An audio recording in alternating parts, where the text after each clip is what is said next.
one of two choices. You can do what you've been doing year after year after year after year, which is literally nothing until January 1st when you have a spurt of motivation and you decide that you're going to change your entire being, and then you do it for 2 weeks, and then those goals are never seen or heard of again. Or you can see the opportunity in front of you and take the next 3 months and commit to the actions that are going to produce that version of yourself, so that on January 1st, you're not sitting there looking in the mirror, disgusted and disappointed with who you've been and the fact that you've repeated this cycle over and over and over again. You can instead be proud of the fact that you took the initiative to change your actions before everyone said it was acceptable to do so. On January 1st, do you want to feel like you have to change your entire life again, or do you want to feel that you can just keep on doing what you're doing? I will never quit, because if you quit, you're done.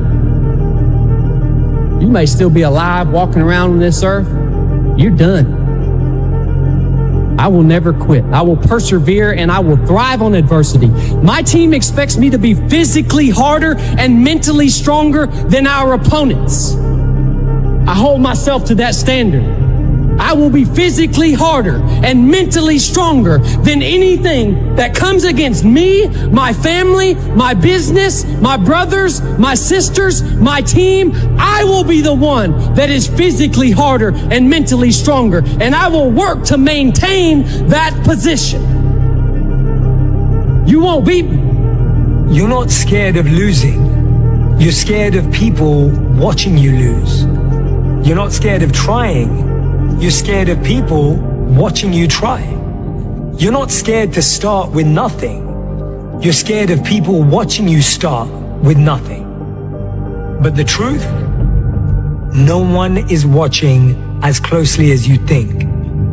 And even if they are, their opinions are not predictions of the future, just reflections of their own insecurities.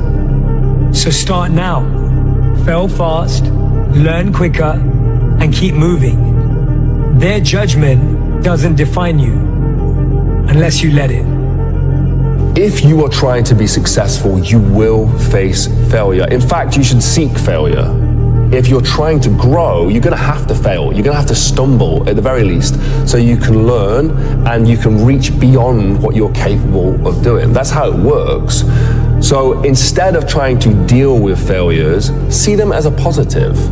See them as a great thing to be able to do, and take a notebook out, get your notebooks out, write down how you failed, what caused you to fail, how you're going to change it the next time, and then reassess and reattack. Go for it again.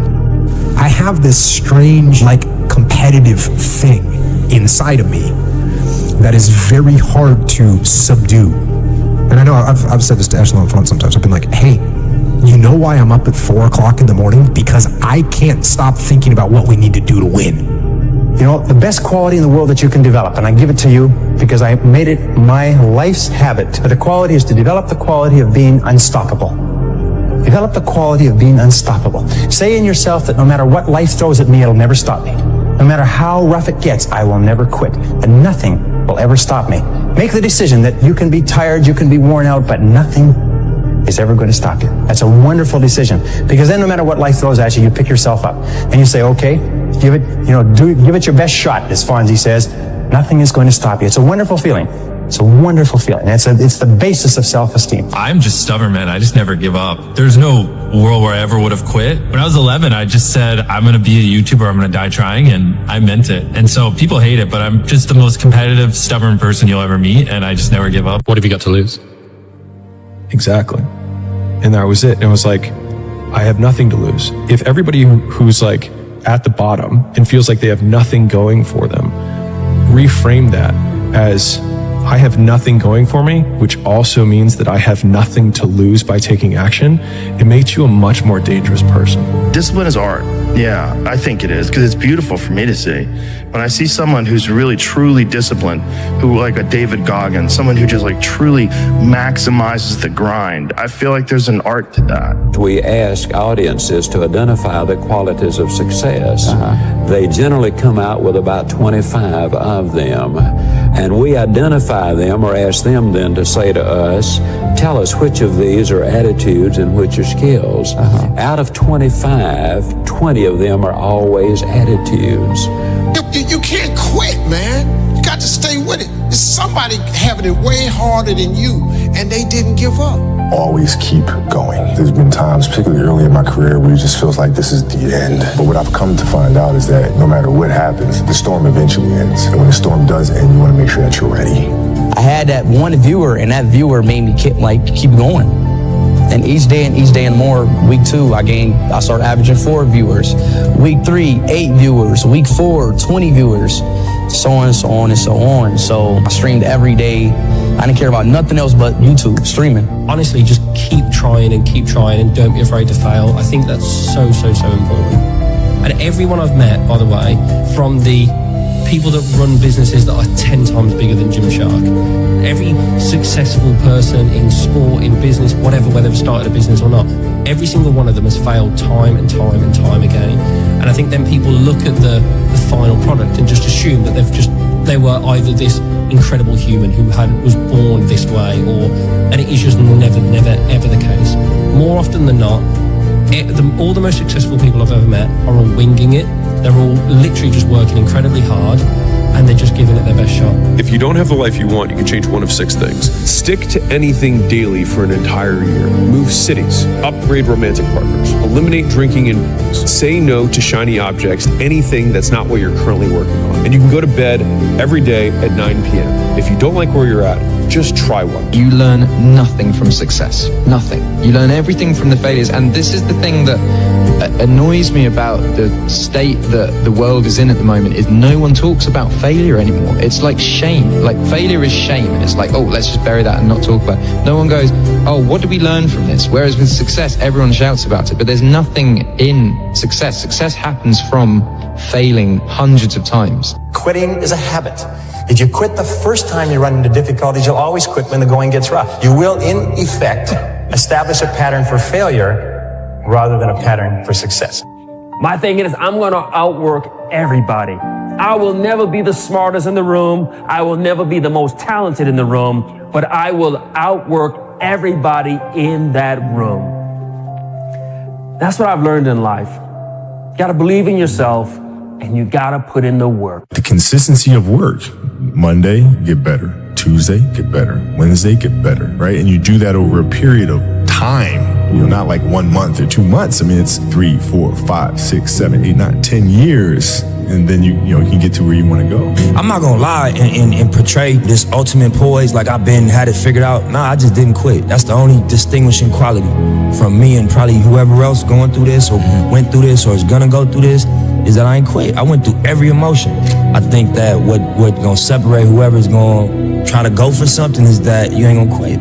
You're gonna really take the stance if I'm gonna die behind what I'm getting at right now. What makes you alive is to grow. And when you grow, you have something to give. And when you give something, it makes your life meaningful. And so I think the people that find a higher meaning, a higher purpose, those are the ones that maximize what they're capable of. And those are the ones that usually know their name. Everything that you do counts. The biggest mistake that people make is they think that only what they want to count counts. No. When you read a book, when you listen to an audio program, when you go to a course, when you go to bed early and get up early and you work, it all counts. But when you watch television, waste time, hang out, fool around, and so on, all of that counts as well. And here's an important point. If what you are doing is not moving you towards your goals, then it's probably moving you away from your goals. Nothing is neutral. Everything that you're doing is either moving you toward the things that you want to accomplish in life, the person you want to be, the wealth you want to accumulate, or it's moving you away. Everything counts. The law of accumulation says that everything counts. The question of the day is, did you get better? Gentlemen, I just saw that. Did you get better today? If you didn't, believe it or not, you wasted the day. No bullshit. And you wasted a day that you never get back. Time is the only thing, that's the only currency that you can't get back. You can get money back. You can get a girl back. You can't get time back. When I hear the word, oh, this is easy. No, you don't want it to be easy. If it's easy, you ain't working. If it's easy, you're not learning. If it's easy, you're not growing. There is no excuse for not trying. Where you are right now doesn't have to determine where you'll end up. No one's written your destiny for you. Because here in America, you write your own destiny. You make your own future. At the end of the day, your superpower is when you are your authentic self. That's your superpower, is when you're you. If I'm going to be like anybody else, it's not going to work. And at the end of the day, if you are your authentic self, that's the 1%. There's 1% of us that don't care about what nobody else say or think about us. We're going to be our authentic self. That's what the 1% is. I'm number one. Why? Just because I'm being myself at all costs. It's not how you achieve your dreams. It's how you lead your life, and the direction and the routine that you set, and how focused you are on the little things. That's how you achieve everything. You don't focus on the big goal at the end and have all this hope and desire. Like, oh, that's good. Everybody has that. But it's the ones that strategically put it in place every single day that really figure that out. And honestly, football became so much more fun because I was having so much more success. I wasn't just banking on my athleticism. I was using my mind to open up things and do things on the football field that I had never been able to do. Probably one of the biggest lessons I've learned about, I guess, mental strength is that, you know, if you lose your focus, you're not present, things start to go the wrong way for you, it's fine. Accept it and then come back. And I think that recovery of how long you stay in that emotion is what differentiates you from maybe others, you know? Everybody knows you got to pay a price for winning, but most people aren't willing to pay it. They may pay it once, but literally you got to pay it every single day. And the crazy part about that is the price changes daily. Just like the stock market goes up and down, the price of winning changes on a daily basis. And you got to be willing to pay that price, whatever it is on that day. That ordinary people can do extraordinary things when they're given an opportunity. We sometimes think that our leaders have fancy degrees or well-educated. Develop a workaholic mentality. What does this mean? It means that you start a little earlier, you work a little harder, and you stay a little later. In our society today, you hear all these people talking about take it easy, have balance in your life, relax, lean back, have fun at work, happy, get along with your coworkers. This is loser talk. Loser. Now, there's a time in your life when you can back off. All right? You can take it easy. But that's when you've made it, not before you've made it. Because before you've made it, you're in a competition with hundreds of thousands of millions of other people, like at the Olympics, who also want to make it. And in order for you to win, you are going to have to work harder and work better and work smarter than they do. This is something that I've actually relied on a little bit myself. Whenever I get to a low point where I think, why do I even bother? I just remind myself, this is where most people stop, and this is why they don't win. I think the easiest thing in life is to give up on whatever you're focused on or whatever you're hopeful for. The hardest thing is to continue to keep going, but we have to continue to hold on. And I would imagine for so many people out there, that is probably the most difficult thing. When I look at people's lives and I say, what makes people successful? I love, wickedly smart people. I love intelligence. But you and I both know there are a lot of very smart people that can't find their way out of paper bags, right? What I found is, in my own experience, is the number one ingredient is hunger. If somebody's got a hunger that doesn't go away, not a hunger to lose some weight for the summer, I'm talking about hunger to be more, to do more, to create more, to become something, to give something that matters. That kind of hunger that doesn't go away. That's what you see in, I'm sure you know Richard Branson. He's a good friend, Richard is 74 years old. He has the same hunger as he did when he was 16, starting Virgin in a crypt. You know what I mean? That's there. Anybody who has that component that's alive in them is going to succeed. And hunger, though, usually comes from not having things go so well. No one's coming. No one. No one's coming to push you. No one's coming to tell you to turn the TV off. No one's coming to tell you to get out the door and exercise. Nobody's coming to tell you to apply for that job that you've always dreamt about. Nobody's coming to write the business plan for you. It's up to you.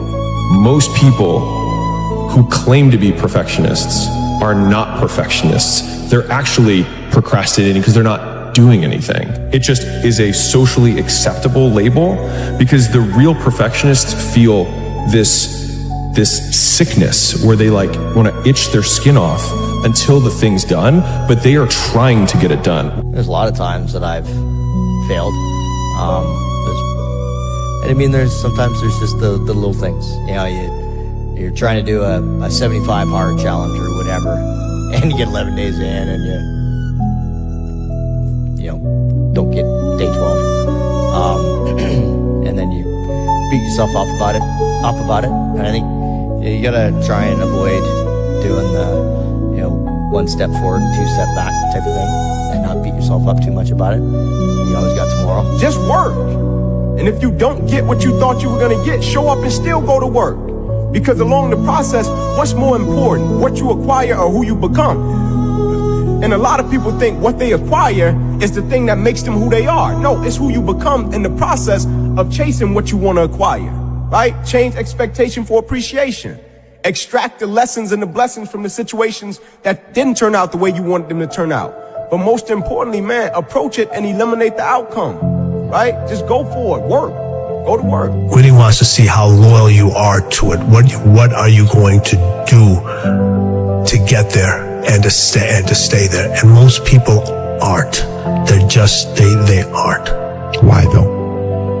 It's too hard. They know what winning feels like, but what it takes to go down that unforgiving race, they don't want to do because it's just too hard.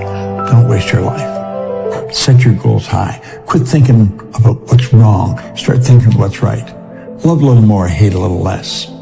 You have no idea what you're capable of doing. Make up your mind today, you're going to figure it out. You will fail in your comfort zone. Success is not a comfortable procedure. It is a very uncomfortable thing to attempt. So you got to get comfortable being uncomfortable if you ever want to be successful.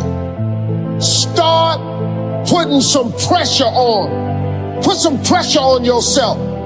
Get out here and get about it. I live by this philosophy, right, which is your excuses are valid, and that's the problem. If you verbalize or write down your excuse, you're actually 100% right. You are not lying. Your experience is true. You actually had that experience. Life isn't fair. It's easier for somebody else, and all of those things are absolutely valid.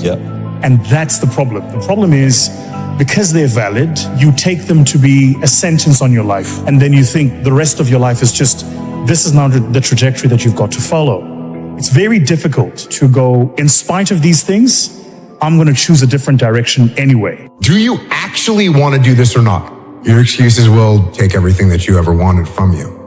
Go try and accomplish something that's hard. You may win, you may lose. I'll tell you what, you'll be better, and then you're going to win. If you were able to improve by 1% each day for an entire year, and those gains compound, you would end up 37 times better at the end of the year. And if you were to get 1% worse, you would whittle yourself almost all the way down to zero. You have nothing to lose.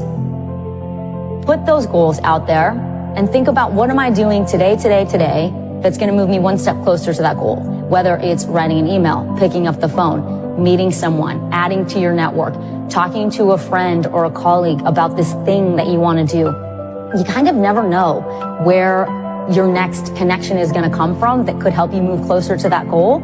So if you're talking about it and you're taking steps towards it, I think like that's the first one. It's just to say it out loud, or to put up a picture board and just say, this is something I really love and want to do and believe in and want to work toward. This is to everyone who is going through tough times in your life.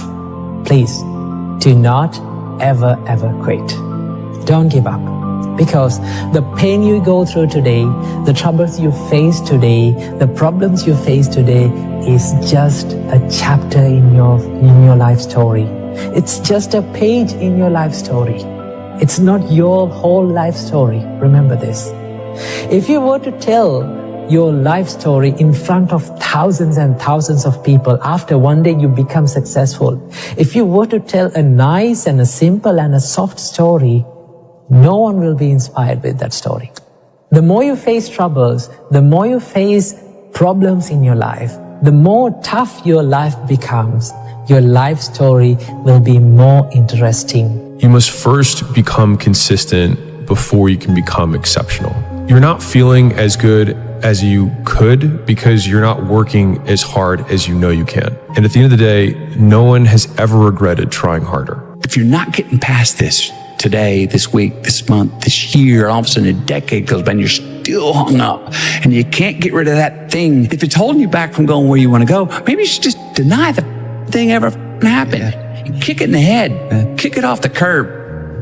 I'm done with you. I'm sick of you. I'm tired of hanging out with you. I'm tired of that thing, whatever it is, holding me back from going where I want to go. But what's the one piece of advice? Nobody cares about you.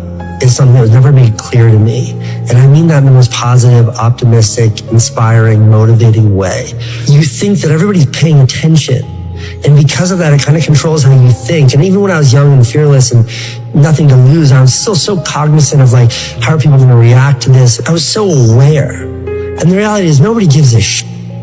Everybody is so focused on themselves in this world. Nobody has time for you. And the sooner you accept that, the sooner you're free. It's so much easier to figure out who you're not.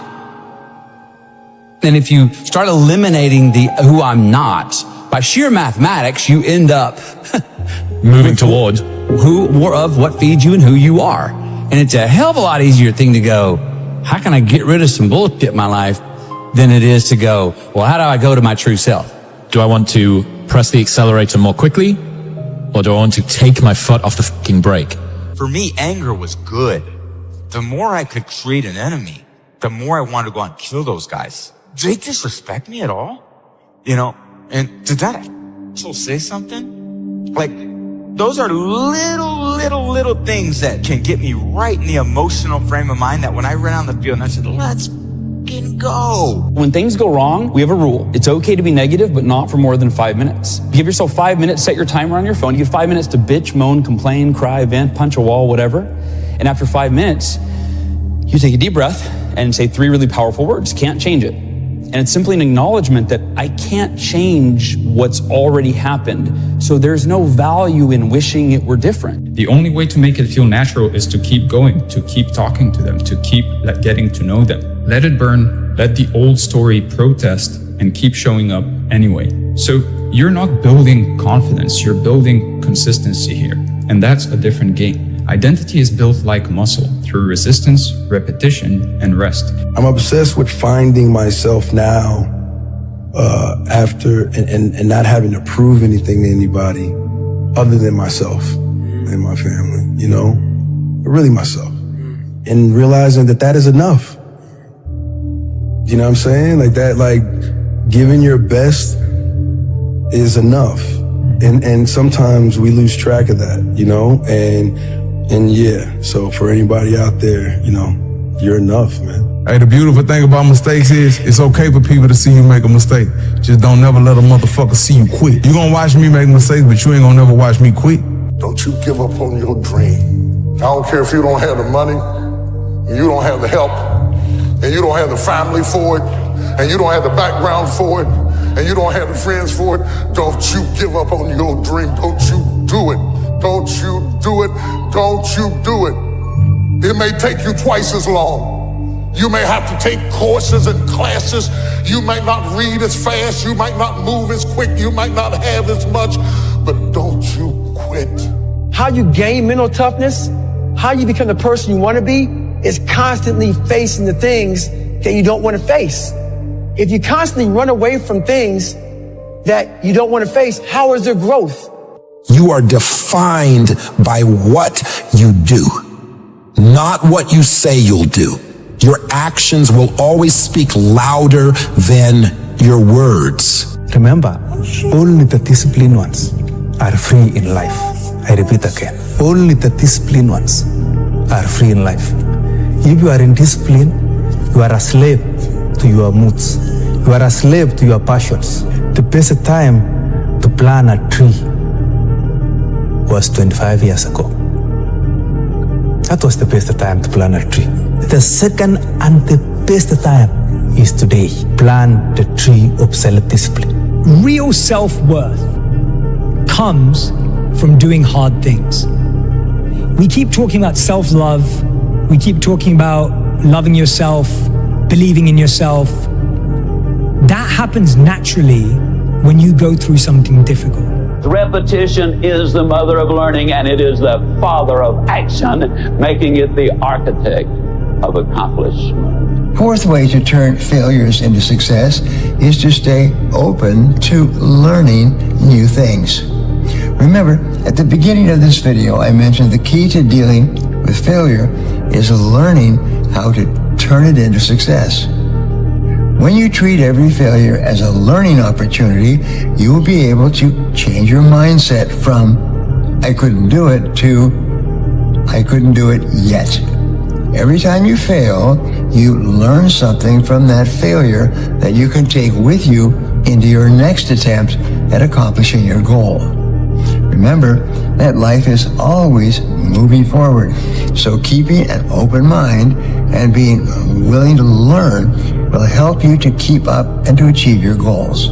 One of the things that we have to remember, and I think young people don't realize this, is when someone gives you a shot, when they decide to put you on a stage and give you a microphone, or if they give you a job, or if they open a door for you or make an introduction for you, you don't have to prove yourself because you've already been vetted. Somebody else has already said, I mean, you see this in new employees all the time. The company Chanel, they have this rule that I absolutely love, that new senior executives are not allowed to speak in meetings for the first 90 days of their employment. They want you to shut up and listen. And the reason they do that is because new employees so often feel they have to talk in every meeting to prove that you made the right choice to hire them. Like, we know you're smart, we hired you. You're constantly focused on what's missing versus what you have. You're focused on what you can't control. And there's two worlds, right? The external world, the internal world. We can't control the external world, we can influence it. The part we can control is what's going on inside of us. And that, we can control what we focus on. We can control the meaning. We can decide the meaning. We're the meaning makers, and we can decide what to do. And when we make those three decisions, we're in control of our life, and all the anxiety and bullshit tends to go away, especially if we're trying to do that to serve something more than ourselves. Let me tell you this. If you've made it through addiction or mental illness, you have something. Because a lot of people don't. If you are still kicking today, battling those demons, you have something, because a lot of people didn't wake up today because they couldn't make it. They couldn't cut it, and you fucking did. What is the smallest thing I can do today that will make the biggest difference in your life? And so our number one tiny habit is, before you do anything, before you say anything, before you eat anything, just ask yourself, is this good for my brain or bad for it? Just be you. Just be yourself, bro. Don't worry about what nobody else saying about you. Don't worry about what nobody else talking about. Just be you. Just be yourself. Wanna know why? Because at the end of the day, bro, they gonna have something to say about you regardless. If you're doing good, they gonna still talk about you. If you're doing bad, they gonna talk about you anyway. Man, just be you. Just be yourself. Do you, mind your own business, and don't worry about what people in the street saying about you, bro. I welcome the fucking criticism, because all that says is that, dude, you're doing something to impact their lives. They respond negatively because they've never done anything in their life. That's why they're a critic, never a player. Because they've never done anything, all they can do is cast votes and negativity to someone that has done it. And if you really want to avoid all the critics in your life, then do nothing, say nothing, and be nothing. And you'll never get their attention. But if you are something and you're doing something, you become something, guess what? You get their attention. And that pisses them off because they could never be what you are now. So the only thing they can do to make them feel good is try to bring you the fuck down. I say thank you for that. Thank you for acknowledging the fact that I'm doing something. So I don't know who the fuck you are, but you seem to know who I am. We decide how confident someone is within the first 200 milliseconds of hearing them speak. That means the most important word you can say really is, hey. That's it. So what does that mean? We are listening for relaxation and breath in the vocal cords. When I get nervous, I tend to go a little higher in my vocal tone. I might get a little bit more vocal fry, and I might sound a little bit more like this. Now, if I were to do the entire interview in this tone of voice, it would drive you crazy. Absolutely, 100%. Horrible. It's infectious. We catch it. We don't like to be around people where we could catch their anxiety. We don't want to catch their anxiety. So here's the difference. Here's how I want you to say hello. Let's try the phone first. So instead of hello, I want you to go, hello. It's still me, but I sound totally different. Totally different. You would treat me differently based on those two hellos. I started off by saying, your cues change how people treat you. If you speak with confidence, people are going to treat you with more respect. What is the best advice you've ever heard or received? Best advice is do what you love and the rest will come. Always grow, always change, like be willing to grow and change. I don't know how to apply that as a law, but I think growth is so important, and, acknowledging past mistakes and growing and changing from them is really important, something I'm still learning and trying to do. But I think if we can all work on that and do that, maybe the world could be a better place. Early on, I realized I need to focus not on what do I need to do, but what do I want? And I created a system called RPM. It's just 3 questions. And the first question is, what do I want? What's the result? That's the R. Because you increase the RPMs in an engine, you get there so much faster with less effort. And then the next thing you want to know is why? What's my purpose? It's like somebody says, I want to be a millionaire. Well, purpose is more powerful than the object. Why? I want to provide a home for my mom. We grew up poor. There's more power in that than the object. So I need to know the object, but I got to know the purpose. And then the last part in RPM, the M is the massive action plan, or the map. And so I brainstorm what are all the possibilities of what it would take to achieve this. And then the most important part is, I pick the 20%, they're going to give me 80% of the result. Because otherwise, you get addicted to your to-do list, and you can have lots of movement and no achievement. To-dos will make you crazy. What you've got to shift to is outcomes, results, purposes, the why, and then a map or a massive action plan, and then tighten that baby down to what really can be accomplished. And here's what I want to say to you. For those of you that have experienced some hardships, don't give up on your dream. As you hold on to that dream, there are moments when you're going to doubt yourself. There are rough times are going to come, but they have not come to stay. They have come to pass. It's very important for you to know that. Don't say I'm having a bad day. Say I'm having a character building day. People should know that you never will be able to go through life without failures. Failures make us learn. Failures make you stronger. Pain makes you stronger. So I think all of that is good. Mistakes will happen. Failure will come. And maybe you won't make it. Maybe you won't get to the top of the mountain. Maybe you will fall a few times. Maybe you will fail from time to time. But you need consistency. You can say to yourself, I was consistent. I failed, and I failed again, but I was consistent because I didn't look behind me. I just kept going forward. Consistency, man. That's the name of the game, bro. Don't get much simpler than that. If you keep going every single day and don't stop, your competition will fall off. They ain't ready for prime time. They ain't trying to really get right. They take days off, this day off, that day off. They lazy. I'm tired. No. Grind every day, one foot in front of the other, bro. And I promise you, you're going to be lapping these folks, bro. Give it a year. Watch what happens. Believe in yourself. Don't fear failure. Dream big. Work hard. Stay positive. Enjoy the journey. Man, if I want to be good, I gotta wake up in the morning and I gotta do the extra work. And I gotta show up when other guys aren't. And I've gotta learn. I've gotta continue to be open to learning. But I had to take it to a new level that the other guys wouldn't. So I'm gonna go out there and compete as hard as I can. And I'm gonna treat practice like a game. And I'm gonna gain the respect of my teammates every day through my work ethic. I'm gonna work hard in the weight room. I'm gonna work hard in the film room. I'm gonna work hard to be a good student. Whatever they ask me to do, that's what I'm gonna do to the best of my ability. Let people be wrong about you. It is not your job to change their perception of you, and it is not your job to change their thoughts as to who you are and what you stand for. Who gives a shit what they think and who cares what they say? You gotta focus on yourself. Focus on your purpose. Focus on what you need to do today in order to achieve your goals. If you are consistently worried about them, you're never gonna grow and get anywhere. So start worrying about yourself. If you can see it here, and you have the courage enough to speak it, it will happen. So I see these shots, I see these sequences, and I don't shy away from them. A lot of times people believe in certain things, but they keep to themselves. They don't put it out there. If you truly believe in it, if you become vocal with it, you are creating that law of attraction and it will become reality. Imagine if you could use pain as a fuel. Imagine if you could use the pain as a passport. Imagine if you could use the pain to push you, to condition you, to prepare you for the stages and the rooms you got to walk into and the tables you got to sit at and the stages you have to stand on. What if the pain can make you better? What if the pain can build muscle? What if the pain can cause you to reach higher, to leap farther, to run faster? What if the pain could help you?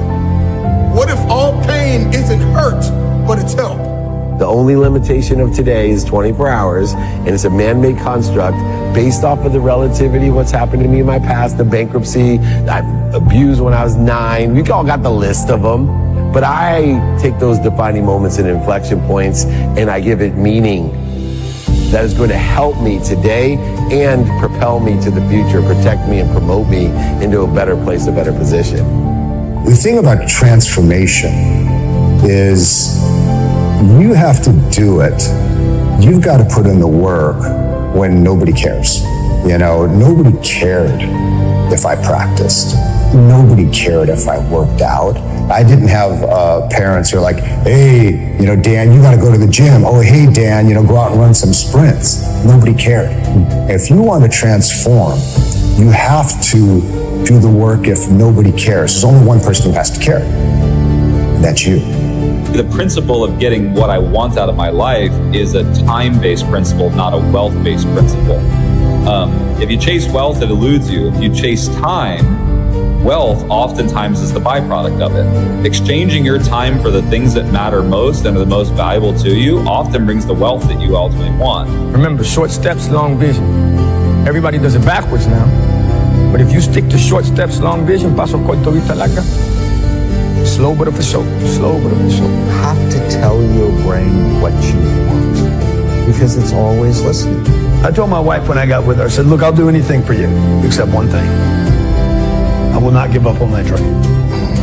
If I got to surrender my dream, I'd rather be alone. Because if I abandon my dream, I'll abandon you. The day we have kids, we cannot blame the kids for not going after our potential and our dreams. And I'm like, look, I'll give you anything. Monogamy, I'll never cheat on you. I'll never jack around on you. I'll take care of you. I'll provide you with a life that you can only dream of. If I got to be less than who I'm meant to be with you, that's powerful. Can't give you that. Imagine if you could use pain as a fuel. Imagine if you could use the pain as a passport. Imagine if you could use the pain to push you, to condition you, to prepare you for the stages and the rooms you got to walk into and the tables you got to sit at and the stages you have to stand on. What if the pain could make you better? What if the pain could build muscle? What if the pain could cause you to reach higher, to leap farther, to run faster? What if the pain could help you? What if all pain isn't hurt, but it's help? For many times I was laughed at and not believed in, but you know what? Nothing external can defeat the internal. The only thing that can take someone down or break you down is internal. Nothing external is strong enough. It's just about making sure your internal dialogue and your internal belief in yourself is strong enough that can withstand the external. The external is there. You've got to accept it. You've got to embrace it. You've got to understand it and be aware of it. But don't let it seep into your internal dialogue. I want you guys to believe. Don't just listen to me. Feel me in your soul. Believe you can win. Believe you can win. Because we only get one shot at this, King. We didn't come this far to come this far. You want to have a goal that's worth failing for. Don't ask, are you worthy of the goal? Ask, is a goal worthy of you? You're trading your life for it. So we should always be going for bigger goals. And we don't go for bigger goals to get. We go for bigger goals to grow. Consistency of work. Monday, get better. Tuesday, get better. Wednesday, get better, right? And you do that over a period of time, not like 1 month or 2 months. I mean, it's 3, 4, 5, 6, 7, 8, 9, 10 years. And then you can get to where you want to go. No matter what happens to you, it ain't over. It ain't over. Ain't no such a thing as over. As long as God wakes you up, that means he ain't through with you yet. And if he wakes you up, you got a shot to correct it and get it right. Nothing's ever going to be given to you. Everything's going to be earned. If you don't go out there and put in the work, you don't go out and put in the effort, one, you're not going to get the results. But two, and more importantly, you don't deserve it. You didn't earn it. I know you're tired. I know you want to give up. I know your mind is drained. I know your body feels weak. But you gotta understand, there's so much more to you. There's so much greatness to you. There's so much realness to you. Don't quit now. Go get that work done.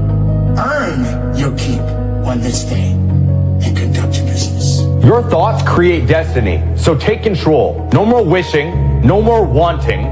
Take control. Start visualizing and acting accordingly if you would like to transform your fucking life. If you wake up and every day you obsess over something and you live and breathe it, and that's what you think about, that's what you do, that's what you study on and off, that's what you stay up every night grinding, and no one else even gives a flying fuck about it, it's like, you just feel like a weirdo. We agreed not to drink. We didn't do drugs. Like, we didn't date. We didn't do anything. We just literally obsessed from the time we woke up to the time we went to bed. That's literally all we did. You cannot be great if you cannot operate in chaos.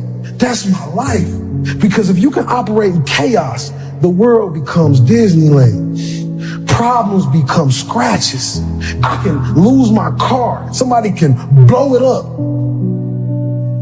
I'm gonna go have some sushi with my wife and think about the solution, not the problem. Sometimes things are gonna be so tough. Stop fighting it. Stop trying to understand it. Just survive it. Take all that energy and just survive it. Like, bro, day by day, moment by moment, situation by situation. Like my dogs say, be where your feet are. Just survive it, right? And then you're gonna get to a place, you're gonna be on top of the mountain one day, and you're gonna say, man, I see exactly why I had to face and go through that. If you don't give up, it's really hard to stop you. Yeah. Like if you're fucking relentless and refusing to let other people tell you who they think you are when they don't know you, yeah, it's gonna be really hard to stop that person who abides by that. Yeah. And that's what happened with me. You only get 24 hours in a day. And the difference between Oprah and the person that's broke is Oprah uses her 24 hours wisely.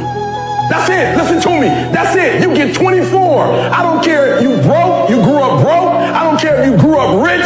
I don't care if you're in college, you're not in college. You only get 24 hours. At some point in life, we're all going to struggle. And I think that's what you're getting to. We're going to be confronted with something. There's going to be some obstacles that we feel that, we can't overcome. Or when you're on your path to success, there's always going to be those roadblocks here and there. It's a part of life. And I think that's what's so rewarding when we do achieve what we achieve, is because of those failures, because of those struggles, because of those roadblocks. Anything can trigger you and to try to get you off track. Those are struggles. But at the end of the day, we're all going to struggle. I struggled, but I didn't quit. And that's what I encourage a lot of people to do. Just don't quit. They say like 50% of businesses fail. And I think what happens for a lot of first-time business owners, they're coming out of a job. So they're coming out of an employee mindset. And I know this one guy, for example, in Phoenix, Arizona, and he decided he was going to start his own business. And he had been an employee all his life. So what's the first thing he does? He goes and rents a nice office space. Then he buys all the nice furniture.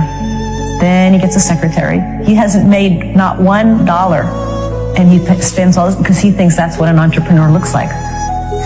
First is go make the money first, then go rent your office. If you even need an office, start out of your home. We all started, all the entrepreneurs, successful entrepreneurs I know, all started out of their home. But a lot of people I see, they quit their job, they start their part-time business, and because they're struggling for money, they make bad decisions because they're just trying to find how to put money in their pocket to keep their business alive.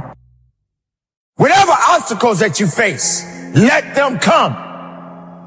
How can you grow if everything is easy? How can you grow if everything is handed to you? How can you truly ultimately be a leader in your life if you're not willing to go over the top and get to where you need to be? This is the time right now, ladies and gentlemen. So if you gotta suffer, suffer the right way. If you gotta hurt a little bit. If you gotta cry, wipe those tears and keep moving. People give up right before they get what they've always wanted to get. People quit. That's your moment. That's your moment. It's not that all is lost. When you're feeling the most trapped and down and nothing can't go right, I feel like those are the moments that define you. Those are those character canon moments that are like, what am I going to do now? You know, how do you respond to that? You know, you're the closest to getting what you want is always the hardest. There's no losing, only learning. There's no failure, only opportunities. And there's no problems, only solutions. So to me, what failure is the mother of all success. If it wasn't for Michael Jordan getting cut from his 9th grade basketball team, he wouldn't have became Michael Jordan. You know, if it wasn't for, I seen an article the other day where they were talking about Oprah Winfrey and how she got fired because she wasn't good for television. You know, you got people like Walt Disney who got fired, if I'm not mistaken, from a newspaper saying he had no imagination. All they can do is learn and come back bigger, better, stronger, because all it's going to do is lead you in the right direction. See, if you're always winning, then you don't really understand what it is to win. You got to take those losses. You got to take those hits. There's got to be the valleys, the peaks, the ups, the downs. In order for you to, when it does happen, you go, wow, no, this is what it's all about. And not only that, it's never about making it, guys. It's always about maintaining it. That's the toughest part. Without commitment, you'll never start. But more importantly, without consistency, you'll never finish. Ease is a greater threat to progress than hardship. Man, if I want to be good, I gotta wake up in the morning, I gotta do the extra work. And I gotta show up when other guys aren't. And I've gotta learn, I've gotta continue to be open to learning. But I had to take it to a new level that the other guys wouldn't. So I'm gonna go out there and compete as hard as I can. And I'm gonna treat practice like a game. And I'm gonna gain the respect of my teammates every day through my work ethic. I'm gonna work hard in the weight room. I'm gonna work hard in the film room. I'm gonna work hard to be a good student. Whatever they ask me to do, that's what I'm gonna do to the best of my ability. Sometimes things are gonna be so tough. Stop fighting it. Stop trying to understand it. Just survive it. Take all that energy and just survive it. Like, bro, day by day, moment by moment, situation by situation. Like my dogs say, be where your feet are. Just survive it, right? And then you're gonna get to a place, you're gonna be on top of the mountain one day, and you're gonna say, man, I see exactly why I had to face and go through that. Don't look at everything else as the problem. Look at yourself and see how you can change yourself, even how you approach people, even how you move, even how you think.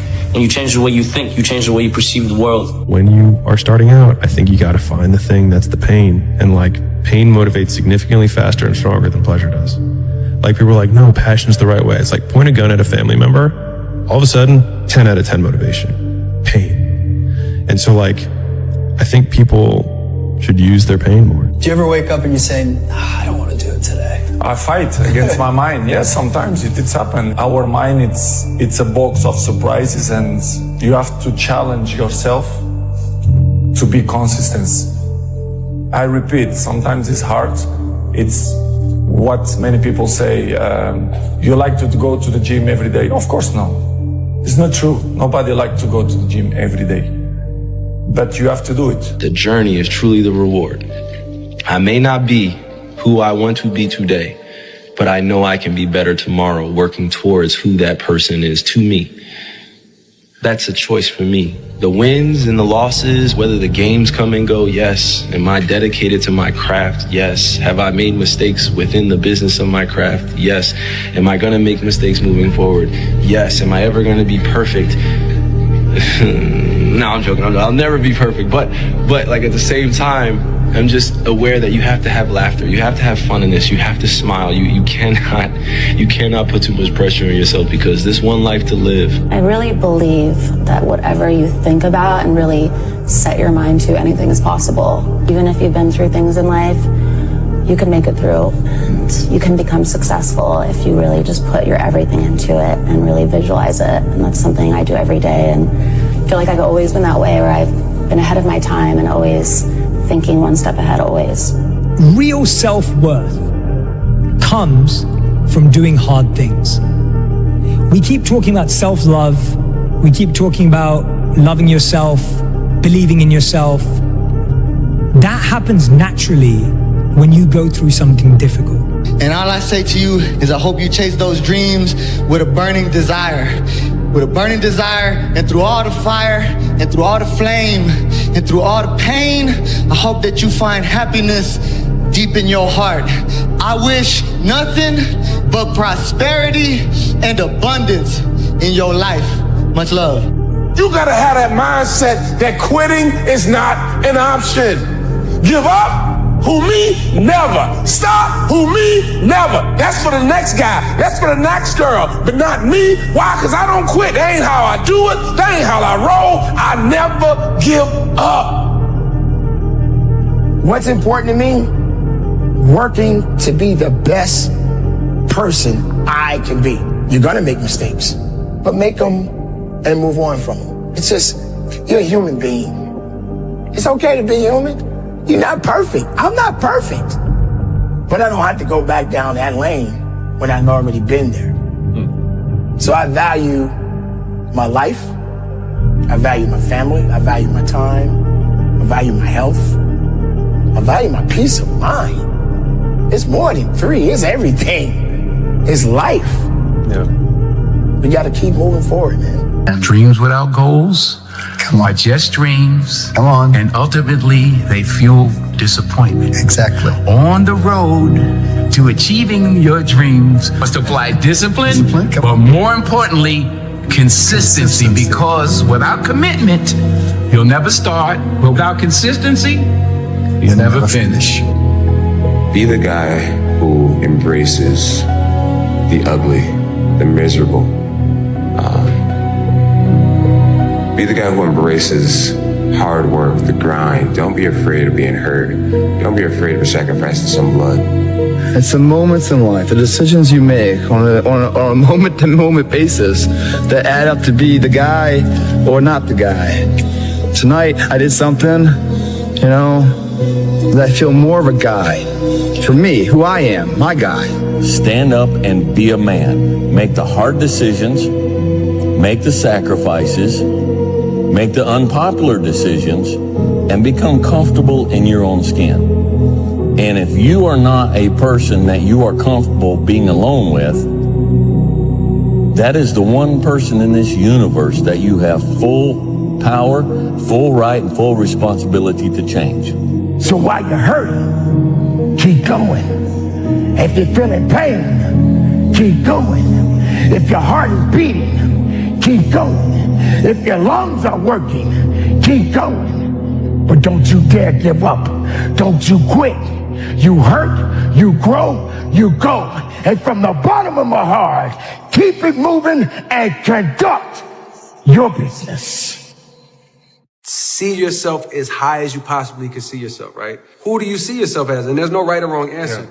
Clarify and define your vision for yourself in the highest possible way that you can see it. Be as specific and see yourself as high as you possibly can, right? That's your first job, is to see it as high as you can see it. Be delusional even, to the point where to where your mind, right at the apex of what your mind believes is possible, maybe push past that even a little bit and define it.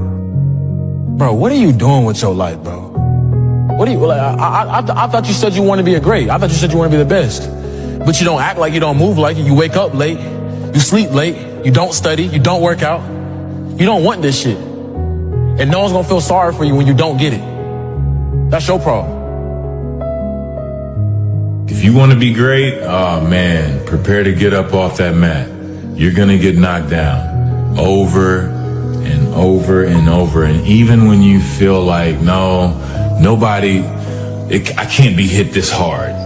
Or if you're down there thinking, there's no way I can get up from this. That's when you're just starting. That's when your survival skills have to kick in, and hopefully you've trained enough in your mental preparation and really believe enough in yourself to get up. Why would you not go for it? Why would you not take a chance? At one point in time, you got to take a chance on you.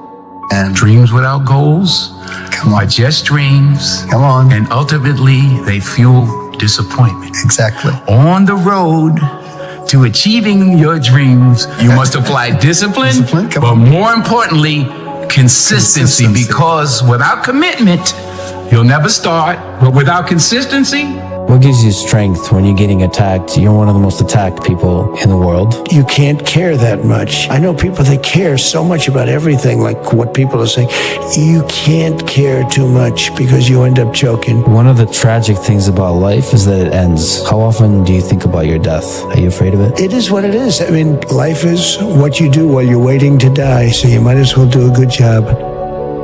The wealthiest people on earth, the reason they're multi-billionaires is not because they have 100 rental units. The reason they are multi-billionaires is because they have a company that's valued at tens of billions, and they just take a loan out whenever they want. The best part is loans are tax-free. Now I live in Dubai, so I don't need to worry about tax anyways, but that's really how you get to the hundreds of millions. What is the best advice you've ever heard or received? Believe in yourself. What is the worst advice you've ever heard or received? It can't be done. I hope suffering happens to you. Boy, this is going to cause a lot of pain and suffering. And I mean that in a happy way, because you want to train, you want to refine the character of your company. You want greatness out of them. And greatness is not intelligence, as you know. Greatness comes from character, and character isn't formed out of smart people, it's formed out of people who suffered. If you think about the difference between winners and losers, winners define themselves by what they made happen, and losers define themselves by what happened to them. And the difficult part of the lonely chapter is that the Rocky cutscene lasts 90 seconds in the movie and lasts 5 years in reality. I didn't believe in weekends back then, not to mention vacations. So I'm, fairly lazy compared to myself in my 20s, where I was a true fanatic. All I believed in was working on software night and day. And for my 20s, that was perfect. I didn't have a wife or family at all. I'm gonna tell you a Shark Tank secret. If you walk in and stand on that carpet and you say to us, this is a $7.3 billion market, and if I only get 1% of that market, I'll have $73 million in sales or profits. It's an immediate, I'm out. Get out of here, right? Because everybody's going to say, if I only get this small percentage, and it seems so easy to get 1%, right? Who can't get 1%? But you can't. If I come back in a year and I'm just the same exact person with the same thoughts, same ideas, same ways of delivering them, this was a wasted year of my life. I want to tell all of you that are out there chasing a dream to keep chasing it. I know right now you might feel alone. You might feel like it's just you out there doing it. Everyone thinks you're crazy. People are talking bad about you. Family's worried about you. Bless their heart. Let them worry about you. Let me tell you something. I want you to hear me. Yes, you. You were born to do something great with your life. Daggone it. You were. You're not average and ordinary. There's this part of your heart that wants to be somebody so bad, that wants to make a difference for other people, that wants to win, that wants to accomplish something great. And guess what? God didn't put that dream in your heart as some joke. It's not a hallucination. You're not crazy. Everyone around you might think you're crazy. I'm here to tell you you're not crazy. I'm also here to tell you you're not alone. I'm here for you. I'm here to coach you, mentor you, inspire you, give you the tools. Because I admire you out there paying the price, putting the hours in. And there's probably no evidence you should be right now. Maybe I lost money on my first 2 real estate deals. I lost money on my first crypto deals. I lost money on my first bad hires. I've had 9 failed businesses. I've had 6 failed partnerships. But the crazy thing about entrepreneurship is that you only have to win once. You know the best way to stop depression? Work your ass off. Work your ass off. You don't have time. You want to work so hard that you don't have time for depression.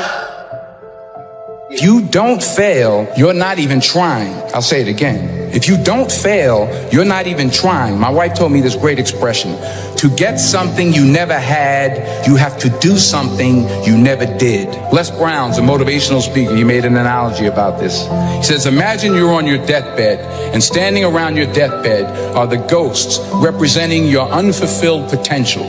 The ghost of the ideas you never acted on. The ghost of the talents you didn't use. And they're standing around your bed, angry, disappointed, and upset. They say, we came to you because you could have brought us to life, they say. And now we have to go to the grave together. So I ask you today, how many ghosts are going to be around your bed when your time comes? One of the most important things, never, ever quit. Never quit. And I've seen people quitting. And if they would have held out longer, they would have been successful. I've seen it so much. I've seen some of the most brilliant people in the world that never made it because they were quitters. They were just quitters. They would quit. They just couldn't take it. They couldn't whatever. Now, you have to also have flexibility, though.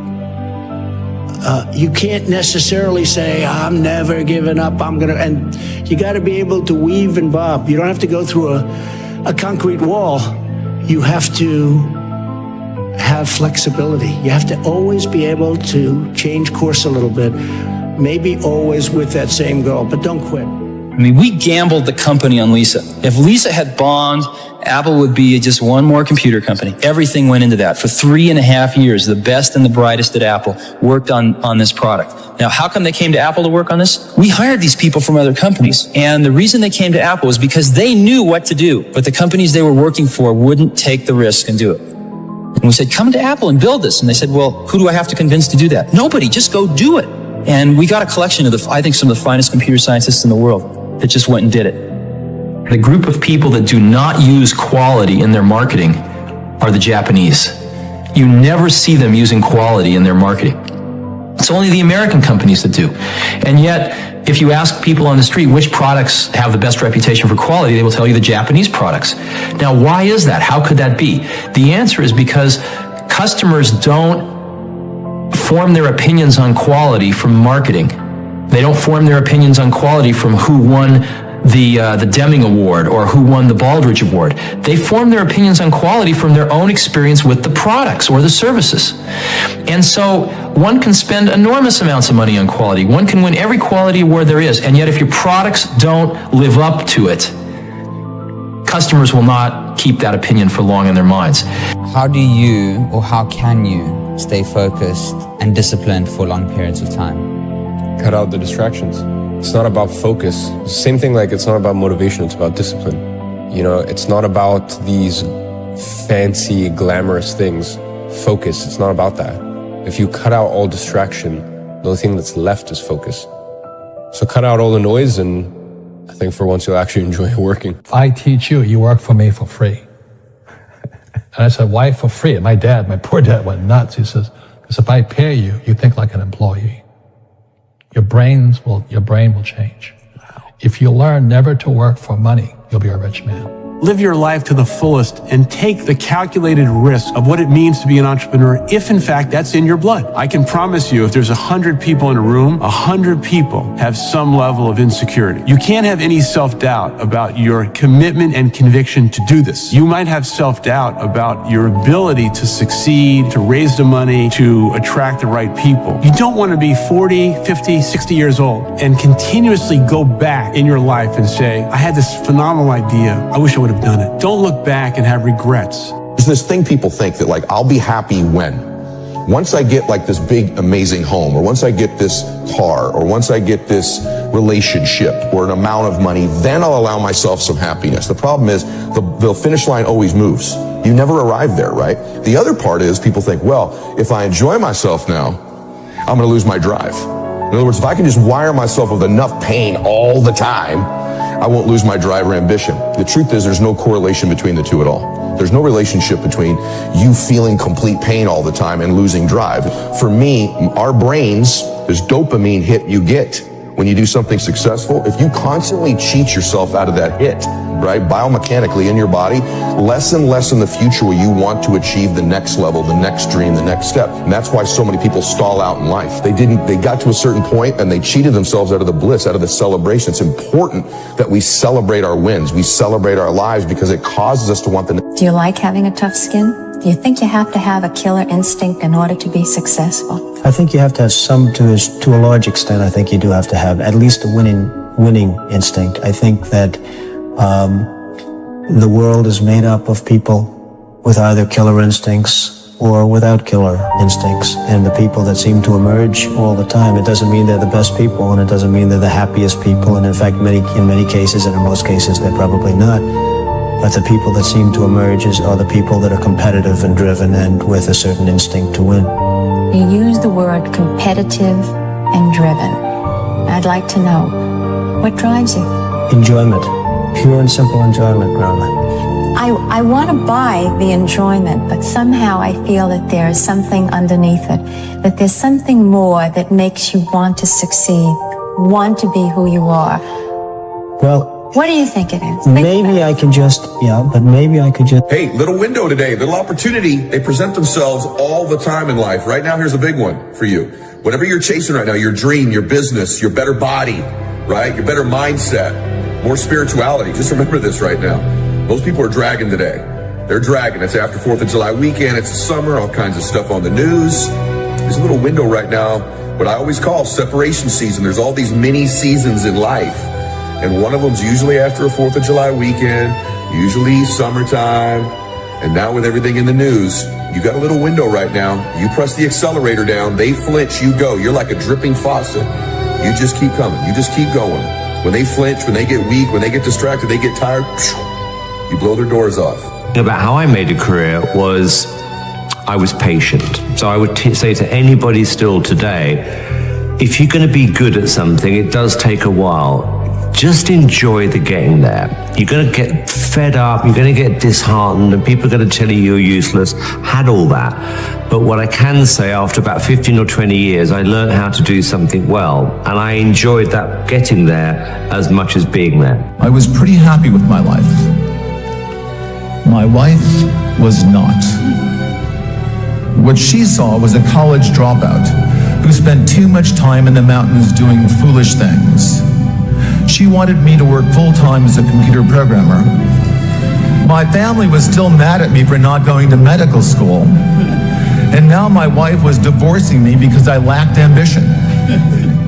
It looked like a reoccurrence of the same old problem. Once again, I was unable to live up to the expectations of others. But this time, I was not disappointed in myself. Their dreams and my dreams were different. I would never confuse the two of them again.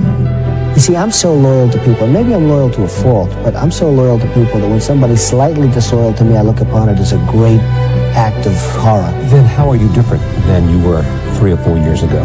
Well, I used to say, and in fact, I think I said in my first book that, and maybe this was foolish, but I really meant it, that someday I'd like to maybe lose everything for a period of time to see who's loyal and who's not loyal. And I found out a lot of things. Did you find out who's loyal and not loyal? I tell you what, and you can't guess it. You can't predict it. Some of the people that were least loyal to me are people that I think I would have treated them differently. I think I would have treated different groups differently. I would have wiped the floor with the guys that weren't loyal, which I will now do, which is, I love getting even with people. But I will wipe. You love getting even. Oh, absolutely. You don't believe in the eye for the eye? You do. No. I know you well enough. I think you do. But anyway, But tell me, you're going to get even with some people. Yeah, I know, if given the opportunity, I will get even with some people who are disloyal to me. There are a lot of good ideas. There are a lot of good ideas. There are a lot of good ideas. Translating a good idea into a great product is unbelievably hard. There are so many details. If I can speak to myself in 5 years, I hope that I'd be able to tell myself, you've made the most of it. You've squeezed the most out of life, and look back, smile, and savor what's to come. I knew nothing when I got started. Right? I mean, you have to remember, I was 19 years old when I started Facebook, right? So, I mean, probably like the same age or younger than most of you guys. And I knew nothing about business at all. So many things go wrong when you're starting a company, and often I think people ask, what mistakes should you avoid making? And my answer to that question is don't even bother trying to avoid mistakes because you're going to make tons of mistakes, right? And the important thing is actually learning quickly from whatever mistakes you make and not giving up. We're playing a character. Yeah. And at any time, you could decide to turn the page and write a new chapter in your life and become a whole new character. There just became a point where I'm like, you know what? I am confident. I am stronger. I am funnier. I just started to step into this person. I started to write a new character. I believe there's a man I was born to be. I believe there's a man or woman you were born to be. It's kind of the ultimate version of you. And I have this hallucination no matter what your faith life is. That's completely your personal belief. But I think at the end of life, you're going to meet that person you were capable of becoming. I really do believe that. I believe you're introduced to this person, the ultimate version of you, the places you could have gone, the differences you could have made, the memories you could have had, the moments of your life. And to me, bliss, heaven, if you will, is meeting that person and we're identical twins. And hell, and a typical terrible way to die would be to never be anywhere near close, to be total strangers with that person. Work hard. You're going to need some luck, but the harder you work, the luckier you get. And if it doesn't work out, that's not the end of the world. I just don't have anything in common with people that sit there and say, oh my God, it was terrible. So it's water over the dam, under the bridge. Get on with it and start another business the next day or another career. And be honest, look in the mirror and say, why didn't it work out? Well, it wasn't the skill set, or I didn't have the temperament for it, or I was in the wrong place, wrong time. Maybe I can afford to do it again, maybe I can't. But people aren't honest with themselves. People with very high expectations have very low resilience. And unfortunately, resilience matters in success. I don't know how to teach it to you except for I hope suffering happens to you. Today, I use the phrase pain and suffering inside our company with great glee. And I mean that. Boy, this is going to cause a lot of pain and suffering. And I mean that in a happy way, because you want to refine the character of your company. You want greatness out of them. And greatness is not intelligence. Greatness comes from character, and character isn't formed out of smart people. It's formed out of people who suffered. Our obsessions become our possessions. What you obsess about most regularly, you will eventually possess in your life. The challenge for most people is that we obsess on the things we're fearful of, what we don't have, what we're worried about. And then we end up possessing those things over and over again, rather than programming ourselves to become obsessed with what we want, what our dreams are, what we believe we deserve. When we become obsessed about those things, long term, we end up possessing those things. So what is a poverty or poor mindset versus a wealth or abundance mindset? What do they both encompass? The beginning for me is a poverty mindset is when you believe you're poor, or you believe that you are the cause of the situation you're in. I never believed I was poor. I just believed our current situation was poor. So I got to a point where I didn't want to be in that situation anymore. But there was nothing wrong with me. My mom loved me. I was a good human being. I just had to get out of the situation. There's no substitute for hard work. The best time you're ever going to have is when it starts out just you, and it'd be great if it grows into a wonderful, big, profitable company. But you're never going to be happier and more satisfied than you are in the first year or so of getting your business going, because you do every single thing. You sweep up when everybody goes home. You're the first one in. You plug in the coffee pot, so when your people come in, they have hot coffee and can get straight to work. You work through lunch, set an example for them, but there's no substitute for hard work. People say luck, yes, but the harder you work, the luckier you get. I am a nice guy until somebody starts complaining to me about how hard they have it. And I have to tell you, nothing pisses me off more than people that complain. Or people that have this feeling that life owes them something.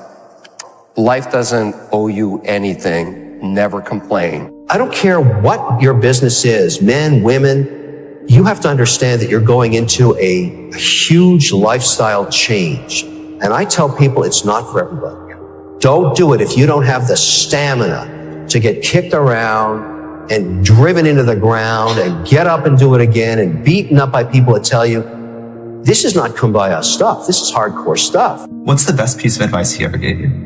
In a world that's changing so quickly, the biggest risk you can take is not taking any risk. Is it some kind of a surprise that the economy goes up and the economy goes down? If that's as obvious as it sounds, how could any responsible enterprise be run by executives that don't take that truth into account? And what are we to do when there's a downturn? Burn the place down? Fire everybody? How illogical and immature is that? That's exactly what happens in most businesses. A bunch of dimwits get in a room and start cutting costs. You can take waste out of a business, but once you get that puppy down to where it should be, the next buck you save, you've just changed the promise you made to the public public. And then you lose your credibility and you lose your business. Capital structure's got to be able to anticipate the certainty of business cycles and the loss of profitability. Apple's strategy is really simple. What we want to do is we want to put an incredibly great computer in a book that you can carry around with you that you can learn how to use in 20 minutes. We don't know how to do that now. It's impossible technically.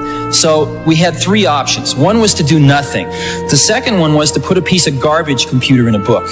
And we can do that, but our competitors are doing that, and so we don't need to do that. The third option was to design the computer that we want to put into the book eventually, even though we can't put it into the book now. And right now, it fits in a bread box, and it's $10,000, and it's called Lisa. The next thing we will do is we will find a way to put it in a shoebox and sell it for like $2,500. And that'll be the next step. And finally, we'll find a way to get it in a book and sell it for under $1,000.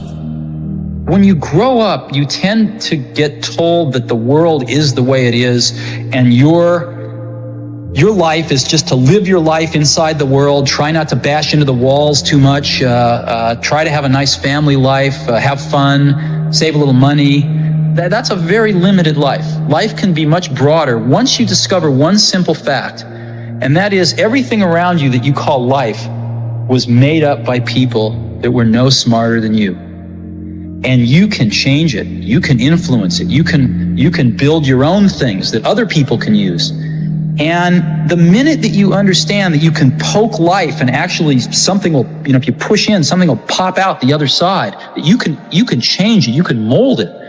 Once you learn that, you'll never be the same again. There's a funny thing about people that make their own money for the first time. They have an attitude towards money that's different. Hell, I made this money myself, and I'll spend it as I damn please. First generation wealth has a great tendency towards consumer spend. Look at China. There is no old money in China, and they want the good life. Got a Rolex store in the Wynn, Macau. Does $150,000 a day. On the other side of the border, you can get a copy of one of these for 1 penny on a dollar. And it looks exactly the same, but they don't want the Lindy. They want the real thing. They want the Birka bag. They want the Kelly bag. And that's the explanation of what's going on in China. It's also the explanation of Brazil and Mexico and Chile. Success is a 5-step process. First, you have to know what you're going after, your goals.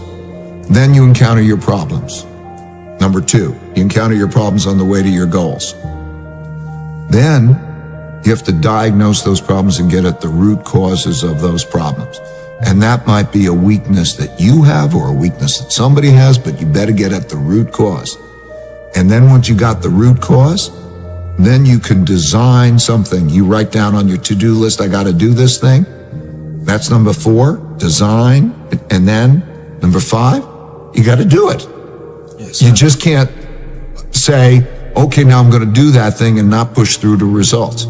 And if you could do that over and over, that's a formula for success. You only have to do those 5 things, you got the formula for success. If you stay in your comfort zone, that's where you will fail.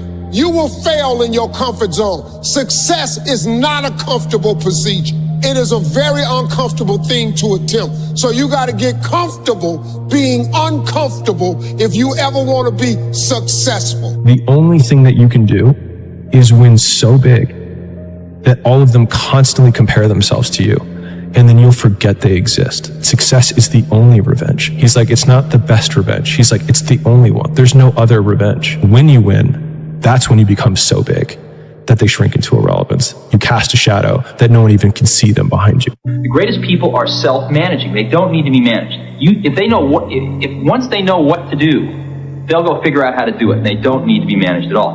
What they need is a common vision. And that's what leadership is. What leadership is having a vision, being able to articulate that so the people around you can understand it, and getting a consensus on a common vision. Everybody on earth gets happier if they live within their means. I believe that what buys happiness is living within the money you make. So if you make $49,000 a year, you can be remarkably happy if you have humility and you live a $37,000 a year life. If you live a $90,000 a year life and get into debt because you're trying to keep up with the Joneses, even though you're not capable of making that kind of money, you're going to get hurt. Live within your means and you get very happy. You think that I know a lot. I want to make clear, like from the first line of my first book, the reality is that I'm a dumb shit, and that whatever I know is only a small percentage of what I need to know in order to be successful. And so whatever success I've had in life has had to do more with my knowing how to deal with not knowing than anything I know. Big leaders only have to do a few things. Big leaders have to identify the big ideas. They have to enforce tough execution against those big ideas. And they need to grow the next generation of leaders. That's really it. So what I would tell the kid is like, look, dude, your first target needs to be the top 1%. No breaks, no vacations, no cars, no watches until you get in the 1% club. If a person would sit down and let their body relax, totally relax, okay, and then start to visualize in their mind, see themselves the way they want to see themselves. See how you'd like to live your life. See yourself living it that way. Take that picture and describe it. Write it out in the present tense. I am so happy now that I see myself, and write it out. Start to read it and read it and read it and read it every day. Carry it around and keep reading it. The one point that all the great teachers all down through history have all agreed on, they've been in complete unanimous agreement on it, we become what we think about. A lot of people will laugh at this and say, that doesn't make any sense. Now, it may be fantasy at first. It might even appear to us as being a lie. But if you read it often enough, you'll start to believe it. So our thoughts control our actions? Our thoughts control our feelings. Okay. Our feelings control our actions. I've been happy broke, and I've been happy rich, and happy rich is way better. I'll just tell you that. I have been happy when I was broke. I've been happy broke. I've had a loving family. But I can't create happiness for a whole lot of other people without any money. I feel so strongly that the reason I'm here is I dreamed big dreams. I dreamed the kind of dreams that other people said would not be possible. I'm also living proof. This isn't a Hollywood movie. I come literally from the other side of the tracks. If you saw where I grew up and we took a picture of it, the neighborhood, the setting, you say it's impossible that someone could come from there and get here. But it is possible. And not to sound too trite, it's possible because we still live in a country where the entrepreneurial spirit is so alive and so well. And anyone in this country, if you dream big and surround yourself with great people and leave your ego at the door and share success with others and have a little luck along the way, you can do anything. But there will be people along the way, and I remember this, who will say to you, you know, you're dreaming too big. It's not possible. Those things just can't happen. Don't allow anyone, friend, family, acquaintance, teachers, whoever it is, don't allow anyone to tell you that what you are dreaming for yourself and your family is not possible. It is possible. Don't be one of those people 20 years from now are going to be walking around in a 9-to-5 job, miserable and angry and bitter because you let your dreams get away from you because you did not believe strongly enough in yourself and what was possible. Don't allow that to happen. This is an unbelievable time. And I can't encourage you enough to continue to think that things are possible and that your dreams can come true. Kind of how the global ecosystem comes together. You will have many opportunities to reinvent yourself, and so so I think it's worthwhile taking risks and trying to do something you're really excited by. And if the first attempt you don't do it, you can try again, and things tend to work out in the long run. In Silicon Valley, part of the reason so many people start up a company is, starting up a company and even having failed, you can wear it like a badge of honor, right? And I think that's important. Culturally, risk is rewarded. I remember when I started working at Google, if I went and people were discussing ideas, the other people who heard the ideas try to build on those ideas. They encourage you. So it's a culture of optimism. It's a culture of risk taking, and I think that's really important. So somebody taught me a long time ago a very valuable lesson, which is if you do the right things on the top line, the bottom line will follow. And what they meant by that was, if you get the right strategy, if you have the right people, and if you have the right culture at your company, you'll do the right products, you'll do the right marketing, you'll do the right things logistically and in manufacturing and distribution. And if you do all those things right, the bottom line will follow. I don't know, there are very few people, you look at the most successful people in the world, I know very few of them that haven't had a major failure. You know, if you read through they're not the financially most successful people. If you read through the Forbes billionaire list and you read their stories, you know, they've had failed businesses and they've lost everything and they've hung on the, you know, they almost died holding on to the ledge. You know, what's his name? The guy on CBS and Sumner Redstone.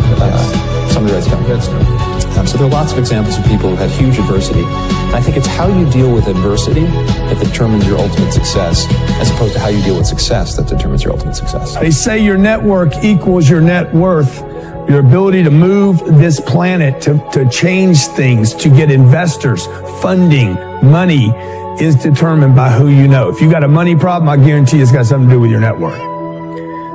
Okay, if you're having marriage problems, I assure you with 100% certainty, if you're having marriage problems, there's somebody in your network that believes in marriage problems. If you're having kitty problems, you know, not kitty, meow. I'm talking about if you got problems with your kids, it's because your network is having problems with chilling. If you have a time problem, I don't have enough time. I can't find enough time. I'm working too hard. I never have time. I can't find time to work out. I can't find time for the kids. I can't find time for the marriage. You have a network of people that have time problems. Fundamental connection to doing business is basically relationships. You know, people really, if you really think about it, people want to do business with people they like. I mean, every now and then you'll do a deal with the devil, but you don't really like the devil, but you do it sometime.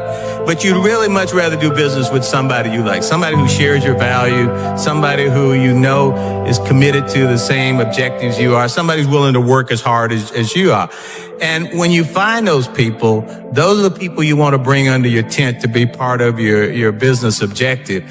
And you've got to do that by, you know, sort of presenting yourself in a way that people clearly understand that you are committed to creating value. Business people want to create value. It doesn't mean they don't want to have fun. Doesn't mean that they don't want to be involved in other kinds of things. But if you can go to someone and convince them that I can help you create value, and by your ability to articulate that and to communicate it, and to give people the impression that you will work as hard as they will to create that value, you're going to find people wanting to come to you. And so for me, it's sort of been like that throughout my whole career, is being able to say to people and talk to people in a way that convinces them that I am going to do everything I can to help make what they want to achieve a success, and by extension, I'm going to be a success. When I started BET, the guy who invested in BET is a guy named John Maloney. He was at that time the operator of the third largest cable company in Denver, Colorado. And he kept investing money into BET without taking additional equity. And as BET became a big success, you know, I ended up with about 75% of the company. He ended up with about 25% of the company. And one day I asked him, I said, John, you put over $500,000 in BET on the startup. You put it in as debt. You didn't put it in as equity, which would have given him greater ownership. I said, why'd you do it that way? And he said, Bob, I always knew you would work harder for yourself than you would for me. And it was that kind of commitment. So if you can convey to people that you're willing to work hard for them and for yourself, you've got a business partner. You're connecting the dots. And my approach in business, in my personal life, in a management role, is extreme candor. And I think that if you live that way, you know, you'll run the risk of offending various people over time, but you'll have much better relationships because, you know, if you tell people the truth, first of all, it's not typical.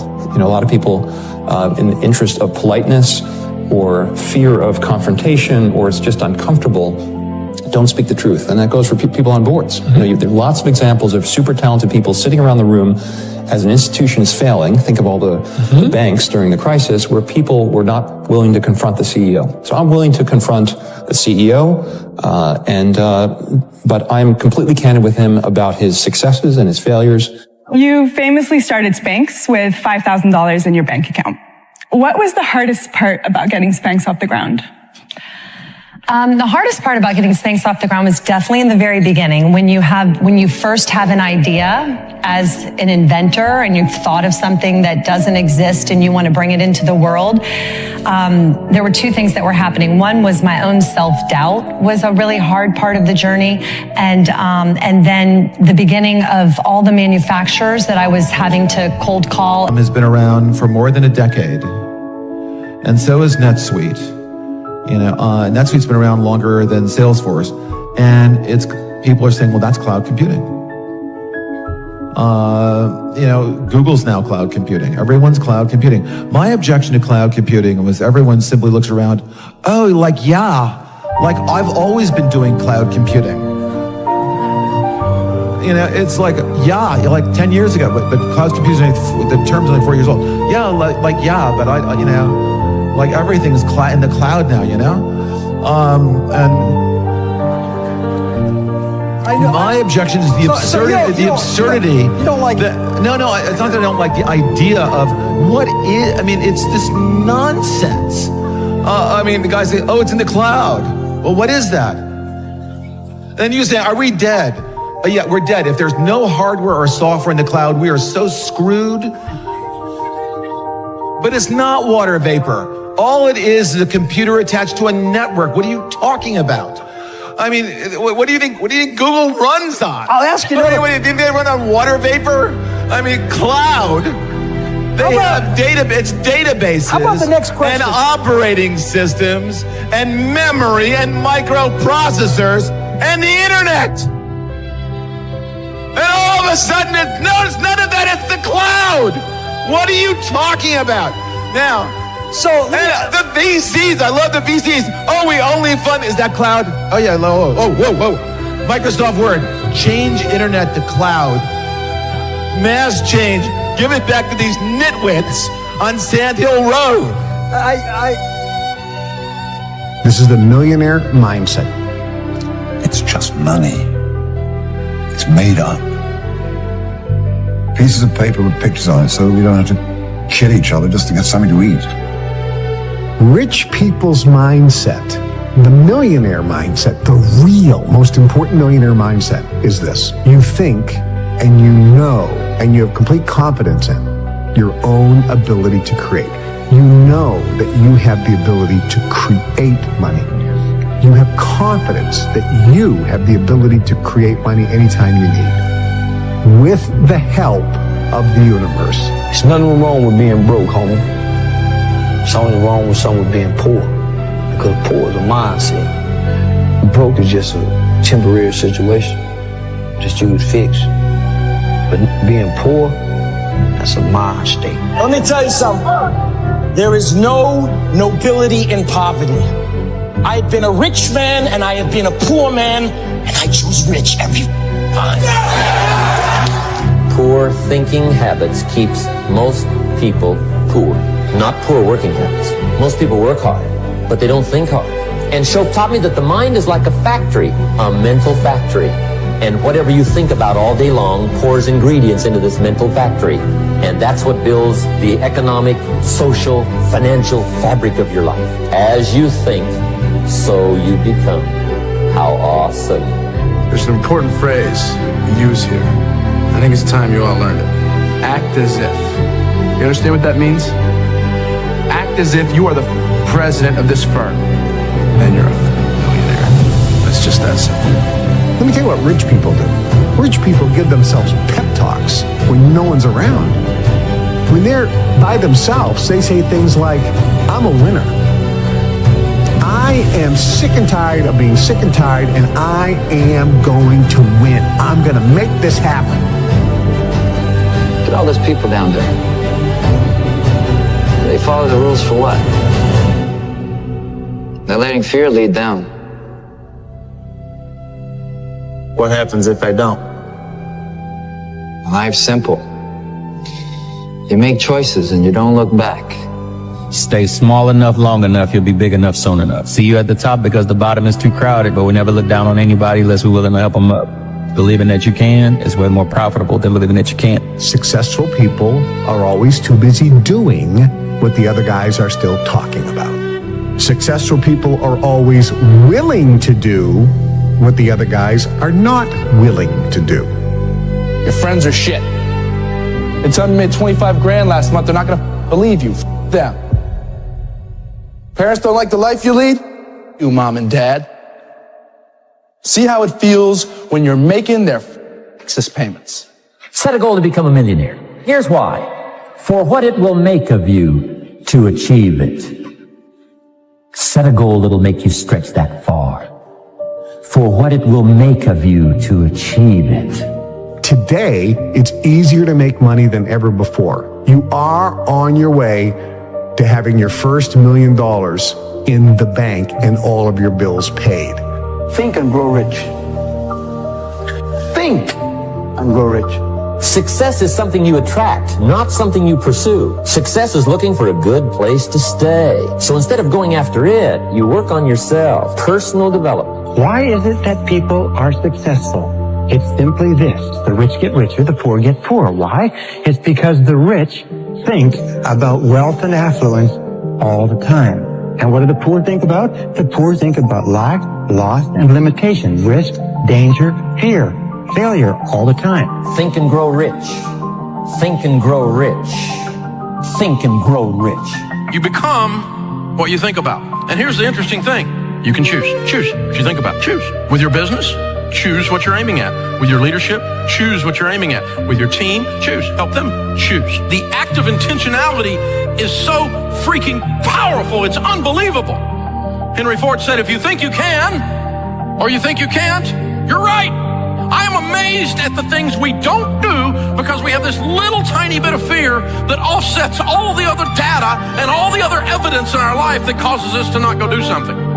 Because we just don't believe. And it's weird. When you start to believe, you become what you think about. Never say you can't do it. Say, I haven't done it yet. I haven't done it yet.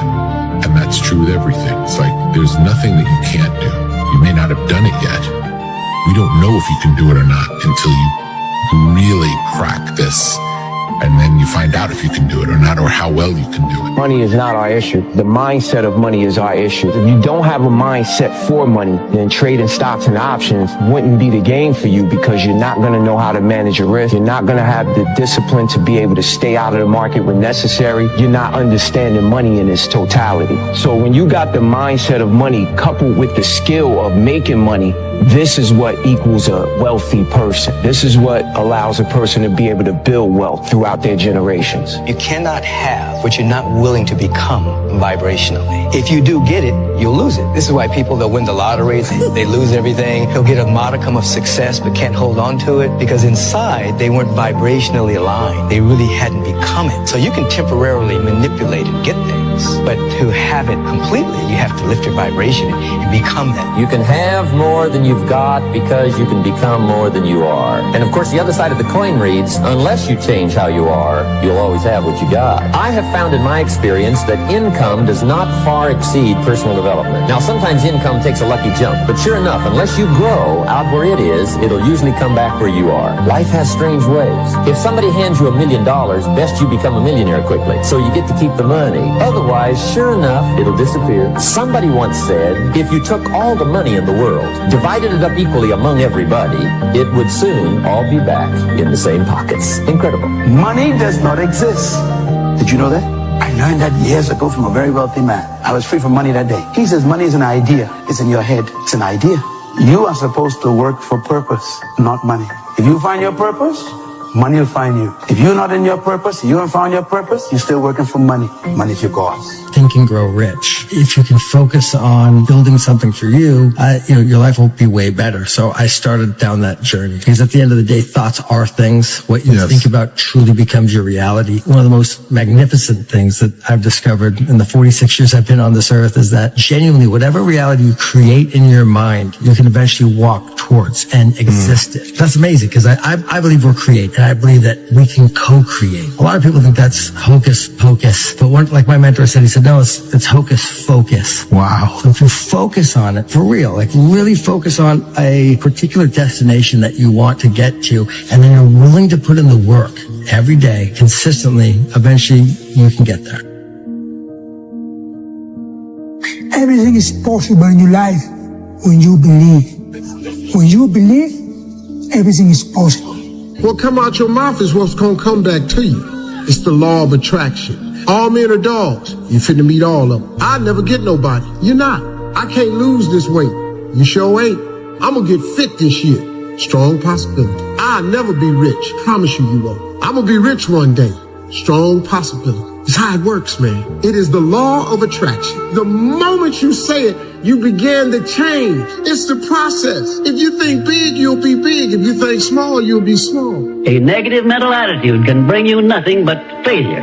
Remember always, you are where you are and what you are because of your mental attitude in which you relate yourself to other people.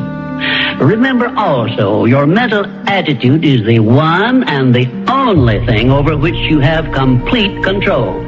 Success is something which has to be planned, and success is something which has to be earned. Anything that you can hold in your mind on a continuing basis, you can be, have, or do. You will become what you think about. Your only job is to make a very, very clear decision about the person you want to be, the things that you want to have, the goals that you want to accomplish, and then make sure that you feed your mind continuously, day by day, week by week, hour by hour, with words, pictures, images, ideas, thoughts, and information consistent with your goals and your ideals. You cannot have wealth in your material world until you first visualize the wealth in your mind. If you get a picture of what you really want, then it's just a matter of time until you have it. And keep reminding yourself that you have tremendous reservoirs of potential within you, and therefore you are quite capable of doing anything you set your mind to. You really can. So all you must do is figure out how you can do it, not whether you can or not. About 5 years ago, I met a wise and wealthy man who had spent his entire life studying success. And he'd reached a clear conclusion concerning the reason for success in life and especially in business. He's dead now, but I'll never forget what he told me. He said the key to success was to set a goal and then to stay with it until you achieve success in at least one important thing. He said that your subconscious mind will then accept that success experience and store it as a pattern, like a template. And then from then on, your subconscious will drive you and direct you and guide you to repeat the pattern of success in other things that you attempt. Another way of saying it is that nothing succeeds like success. Psychologists have demonstrated that achievement brings you a natural high. Once you've experienced your first great success, then not only are you unconsciously programmed to repeat it, but nothing else will ever give you the same wonderful sense of satisfaction. Don't ever let somebody tell you you can't do something. Not even me. You got a dream, you got to protect it. People can't do something themselves. They want to tell you you can't do it. You want something, go get it. Period. Start working for yourself. The sky's the limit. What is the one thing that people who made $1 million that they did that I guarantee you are not doing? It is called work. They worked 12 to 14 to 16 hours a day, 7 days a week on making money. They had an obsession with making money. That's all they thought about. They had singular focus. They had singleness of purpose. And I guarantee you don't do that because you want to live a balanced life. Well, I'm sorry, but people who succeed in life don't live a balanced life. It is a fantasy. It is a myth. If you say, I want to live a balanced life and make millions, welcome to Fantasy Island. Is there any better feeling than being locked in? No. Like when you are locked in and you are, you're taking, and you're in a rhythm and every day you're knocking it down. You never miss a step. Like you go to bed feeling great. You wake up feeling inspired. You go in the gym with energy, right? Like that's the best way to live it. But I promise you, bro, You have so much potential. If you literally just took it and put it in one place, you could literally change your life. Truly believe that if you put your 100% effort into something, then you can't lose. God knows if you deserve the results. And if you truly try, you truly commit yourself 100% to something, I don't see how you can fail it. That I don't think you can. That I completely refuse. You can't fail at it. You said you were going to do it this year, but you didn't. So what's going to be different about this year? What kind of person are you going to actually become in order to achieve what the you want to achieve? It is easier to make money than ever before. You can make more money faster today than ever before in history. Why aren't more people making money? Wealthy people show initiative.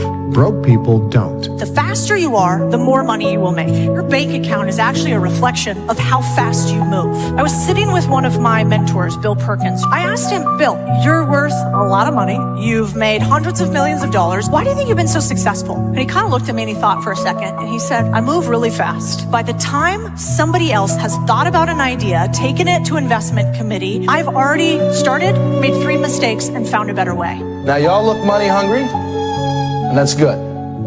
Anybody tells you money's the root of all evil doesn't have any. A broke person thinks that there's a limit to opportunity and a limit to the amount of money out there, that there's a finite resource of money. They think, I just don't have opportunities. I've missed the opportunities.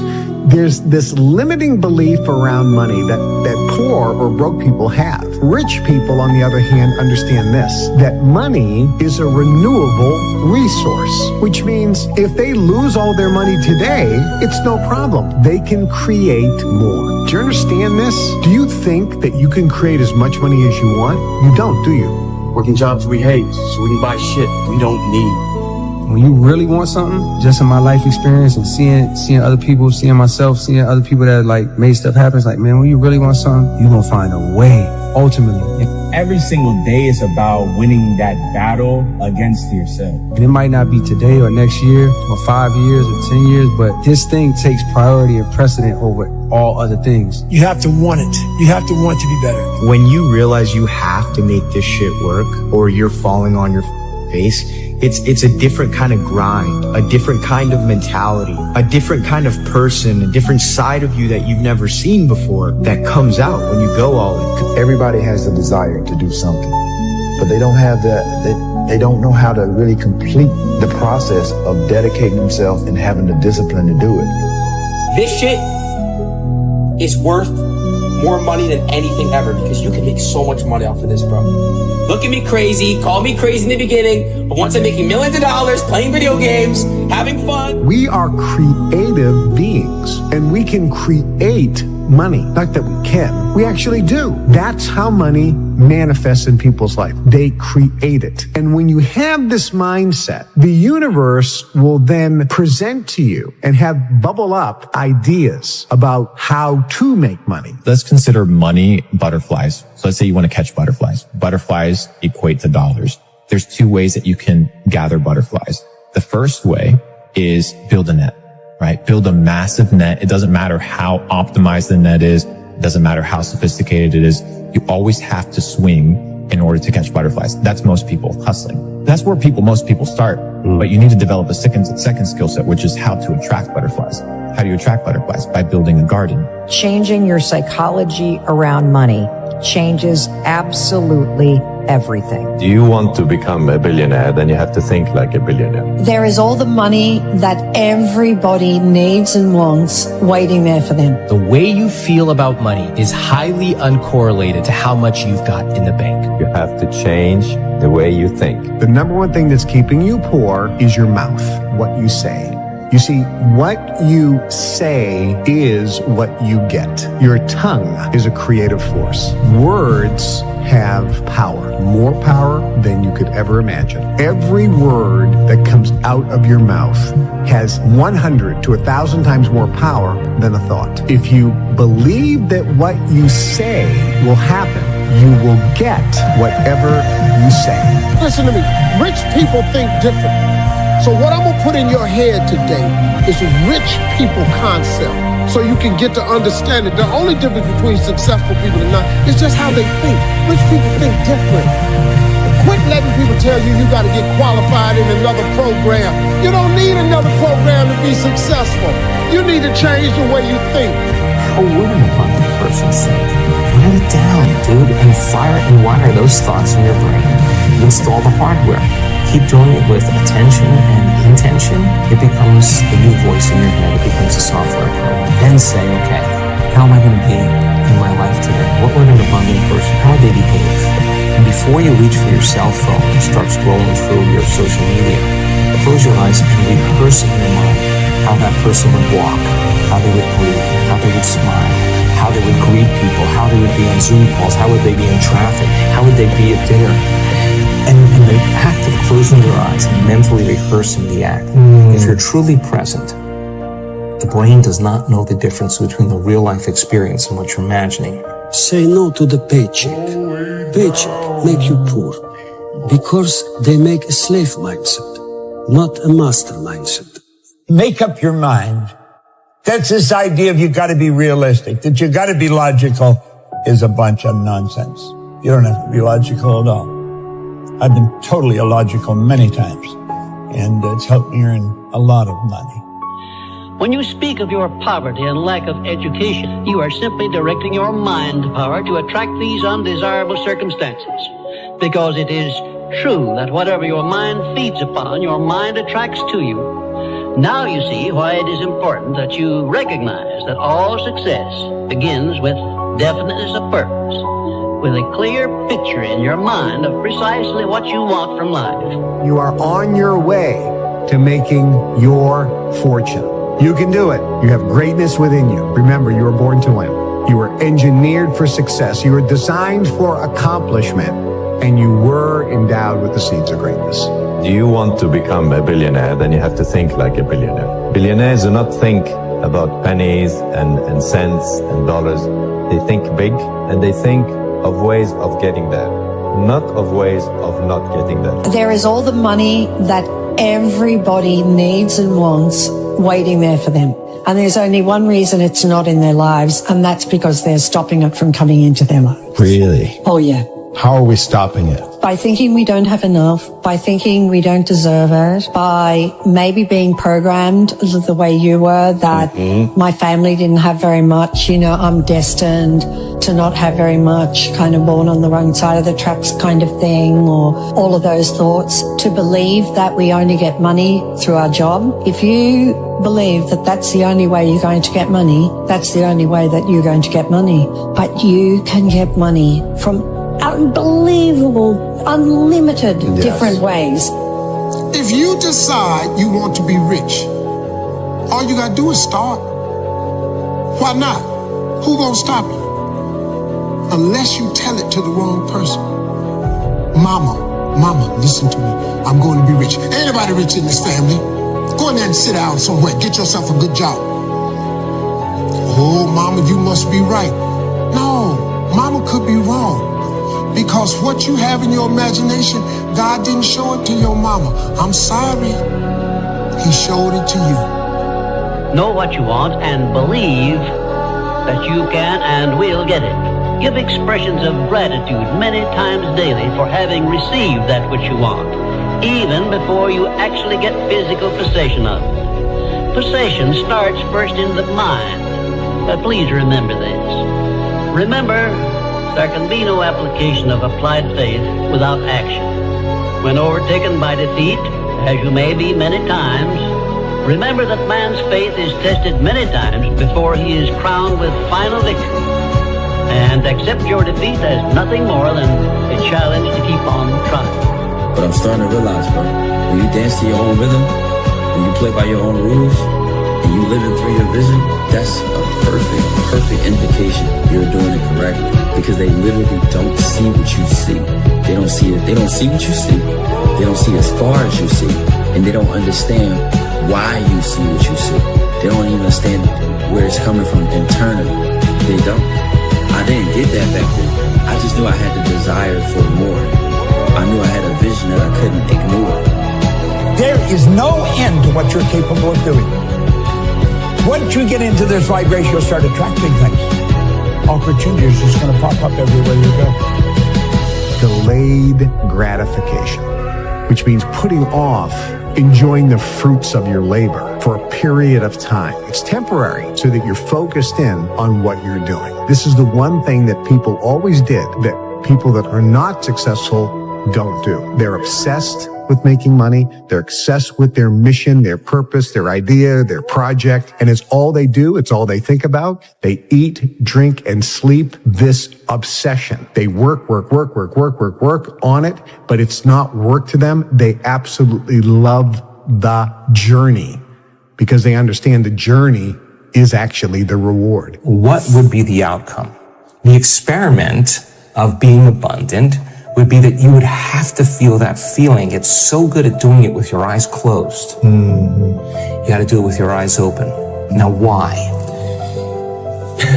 Because if you're feeling the feelings of your emotions, of your future, you're no longer looking for them. You can do whatever you make up your mind to do. Believe, and you shall receive. Will you please remember that your life is exactly what you make it by your own mental attitude. Listen to this. You do not have to be the smartest cat in town to earn a lot of money. As a matter of fact, you can be pretty dumb and earn a lot of money. I was pretty dumb and I was earning a lot of money. So when people tell me you got to be smart to earn a lot of money, I know that's not true because I knew I wasn't very smart and I was earning a lot of money. If you complain about money, if you judge people who have it, if you rush when you're in lack, if you cheat when you don't have what you need, an abundant person doesn't do that. You got to look at that and say, I got to break these habits. Yes. Oh my God, if I truly want to be abundant, I can't act this way. Now here's the big one. If I truly want to be a new personality that's in a new personal reality, I can't take lack with me. I can't take unworthiness. I can't take the story that goes along with it with my parents or my grandparents or my ex or whatever. That story has to end. When people look at the money that they're making and then the amount of effort that it takes them to make that money, they're like, you know what? At least I worked hard for my money.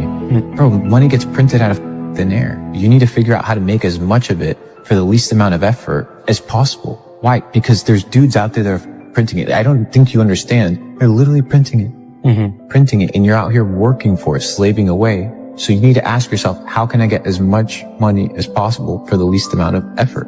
So you need to start a business. You need to be able to understand how to arbitrage. You need to learn how to sell. You need to learn how to market. These basic skills, because the assumption that you're going to find security in a job is a fallacy. They can fire you for any of a million reasons tomorrow. Your skills are what's going to determine if you stay afloat or not, if you have the ability to make money. The job doesn't count. The idea of having a side hustle that you're not actually fully invested doesn't count. You need to be focused on making money. Money is the name of the game. You have to take care of it. You are a creative force. Get the millionaire mindset. If you don't have the millionaire mindset, that money is a renewable resource and that you can create, and it is God, the universe, which is the source of your supply that gives you the power to get right. If you don't have that mindset, then you're going to have a struggle making your first million and making any large amounts of money. Money is a renewable resource. You can create money. Now let me give you a description of the one thing which represents the main difference between a successful person and a failure. Please listen carefully and think for yourself as I speak, because failure to recognize the truth I am about to give you is the starting point of most failures. Successful people in all occupations, all professions, and all callings have one trait which distinguishes them from the failures. It is their capacity for belief. The failures see the hole in the donut, but do not see the donut around the hole. The successes see the hole also, but they see the donut around the hole. Changing your psychology around money changes absolutely everything. The way you feel about money is highly uncorrelated to how much you've got in the bank. The way you feel about money is highly uncorrelated to how much you've got in the bank. We're going to go back to childhood, and we're going to go to the future. What conversations do you remember your family having when you were young about money? What phrases? Here's some examples that might sound familiar. We can't afford it. Here's the consequence of that. This person, hopefully, they end up in a pretty nice job. Maybe they've done well. They have some decent amount of money. What will fail? Billionaires look at their experience and say, this did not work. What can I learn from it? You have to change the way you think. Think about it. There's been many periods in my life that I've had internal growth, which was this: work, no results, but I'm a little bit better. Work, no results, but I'm a little bit better. Work, no results, I'm a little bit better. Work, boom, just got paid. I just got paid. And it looks like overnight success. Yeah. It's like, oh, it happened in a year. No, bro, it doesn't. Because if you do all those things, even if nothing happens and you know you're doing the right thing and you're on track, overnight success becomes this easy thing because you were internally growing and then the bubble popped. And then boom, it looks like you were doing it all wrong. You want to make money? The key to making money is serving the most amount of people. The more people you serve, the more money you make. People always say, athletes make so much money. Doctors should make more money than athletes. But I'm like, wait, how many patients you got? How many patients you got? The doctor got 30 patients. Well, you got 30 patient money. But how many people are enjoying watching LeBron play? Hundreds of millions. So he gets hundreds of millions of dollars. I said, dude, don't ever get it twisted. You serve more people, you get more props, you get more money. Another way to get wealth is through servanthood. Listen very carefully. The more people you serve, the richer you become. The more people that you can serve and the more needs you can meet, the more successful you become. If you're going to put your effort into something and you're going to work on something, you cannot afford the luxury of a negative thought. I'm going to write a book. I can't afford to think that it won't sell. I'm going to build a business. I can't afford to think that I'm not going to get any clients. Do not accept from life or anyone else anything you do not desire. And remember that Mahatma Gandhi proved himself to be more powerful than the great British military forces by this simple method of passive resistance. Keep your mind eternally engaged in thinking of that which you desire most, your major purpose in life, so no time will be left for you to waste on thinking of that which you do not want. The more I listen to this, the better my life gets. If they don't have what you want, don't listen to what they say. There's no greater waste of time than justifying your actions to people who have a life you don't want.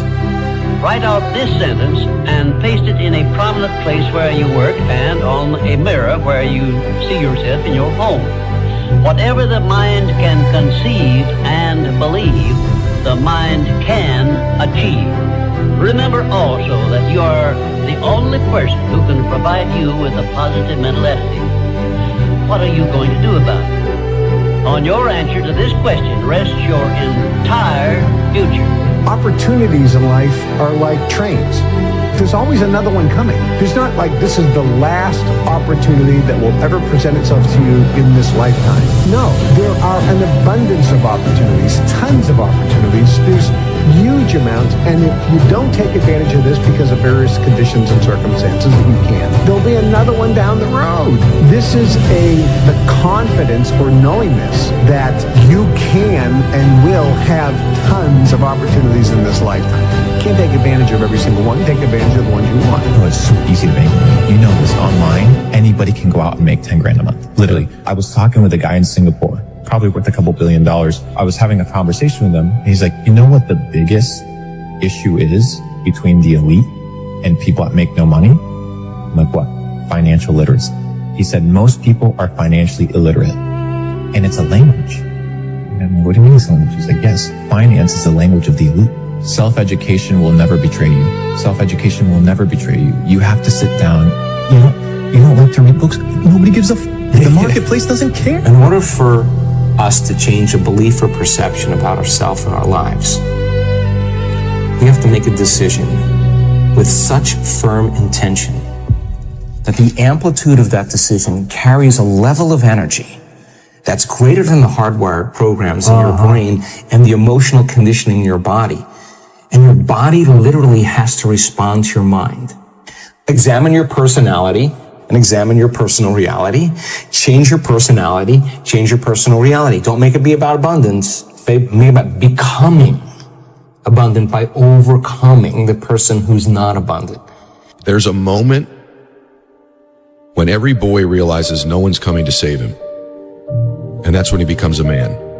And some boys never get there and stay children forever. The winner never quits, and a quitter never wins. Definiteness of purpose. By now you should know what you want most from life, and you should have a plan for getting it. Going the extra mile. This is a must if your major purpose is anything above mediocrity. Wake up every day. How bad do you want it? How bad do you want your dream? It's so much easier to forget that vision than to remember it, right? So if you're going to remember it, you got to keep it alive in your mind. How do you keep it alive in your mind? You disconnect from your environment. You close your eyes. You play music in the background. Don't be thinking about what's going to happen in your day. You already know what's going to happen. Don't think what happened yesterday. You already know that. Get in the present moment and say, who do I want to be when I open my eyes?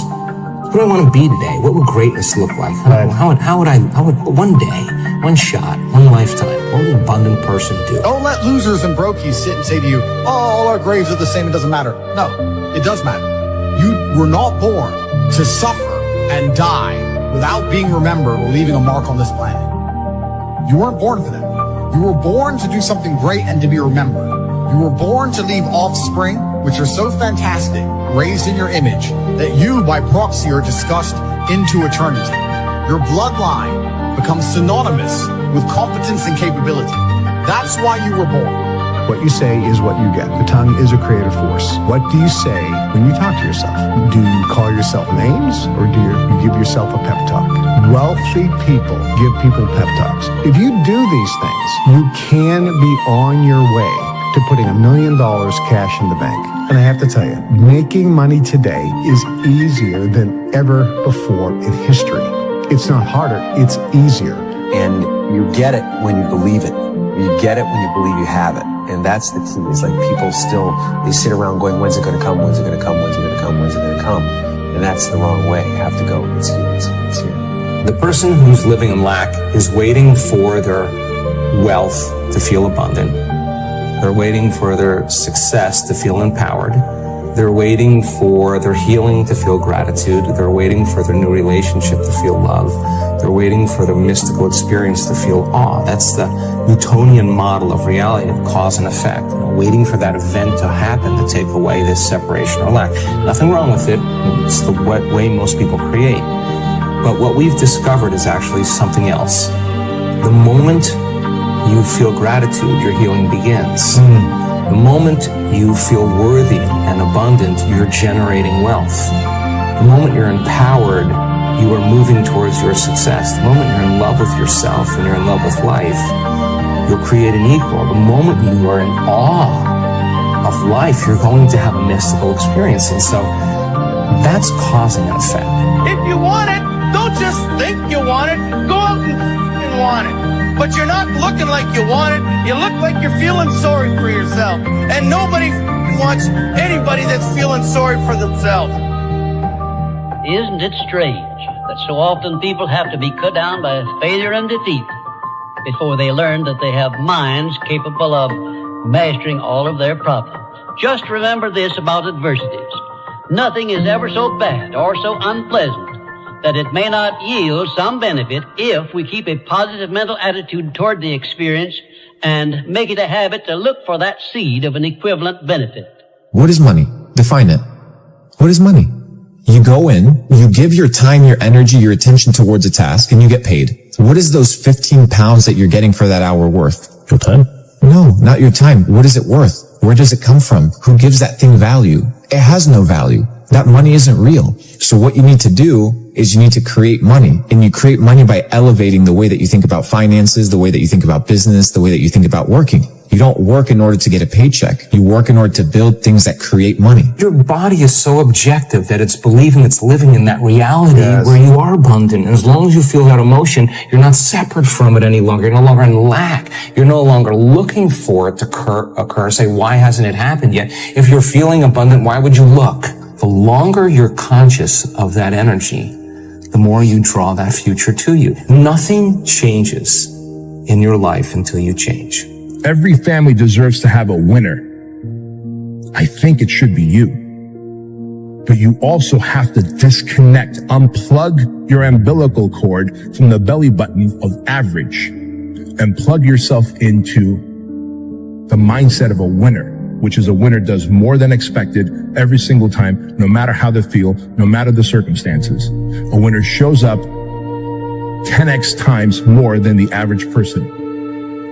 A winner has these unreasonable expectations of himself. A winner knows that he's destined for greatness. And no matter how many people around him tell him to slow down, be careful, watch out, that's too risky, you don't have the genetics, the DNA, the money, the mind, the brain power for that. A winner locks onto their goals and keeps going. The reason you want it so damn bad is because you know you can get it. You know you're capable. You know if you do everything right or everything that you're supposed to do, that you can achieve it. And when you know you can do it, you get pissed off when you don't have it already. And see, the problem is so many people don't think that they can do it. That's when you lose your drive. People want to talk about where's that fire. That fire is by starting it. You got to ignite it. And that's going to light that fire. Now you know how big this fire can get. You know how dangerous you could be. You just got to stoke the fire every day. You got to keep adding to it. Every time you add to it, it gets a little bigger. It gets a little more possible. It doesn't seem so crazy anymore. And after you add it enough, you see what's capable. Until one day that fire is there and it's rage, all because of a spark. Nothing ever just happens by luck, but every effect has its definite cause, albeit we often observe effects, the causes of which we cannot isolate or understand. Now there's three types of people in this world. Those who watch things happen, those who wonder what happened, and those who get up and make it happen. And it's easy for you to figure out what type of person you are. Do you wait to start doing it until you feel like doing it? Or do you get up and get after it until you feel like doing it? Come on now. It starts with the dream killer button. Don't hit it. What you doing? You gonna snooze yourself or choose yourself? Don't confuse yourself and lose yourself. How you gonna start your day with a nap? You ain't even done nothing yet. You had plans on waking up last night when you set that alarm. What happened since then? Your dreams got smaller, so you stay in your bed. Your life is less important than the excuses in your head. You stay in your bed, your dreams stay in your head. Choosing your feelings instead of what you said last night when that alarm was said.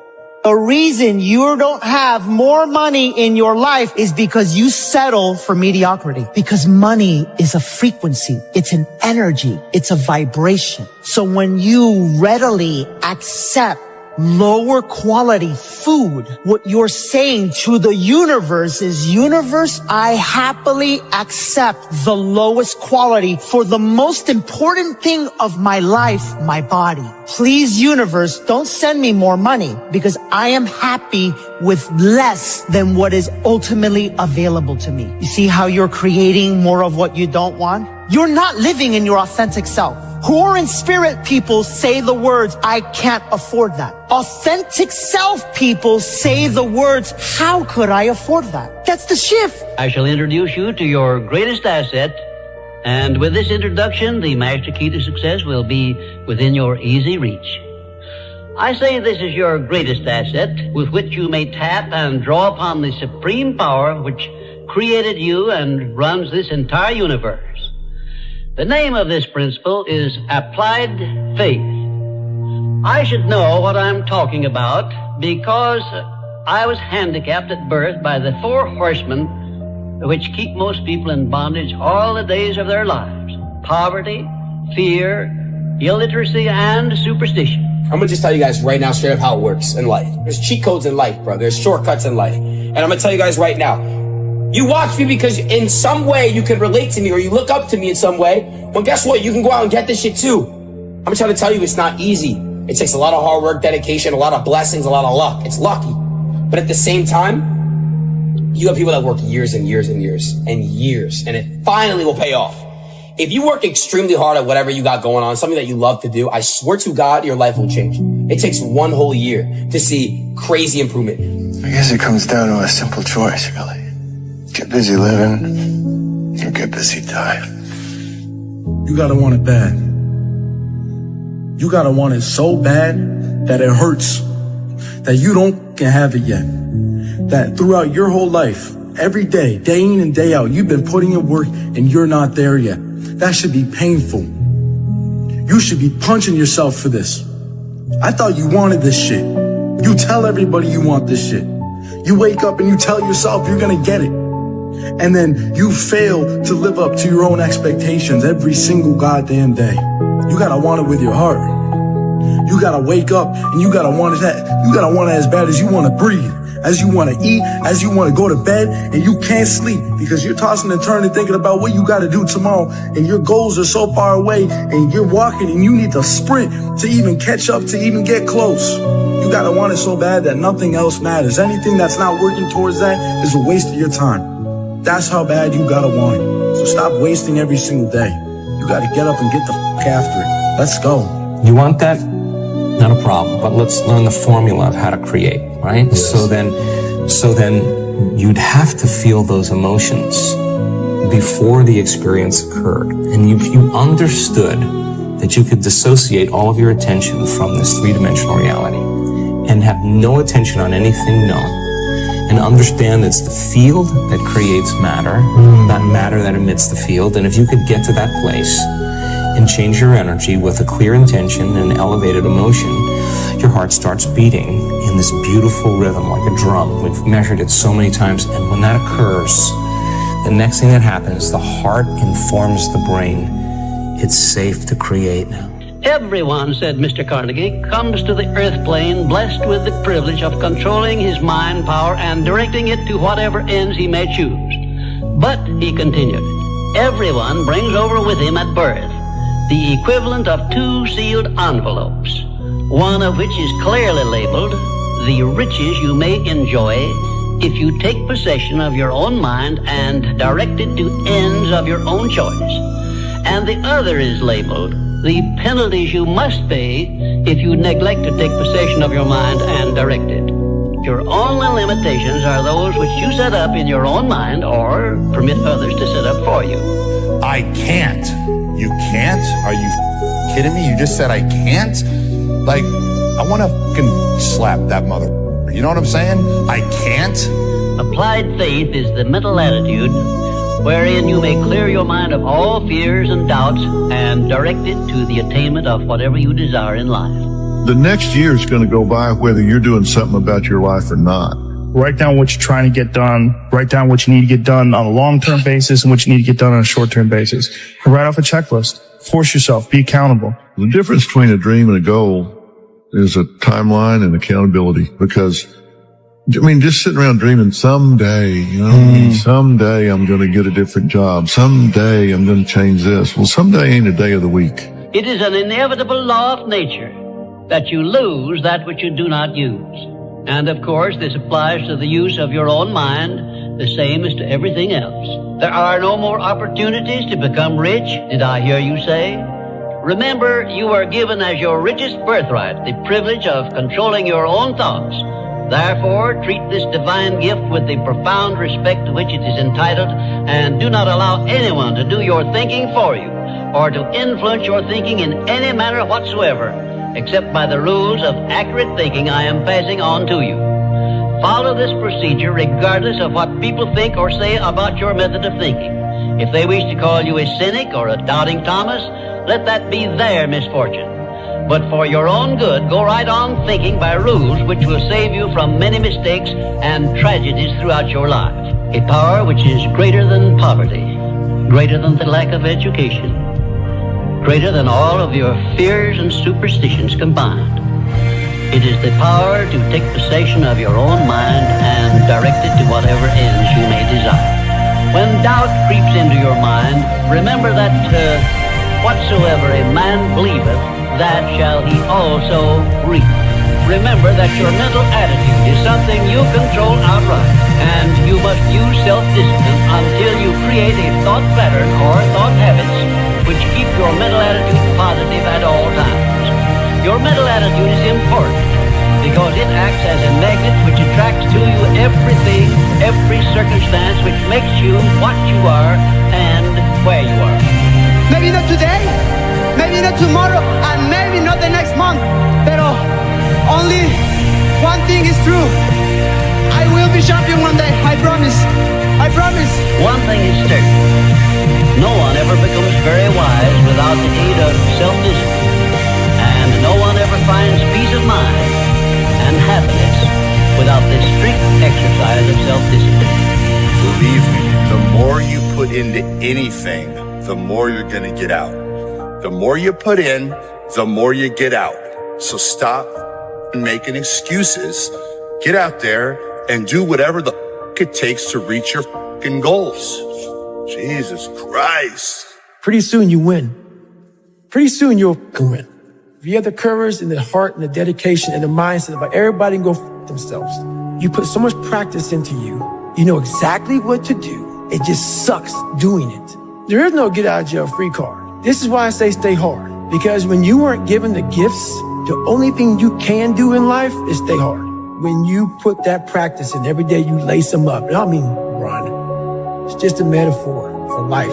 Remember, faith is not something you get. Faith is something you already have.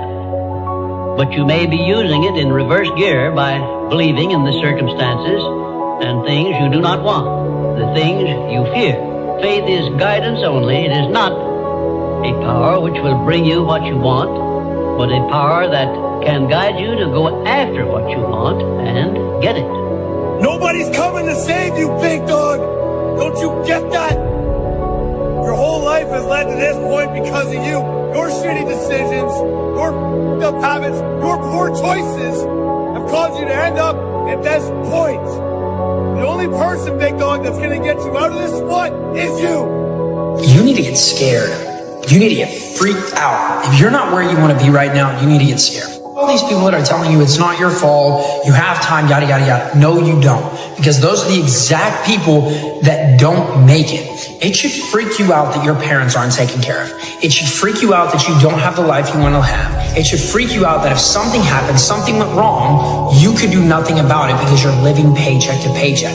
That should freak you out. Bro, this is not that hard. It's just hard to do. There is no secret. There is no quick fix. There is no hack. There is no path of least resistance. The quickest way for you to go from where you are to where you want to be is that shit you're trying to avoid doing. And not only is it the fastest way, it's the only way in most cases to get where you're trying to go. I must work hard. I must have failures so I develop skills. And I must not quit so I can continue to push forward as other people fall out. I'm playing to win. And to win, I will destroy you. I will do everything to win. And I need to win. Because when I win is my proof that I am alive. My philosophy is, why be normal when you can be the best? I don't want to be normal. I want to make the difference. I cannot stress this enough. The more you put into anything in life, the more you're going to get out. The more you put into building a business, the more you're going to get out of it. The more hours you spend working on anything, the more you are going to get out. Work pays. When you don't know how you're going to win, you treat every day like a Monday and every month like a January. You got to wake up every day and put 110% to your craft because there's someone out there that's getting it more than you. So don't be acting shocked when they up and you down. The person who grinds the hardest always gets it. Hard work beats talent every time. Remember that. You're always going to need to push yourself. You're always going to need to parent yourself. In the end, you realize it's just you. No one is coming to save you. No one can understand you at the depth you want them to. No one can lift you up other than yourself. No one can be there for you all the time, and no one else can overcome the thoughts that are weighing you down. It was always you, and it will always ever be just you. A lot of you niggas gonna spend your whole life waiting on a handout, waiting on somebody to come and put you on, waiting for some money to fall in your lap, waiting for somebody to come and save you. No, ain't nobody coming to save you, bro. Once you understand, you're gonna have to do this shit on your own. You're gonna have to have your own motion. You're gonna have to have your own grind. You move different. You talk different. You apply pressure to shit different. It's different when you know nobody's coming. No more around.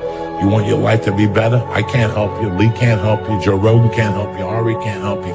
Only you can help you. Grab your balls, get a notebook, and write down what the you're gonna do this year.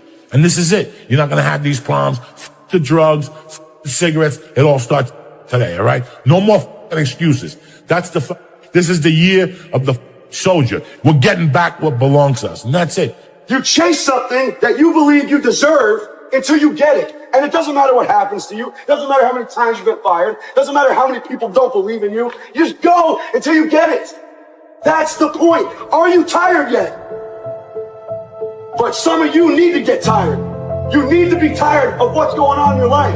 Get tired of your habits. Get tired of your results. Get tired of the actions that you're putting in every day. You gotta change, man, or nothing changes.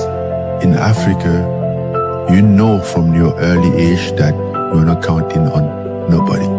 You're not expecting anything from anybody. It's all on you. And as long as you get that, the rest of your life get better. Here's something a guy said recently. This dude said, there's a moment when every boy realizes no one's coming to save him. And that's when he becomes a man. And some boys never get there and stay children forever. Nobody's going to believe in you until you've already done it. Nobody's going to come and celebrate with you until you've already done it. The work is going to come before the belief, which means you're going to have to work for a long time by yourself with no applause, with no awards, with nobody telling you good job. And then once you start to build something and people start to see the momentum and they start to see the result and you start doing some things, then you're going to get a little belief. Unless you understand that you've got to parent yourself, you got to push yourself, you're not going to make your dreams come true. You're just not. We had nobody anyway, mother. So see how I'm talking myself right now? That's me. That shit fires me the fuck up. That shit makes me nuts. We had nobody anyway, mother. Look around you. There was no team. It was you. What's your most brutal life lesson? Nobody's coming to save you. It's also the best one. The best day of your life is when you realize nobody's coming to save you. And when you can realize that and you can kind of cynically smile because you know you want the ball in your court, then you're well on your way to being successful. When you take full responsibility of everything, good or bad, even if you don't do the actual task, if you take responsibility fully, you're free. There's a tremendous amount of liberation that comes when you accept the fact that you're always going to need to give yourself a push. The first two words of getting out of poverty are my fault. And the thing is it doesn't actually matter if it is your fault, but it is your problem. You have to solve it because no one else will. That allows you to actually do something about it. Until you win, effort always goes unnoticed. Get used to it. No one roots for you until everyone roots for you. That's just how it works. You're going to lose sleep. You'll doubt whether it'll work. You'll stress to make ends meet. You won't finish your to-do list. You'll wonder whether you made the right call and have no way to know for years. This is what hard feels like. Everything worth doing is hard. And the more worth doing it is, the harder it is. The greater the payoff, the greater the hardship. If it's hard, good. It means no one else will do it. More for you. At some point, everything's going to go south on you. Everything's going to go south, and you're going to say, this is it. This is how I end. Now, you can either accept that, or you can get to work. That's all it is. You just begin. You do the math. You solve one problem, then you solve the next one. The bottom line is, no one's coming. No one. No one's coming to push you. No one's coming to tell you to turn the TV off. No one's coming to tell you to get out the door and exercise. Nobody's coming to tell you to apply for that job that you've always dreamt about. Nobody's coming to write the business plan for you. It's up to you. There is no perfect time to start. You gotta start now with changing your life. You gotta do your best work when you're least motivated. So those days you don't want to do it, guess what you gotta do? You gotta suck it the up and do it. Stay hard. I just don't see the point. This idea you have that there's a way to be safe, it's childish and cowardly. It stops you from experiencing anything, including anything good. Once you've And I said, okay, I'm gonna give you the most extreme example, but I just want to see what happens, okay? What's the percentage chance of you making $1 million this year, legally, and if you don't, everyone that you love dies? And everyone's like, 100%, 100%, 1,000%. I said, what changed? The goal didn't change. The time frame didn't change. Why you're doing it changed. Would you wake up in the morning if everyone that you love's life depended on it and be like, yeah, well, maybe I should scroll on TikTok for a little while? No, you'd be like, I'm going to take action immediately. And so it doesn't need to be like a fear of losing everybody, but what's really behind that is like, why? So you never wanted a regular type life, right? Is that barbecues and ball games? Yeah. If you want to feel like your life has meaning, if you want to go to bed and sleep with a clear conscience, if you want to wake up in the morning looking forward to the day, purpose is a more meaningful, more reliable category than happiness. How do I know? A lot of people, when they think of the phrase, how do I know, they always want to put the what behind it. How do I know what I'm supposed to do? The question that you really should ask is, how do I know why I'm here? Because when you know your why, your what becomes more clear and more impactful. In order to be successful, you need to have a powerful why. Why do you want to be successful? Why do you want to achieve great things? Why are you doing the shit that you're doing on a daily basis? Why? I ask people this on a daily basis and everybody gives me these generic answers. Because I want to help people. Because I want to give back. Because I want to live a happier life. Why? What's the why here? Why do you want to do these things? Why do you want to feel this way? Why do you want to help people? Why do you want to give back? What's the reason? If you don't have a powerful reason, you're never going to reach your goals because you don't have something that's pulling you towards them. You don't have something that's going to wake you up before your alarm goes off. That why is everything. My why is very simple. I want to be remembered forever and I want to inspire one person a day because I know what it's like to struggle with the drugs and the alcohol and feeling like you're alone in life, having nobody to help you. What's your why? You know, when you're built different than everybody else and you have this desire for more and this desire for achievement and this desire to win, everybody else looks at you like you're and they'll tell you that too. You know, what the is wrong with you? Like, why can't you just relax? Why can't you just do this? Why can't, because I'm just not built that way, man. How do I manage all this misery and suffering and futility? It's like, well, I need to figure out what I would have to do in order to make that clearly worthwhile. And so then you have your goal and then you think, well, I need to move towards that incrementally because I'm kind of useless and can only do so much and maybe not even that. But all I have to do is be a little bit better than my miserable self yesterday. And that'll propel you forward very rapidly. If you don't have a strong enough why, if you don't know your compelling future, if you're not ready to climb through every brick wall, then go upstream and find that desire. Find it so when you're facing, oh my God, the money didn't come through, the bank fell through, the bank called their loan, or whatever you go through in different markets. You're just thinking, I just want to make more money to get the Ferrari. You have a reason for that Ferrari. You have a reason for your success. You have a reason for your future. That's when you say, oh, this failed, let's try again. That didn't work, let's try again. And how many times do you have to try again? Who knows? It could be 100, right? It's the people who give up on the 60th one and don't realize that your 61st time of getting past that failure was your next level. The purpose is you. We forget that. Every day I wake up and I don't want to do something. Shit. I'm like, okay, man, do you want to be do you want to feel like a little, you want to walk around all day knowing that you could, but you didn't? The main purpose in life is you. So if you wake up in the morning and you don't want to do something, you don't care enough about yourself. And that's what you need to really research is, man, why am I not doing this for myself? Because that is the number one purpose in life, is to better oneself. What's your rabbit? What's your rabbit? So what you focusing on each day? What you running after? What you chasing after? You may not apprehend it, but what gets you out of bed without an alarm clock? What gets you going when you don't feel like it?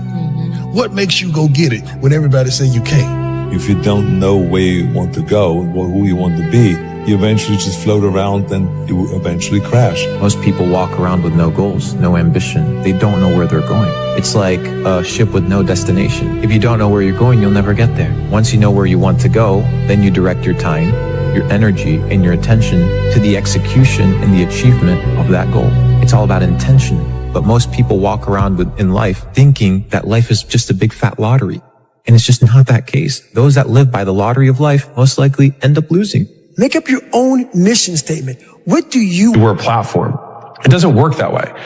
It all boils down to the actual math. And so the easiest analogy is if you think about your business as a pig, and this is the world's ugliest pig, if you put lipstick on the pig, it's still a pig. And so if you put lipstick or you sprinkle some software on your lawn care business or your local service business, it's still a local service business. And one of the mistakes that I honestly see all the time is where people will take their service, say, I'll give you the service for free if you use the software, but here's the problem. The revenue will look just like service revenue. And so just because you bill through a software system, if you still have the same churn as a service business and the same margins as a service business, then they will still value you like a service business. You'll get valued based on a multiple of bottom line, which is fine. It's just not going to be a top line multiple or some big number on top of that because that's not the nature of the business you're in. And that's okay.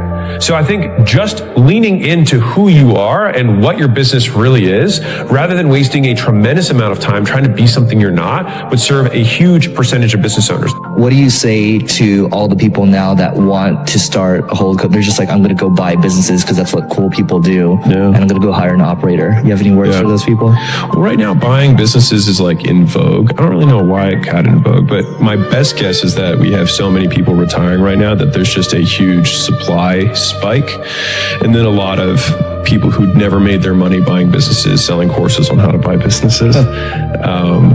Because the thing is, and this is kind of for the audience, is like if you make your money buying businesses and you're really good at it, you don't need to sell a course. Like the best people at buying businesses buy businesses and hold them and invest. Like I think Naval said, like the best investors don't sell courses, don't invest in. Yep. You know what I mean? Because like if you're really good at it, you don't need to. Yep. And I kind of stick by that.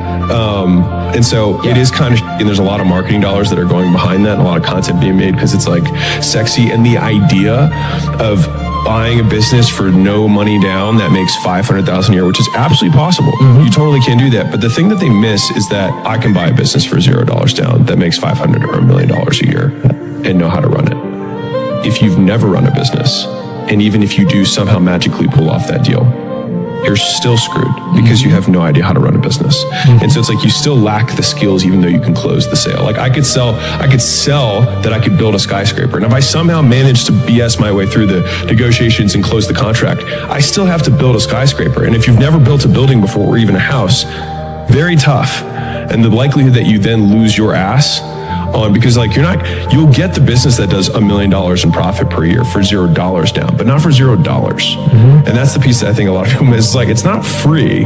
Like you have a liability or you have a debt if you use some sort of seller financing, creative financing, whatever. It's like, but now you owe this person. If you're broke and you don't want to be anymore, I'm going to read you some stats that are going to blow your mind. And then I'm going to give you 6 steps so you don't have to be.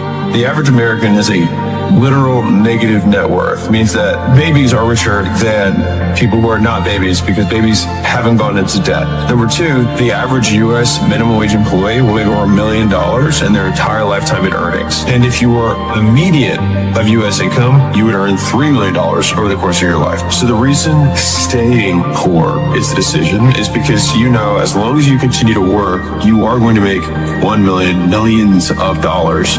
And most of the time, it's going in places that don't make sense. So challenge number 1 is the buy nothing challenge. It's very simple. You just buy nothing. So disconnect your credit card from Amazon, leave your wallet at home when you go to work, have no way to pay for stuff. You have your gas, you have your insurance, rent, car payment. If you buy food at discount grocery stores, you pack your lunch. That's all. If you buy nothing that is as austere or hardcore as my recommendations may appear, I do not ask people to do things that I haven't done. And so like when I was taking home $20,000 a month, me personally, I was in a house with 6 roommates and I split my bedroom with 1 roommate. And so like, 2 beds, 2 dudes looking at each other like every night. When I was making $1 million a month, I was living on less than 15. And so the key takeaway that shifted how I thought about making money and more importantly, keeping money is that wealth is actually a ratio between what you earn and what you need. And the number 1 rule of money is spend less than you make. And so I always like being super, super conservative with my expenses relative to what I make because I don't like spending money that I feel like I do. How do you advise people to select sort of who they're working on things with?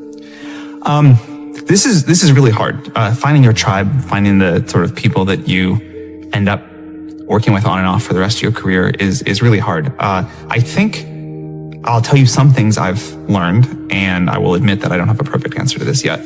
But I think one thing is you should be willing to move. For whatever you're doing, there tend to be pockets of it around the world where there are similar people that are doing great work in whatever field you care about.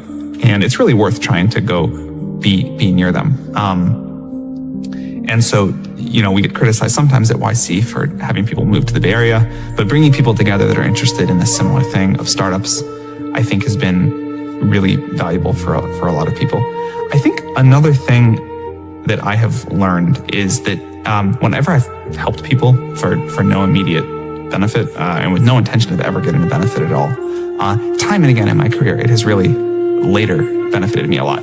So I think you at some point often get to a point in your career where you're limited by how many good people you know, and how many of those you can work with or get to do things that together. And so just helping a lot of people and spending a lot of time with a lot of people has benefited me, years after I've really helped someone for no reason. I get to invest in their startup and it goes on to be this huge success. Or we're able to work on OpenAI together, any number of things.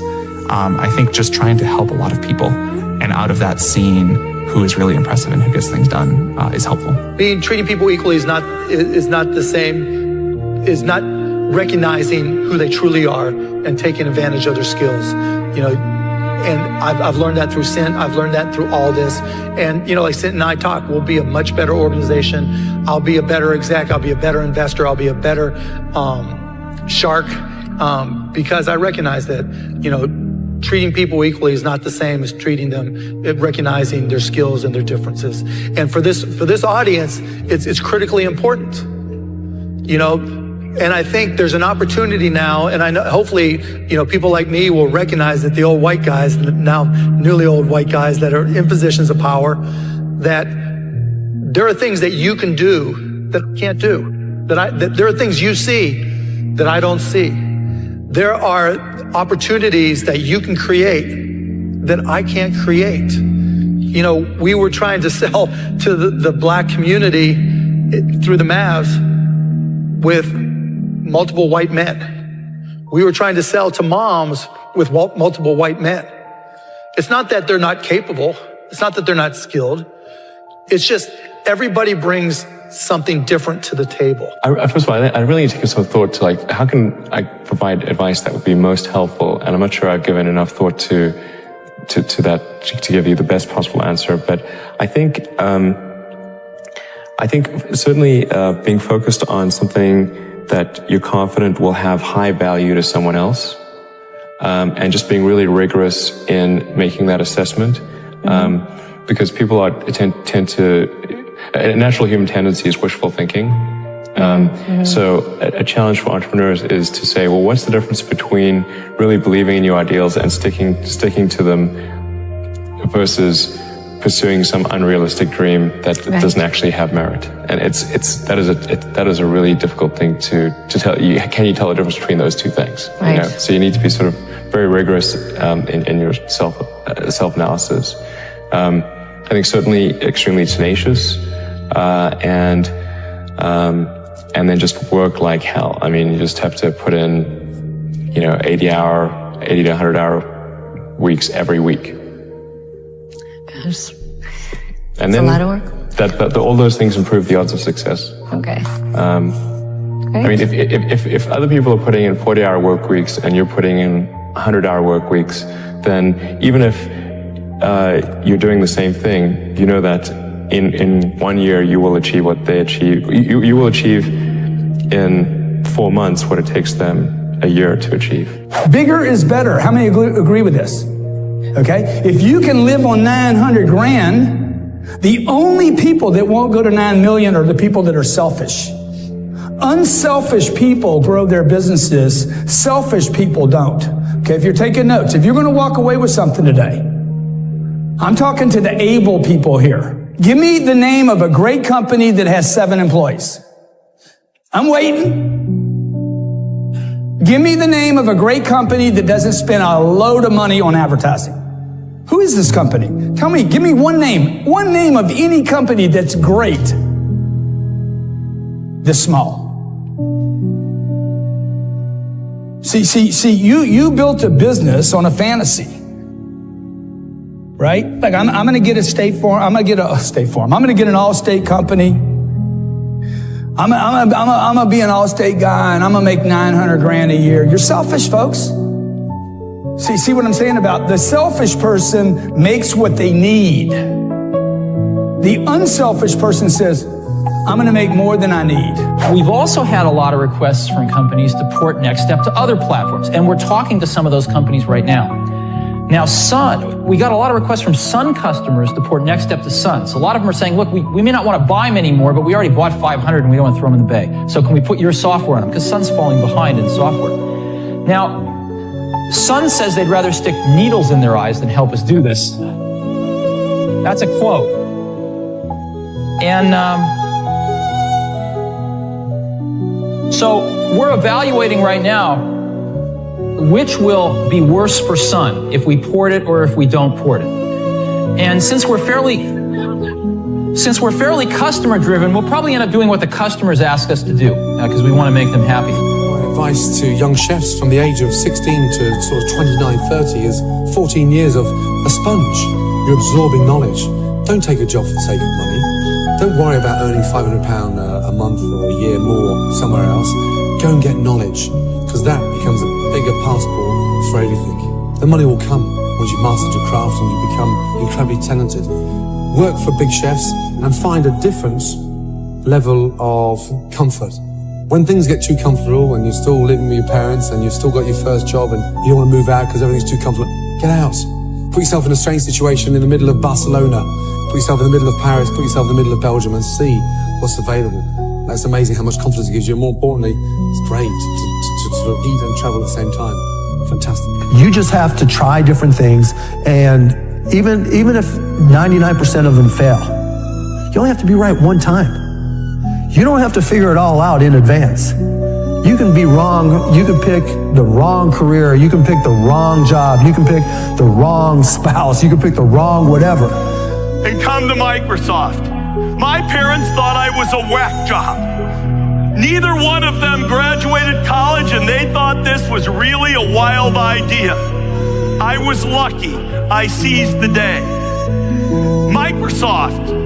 One day, some guys fly in from IBM, and all of a sudden we figure out we could actually provide all the software they need for this thing that became the personal computer. People, Bill, Paul, they had the wisdom to seize the day when that opportunity presented itself. And yet, when you think of all the opportunities, when I think back of all the opportunities I've had, the one that was most important was an opportunity I got in 1969. Sitting in my junior high school class, I was in a public junior high, not very stimulated at the time, and over the loudspeaker, they said that a private high school in our area that I'd never heard of was giving scholarship tests that weekend. I told my mother I wanted to take them. She said, that's fine as long as you get a scholarship because we can't afford to send you there. But that's really where I got switched on. Switched on in math, switched on personally, energized in a way that never... It feels good. It feels good to talk about that, man. It actually makes you feel good, makes you feel proud, all that shit. But guess what happens? That alarm clock goes off at 4 a.m. to train. I don't want to be a SEAL today. Or I don't want to be whatever today. I'll start tomorrow. And that's the usual pattern of people's lives. That's why I talk about clearing out the mind. Until you really want to do something, you're always going to be a talker. And then once you do this over and over and over again, it becomes like breathing. I don't want to live this lifestyle, but to get to the other side of this, I have to. So if you really want it, you realize what trying is and what trying is not. I was not always this strong guy you see. I went through a lot of hard times in my life to get here today. I'd like to thank my mom up here who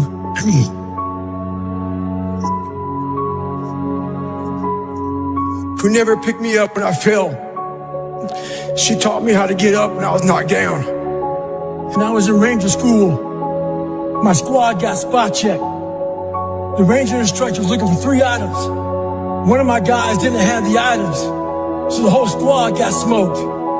The RI was sitting there smoking us. And the more he smoked us, the more my squad looked around looking for someone to motivate them. The ranger instructor shouted out, "I'm gonna bury you motherfuckers." So I saw that my squad needed some extra motivation.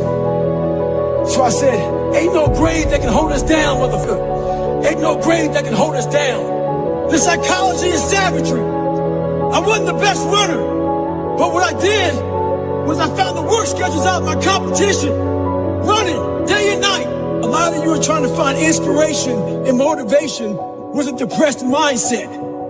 You're depressed because you're not doing shit with yourself. You don't find inspiration by not living in the grip of life. You need to live in the grip of life to find inspiration. Put challenges in front of yourself. When you put a challenge in front of yourself and you attack it, that's when you find inspiration. Scars we have on our bodies that people can see, and they tell a story. But a lot of us have scars in our brains about fucked up lives, bad childhoods, bad adulthood, whatever the fuck you're going through. Those scars in your brain we don't talk about. We hide. Scarring is proof that our past is real. How do you keep that dog mentality? The first thing you gotta do is the exact opposite of everybody else. Sometimes you gotta fight pain with pain. Stay hard. It's 44 degrees and it's nice and rainy outside. But no one cares about that. It's not about the rain. It's what the rain represents. I was always giving you a text, trying to give you a way out, trying to give you an excuse not to show up. This is my excuse today. But guess what? You gotta have the mentality to show up every fucking day of your life, no matter what life throws at you. It's our responsibility to show up to the Coliseum of life, prepare for fucking battle. I usually train alone. That person wanted to run with me. And I said, fine, we'll run 15. This morning comes, there's storms coming in this way. And the person calls and said, hey, why don't we do it tomorrow? Taking souls is when I told the fucker, I'm gonna run 15 today, and I'll run with you again tomorrow. That's what taking souls is about. When I was in the military, we go on these instructor-led runs. Most of the time, we knew the start and end point. So on the way back, I started seeing people getting happy shit because the end was near. But there were some asshole instructors that would hear the happiness and go right on past the end point. When that happened, everybody stopped talking, heads would start dropping, and I started taking fucking souls. At that time, I knew what happened in their minds. They were living off the hope factor. They hoped the instructors would stop running. They hoped the water was never cold. They hoped the weather was good. I don't live off that hope shit. I wish the water was cold. I wish the motherfucking instructors keep on fucking running. I wish the fucking rain. When the end is unknown and the distance is unknown, that's when you know who the fuck you are. Stay hard. I know why you hate me. You hate me because you're probably in the bed right now. You're probably an underachiever. You're probably somebody who doesn't want to do anything with your life. So I make you question everything about yourself. So I'm going to continue making you question yourself by coming out here and being even more successful.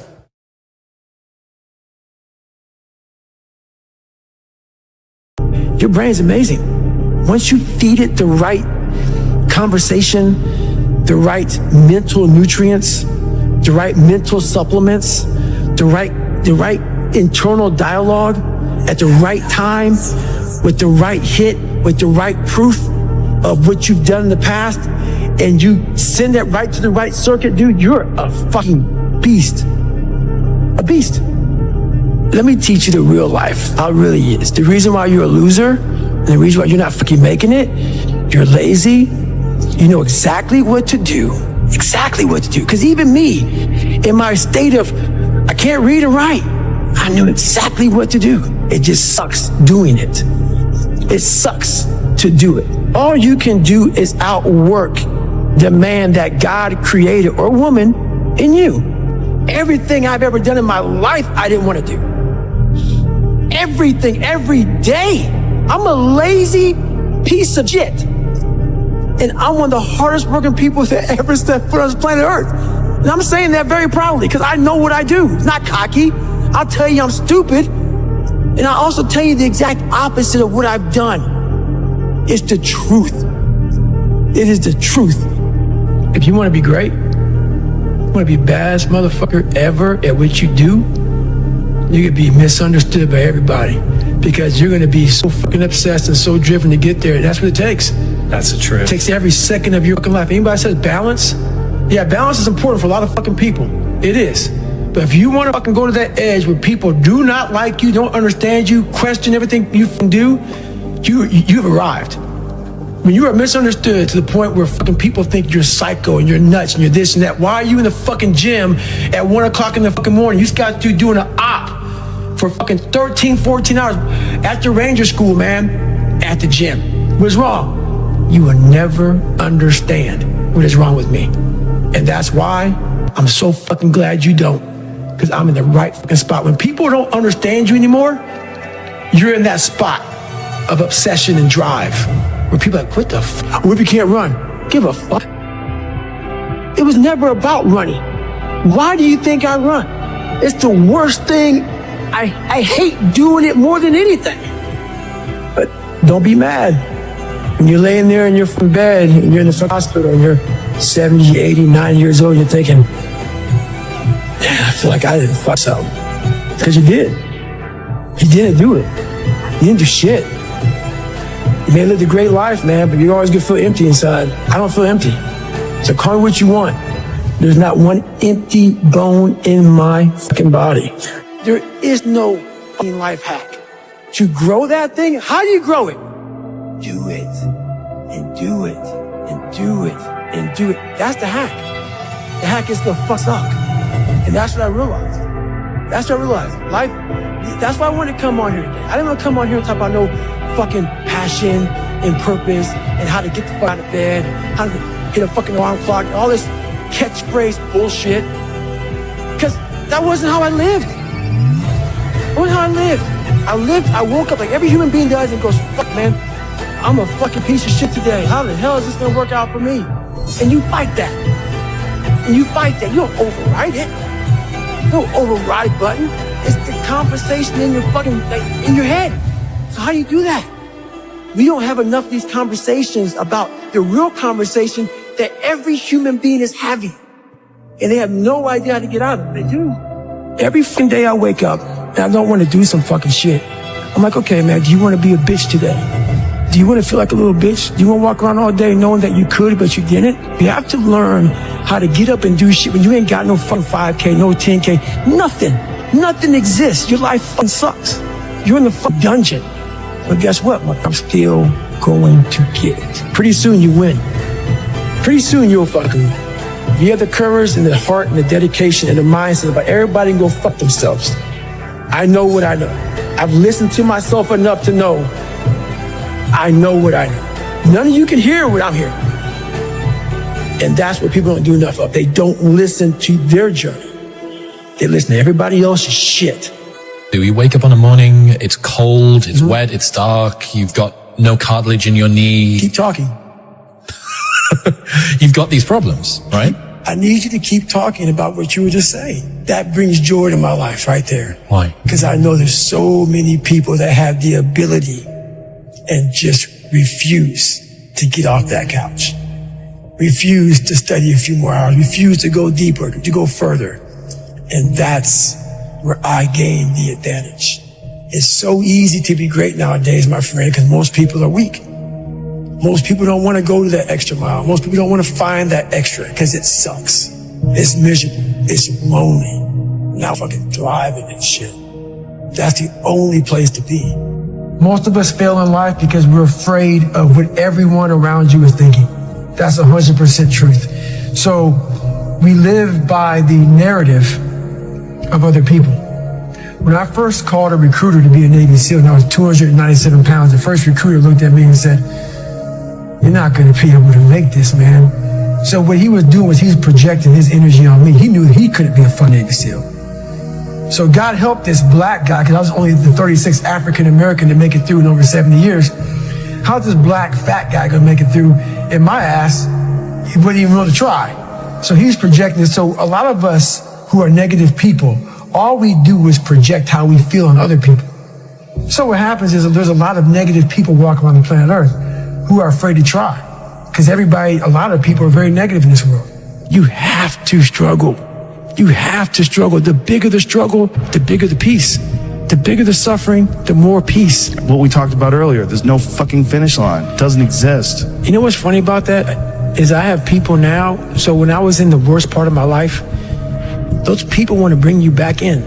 Those people, like you can see who you hang out with, like when you're in your worst. And when you try to get better, what makes it hard to get better is that you are hanging around people who, like, let's say you are an alcoholic. You hang around people who drink. And let's say you want to stop drinking. Those people want to bring you back in. Like, I used to be this guy who wasn't worth anything.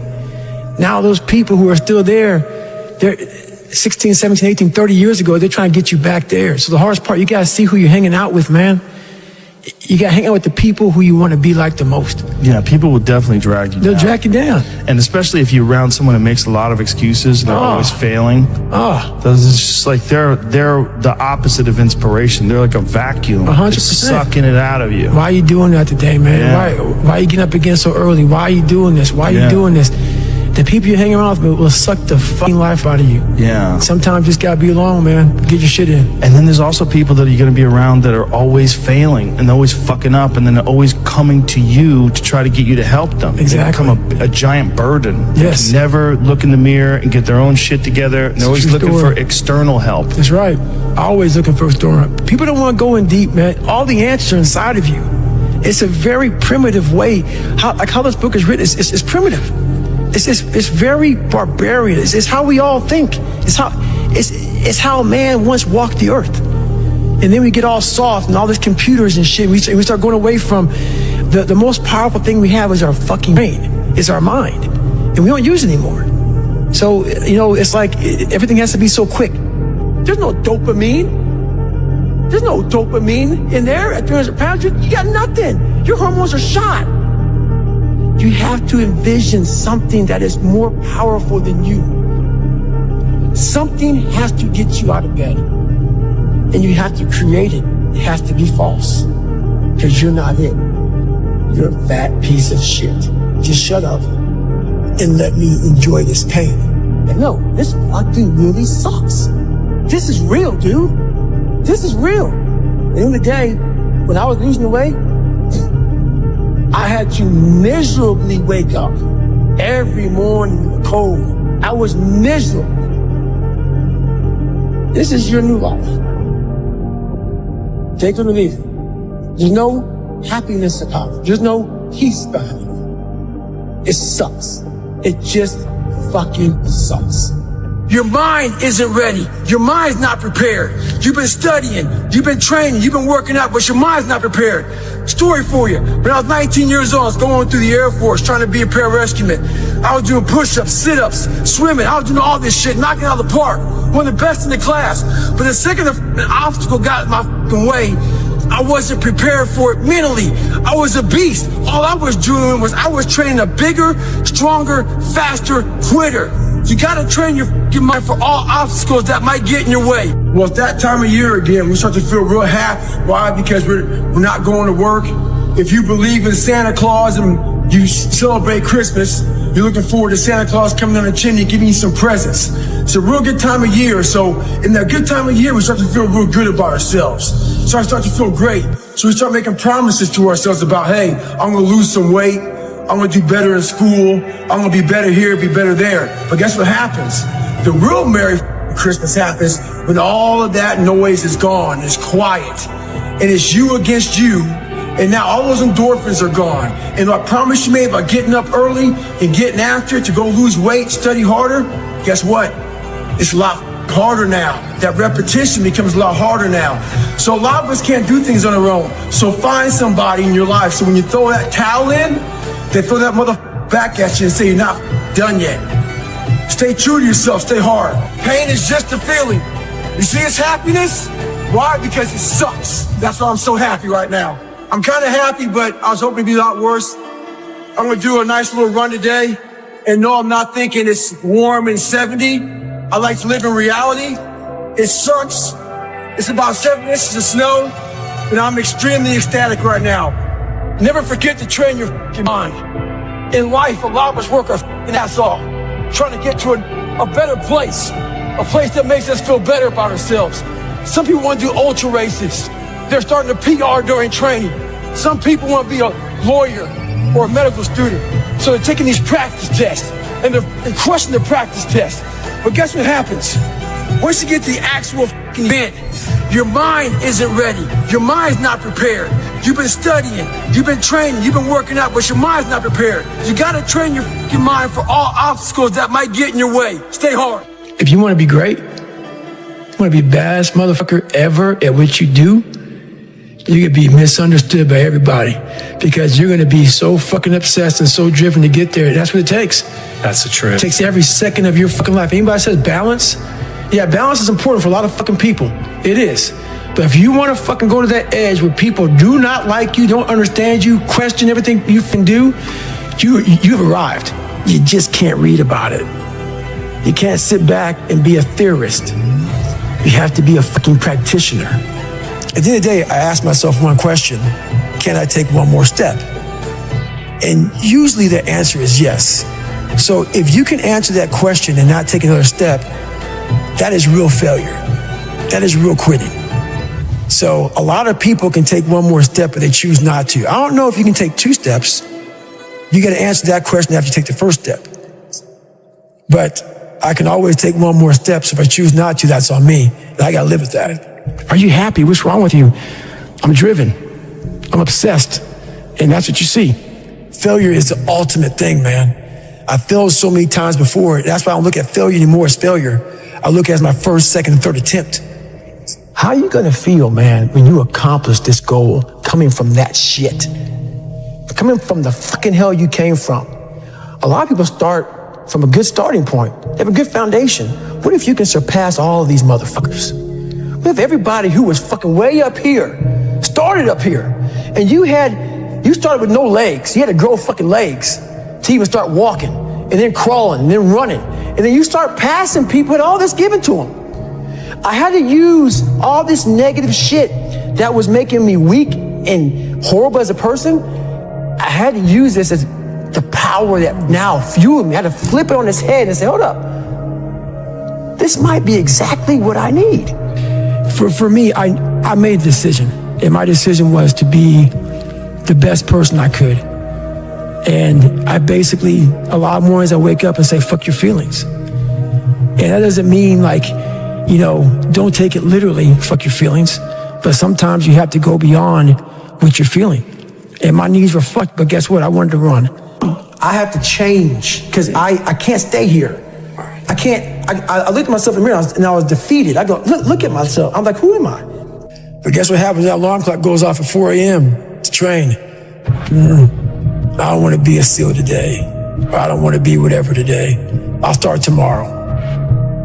You hate me because you're probably in the bed right now. You're probably an underachiever. You're probably somebody who doesn't want to do anything with your life.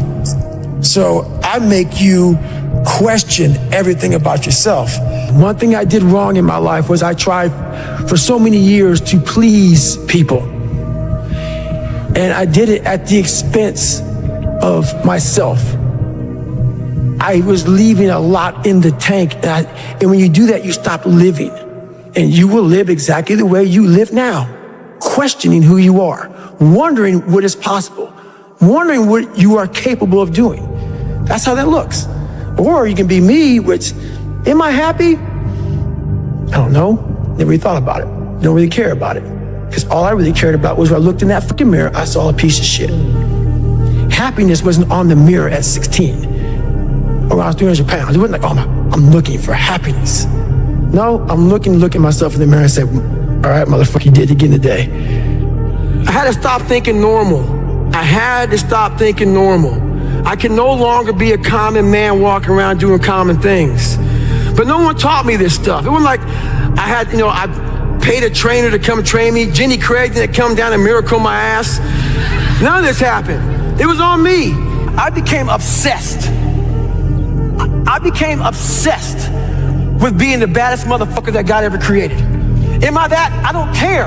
I believe it. And I was trying to tell him, once you become obsessed with something, obsessed, it's okay to be unbalanced for a while. It's okay. Don't be all this stuff people say, you gotta be balanced. To be the best in the world at what you do. It's not about being a Navy SEAL, people. The best at what you do, you have to be unbalanced to find every bit of fucking energy and strength that you have to pull it off. Whenever you think you can't, the confidence comes from the thing that you built. You must build belief. You must build confidence. It can't be like, hey, I'm gonna knock that shit out. You gotta look over here and say, I can knock that shit out. It's belief, and it's built on what you put in to yourself. I had to miserably wake up every morning in the cold, because it was Indiana, November when it started. I was miserable. This is your new life. Take it or leave it. There's no happiness about it. There's no peace behind it. It sucks. You gotta live with that. And I lived with it for a lot of years. And so I sat back and said, okay, all right, I know what this takes. And when you sit back, as fucked up as I was, and I had a laundry list, a table like this of what I have to do to become just a human being, I understand that guy. I understand exactly where you're coming from. That is your personal opinion, and I totally get that. But there's very few people in this world who want to do a job like that. And it takes a different kind of mindset. Is it tear gas appropriate? I don't know. How hard that training is, I don't expect anybody to understand it, but 1%. But the loud voices of this world are the 99% who don't understand exactly what you have to do. I became the most obsessed person on the planet Earth. And I was basically, I had to invent a guy that didn't exist. The mind controls everything. So what I realized was that when I was growing up and I was 300 pounds and I got all fat and I got all insecure, I realized that my mind kept taking me in this direction. When things got uncomfortable for me, when I was facing my insecurities, I was facing my fears, my mind said, oh no, we have the tactical advantage. We need to get you, separate you from this feeling over here. Life's all about feelings. We want the happy feeling. We don't want that feeling of this sucks. Why am I here? And you don't have any, so you can't answer those questions, so you leave. I started realizing that if in that moment, you can answer those fucked up questions, and you are now in charge of your brain versus your brain ruling you, that's where all that stuff comes from. So the 40% rule is all of that. You get to 40%, your brain says, we're done. Let's roll, man. This is starting to get painful. This is uncomfortable. So you sit down. You have to figure out ways, and everybody's different. That's how the book kind of talks about, like we all have these things about, 5 steps to this and 4 steps to this. It's a lot more than that. That's all bullshit. It's a practice that you have to, it's a habit. So if you know that at 40%, I'm feeling pain. At 40%, I'm feeling pain. That's where the 40% rule kicks in. Now it starts. Okay, I'm feeling pain. My mind's saying all this shit to me. It's saying, get out of here, run, flee. The fight or flight kicks in. Okay, we're done. We're not good enough. It starts telling you all these things. You start to believe it because the mind controls all. This is the time where you have to gain control back of your mind. It's okay, let me see if I can go 45%. And once you start giving yourself more and more hope and start realizing, okay, the mind starts to be, okay, what are you doing? We're supposed to be going right and you're going left. You start then controlling your mind. Start finding more in yourself. And then it goes from 40% to a lot further than that. But that's the start of it though. Get to the spot where your mind is saying stop. Wherever that is, you gotta get there first. And then that's when that shit starts to work for you. I don't look at anything as failure. Because when you're willing to try to do something. Not trying is failure. That's not some after school special shit. But when you're able to go out there, there is no failure. It's attempts. Because when you're trying to do something that's bigger than you, whatever you are, whoever you are, if you're paralyzed, you're trying to walk one step and you didn't fail, motherfucker. That's your first attempt. If that's your biggest thing, that's how your mindset needs to go into everything. So I don't look at it as failure is a big word, like that gets people down and shit. We give so much power to words. I don't. No one's gonna miracle me to be somebody special. Everybody that called me near, my dad, my mom, all my situations were on me now. It's solely on me. In 2013, people wanted me to write my book. I did it in 2018. It took 5 years. And the reason why I didn't do it, I sat at a table and Jennifer was there. This is before she started working for me. I started dating her, whatever. And all these people were there. And they're like, man, you gotta go on social media. And I was like, fuck you, man. Like, I'm not, it's poison. It's poison because I knew what I did to get where I am. And I'm gonna have these people, these normal, everyday people, fat, lazy, is exactly who I was, judging me. Because I know it, because I was once them. Our mind wants to protect us. The mind is like, honestly, it has a tactical advantage over us. It knows our deepest, darkest fears or insecurities. It knows where we start to feel, we start getting that doubt creeping that says, hey man, you know what, man, maybe this isn't good. Let's go back home to the wife. Let's go back home to the kids. This is not comfortable. So in that moment, the mind directs us. It's a protective mechanism. It saves us from doing bodily harm, or it really saves us from discovering that the mind's like, I want to be in charge of you. I don't want you to be in charge of me. So it tells you, let's just stop right here.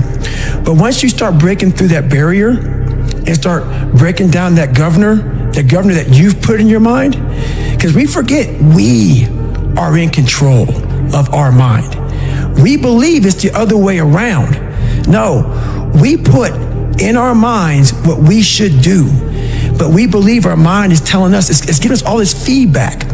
We have to reprogram it and tell us, no, we're good.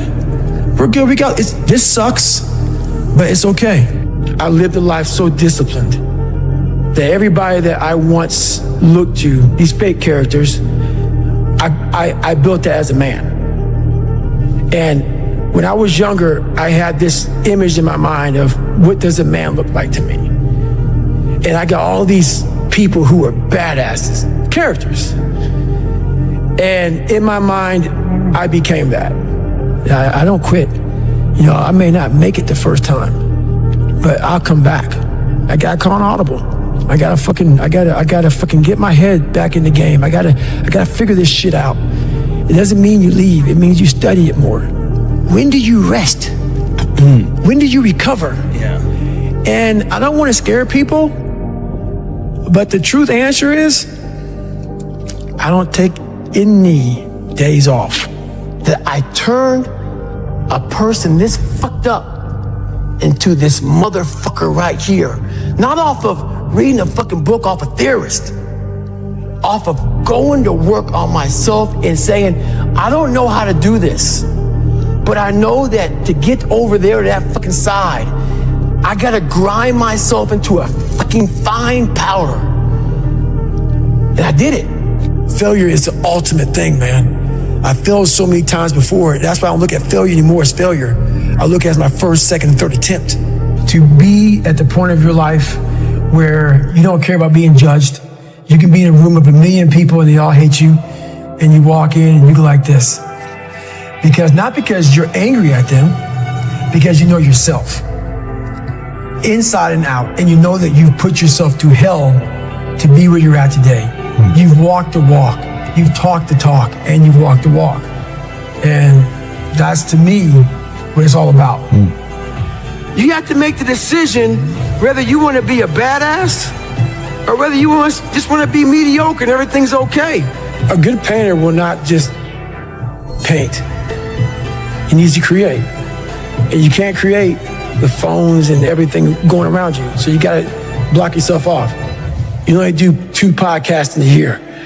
you block yourself off and you're painting this thing inside, and you're going through all these different colors of paint and everything else.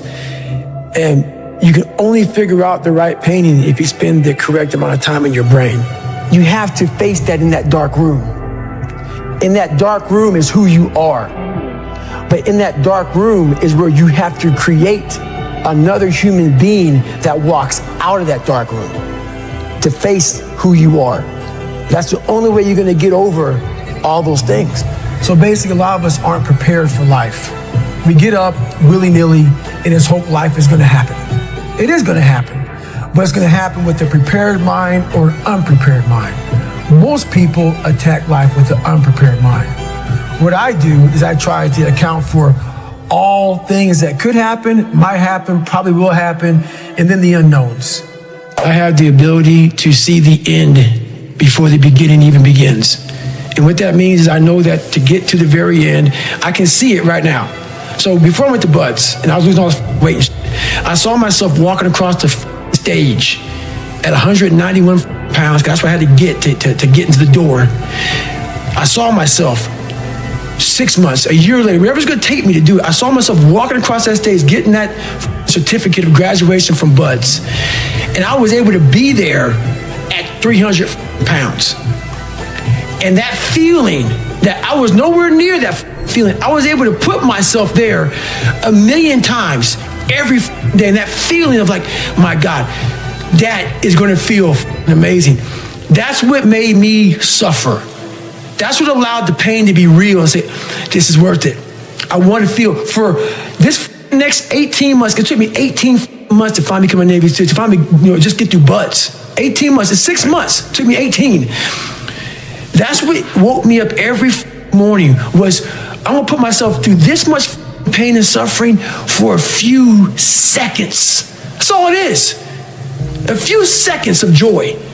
It's so worth it, man. That's what people don't get. So I'm able to put myself at the finish line, even though I have no finish line, but at the finish line of an event before I even start the and say, how are you going to feel at the end of this? Visualizing is my biggest tool of life. That's why I've been able to put myself in cold water, put myself in a 100-mile race millions of times before I've done it.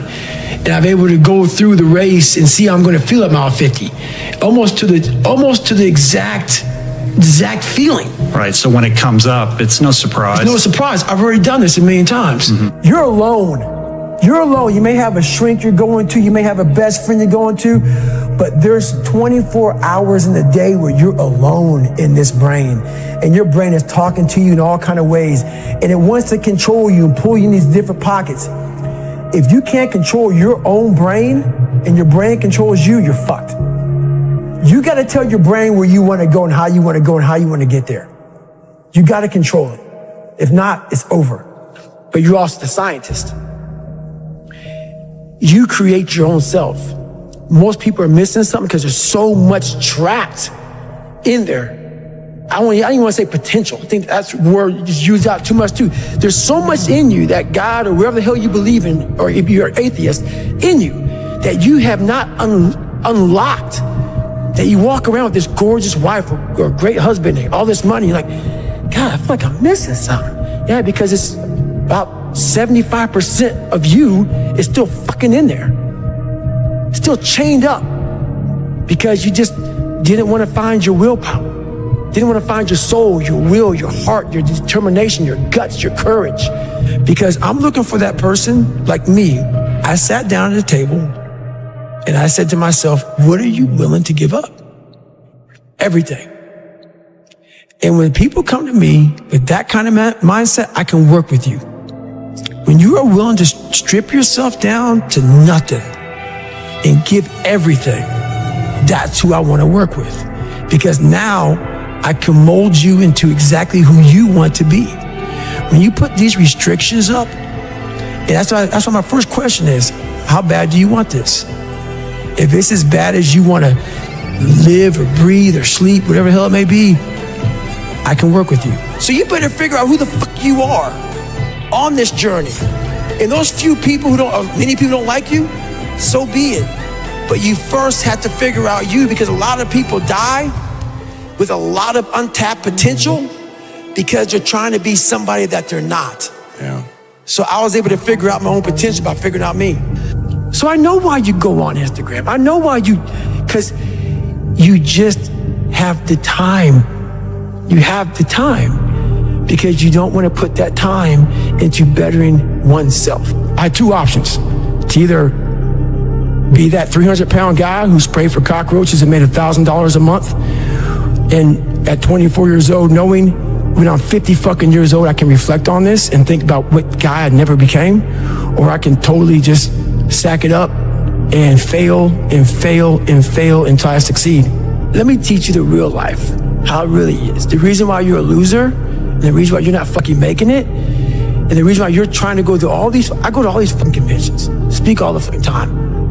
I look in the fucking audience and these people sign up fucking every year to go to a convention, thinking they're gonna learn something fucking different. No, you're lazy, you know exactly what to do. Because even me, in my state of, I can't read and write, I knew exactly what to do. It just sucks doing it. It sucks to do it. It sucks to wake up every morning of your life and say, God, man, I'm not smart. So guess what I gotta do? I gotta study the same shit that I got one of the highest scores in the nation on, and do it again. It's not just there. It's not just there permanently for me. We're not able to think. The most powerful weapon in the world, we walk around with it. It's our mind, it's our brain. You have to be able to go into a very dark place in your mind and figure who you are. Go back to what you want to do. What's your purpose? We can't figure our purpose out, or why we're here, or why we're even born, or whatever, because it's so loud in our mind.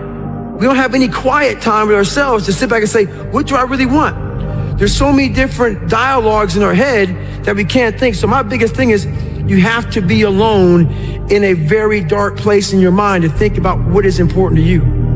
You can fucking achieve the absolute impossible. You don't need great parents. You don't need like a private school. You don't need to have this humongous GPA and all this other shit.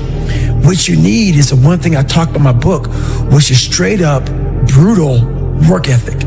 There's no hacks, bro. It's you against you.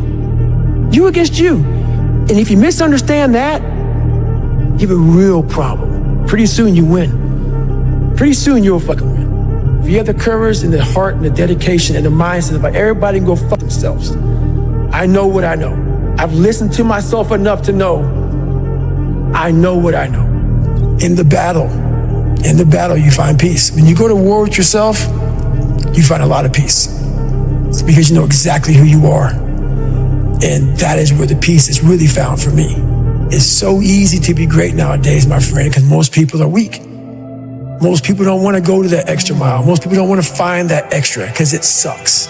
Every day I walk this earth and I see average all over the fucking place. Know that if you have big goals and big dreams, along the way, failure is going to happen. So how fast do you get up from that? And you got to teach yourself that. It's time to get back to work. Stop hearing yourself talk. Get off the podcast. Don't be on social media too much. Cut out all the fucking noise. Get back to the mental lab.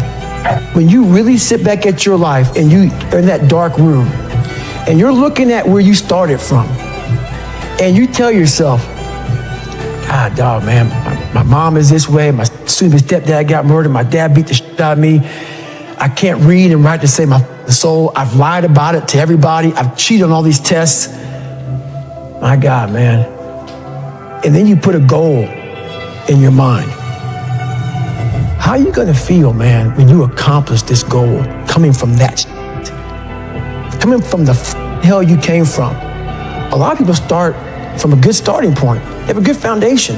What if you can surpass all of these? What if everybody who was way up here started up here, and you started with no legs. You had to grow legs to even start walking, and then crawling, and then running, and then you start passing people with all this given to them.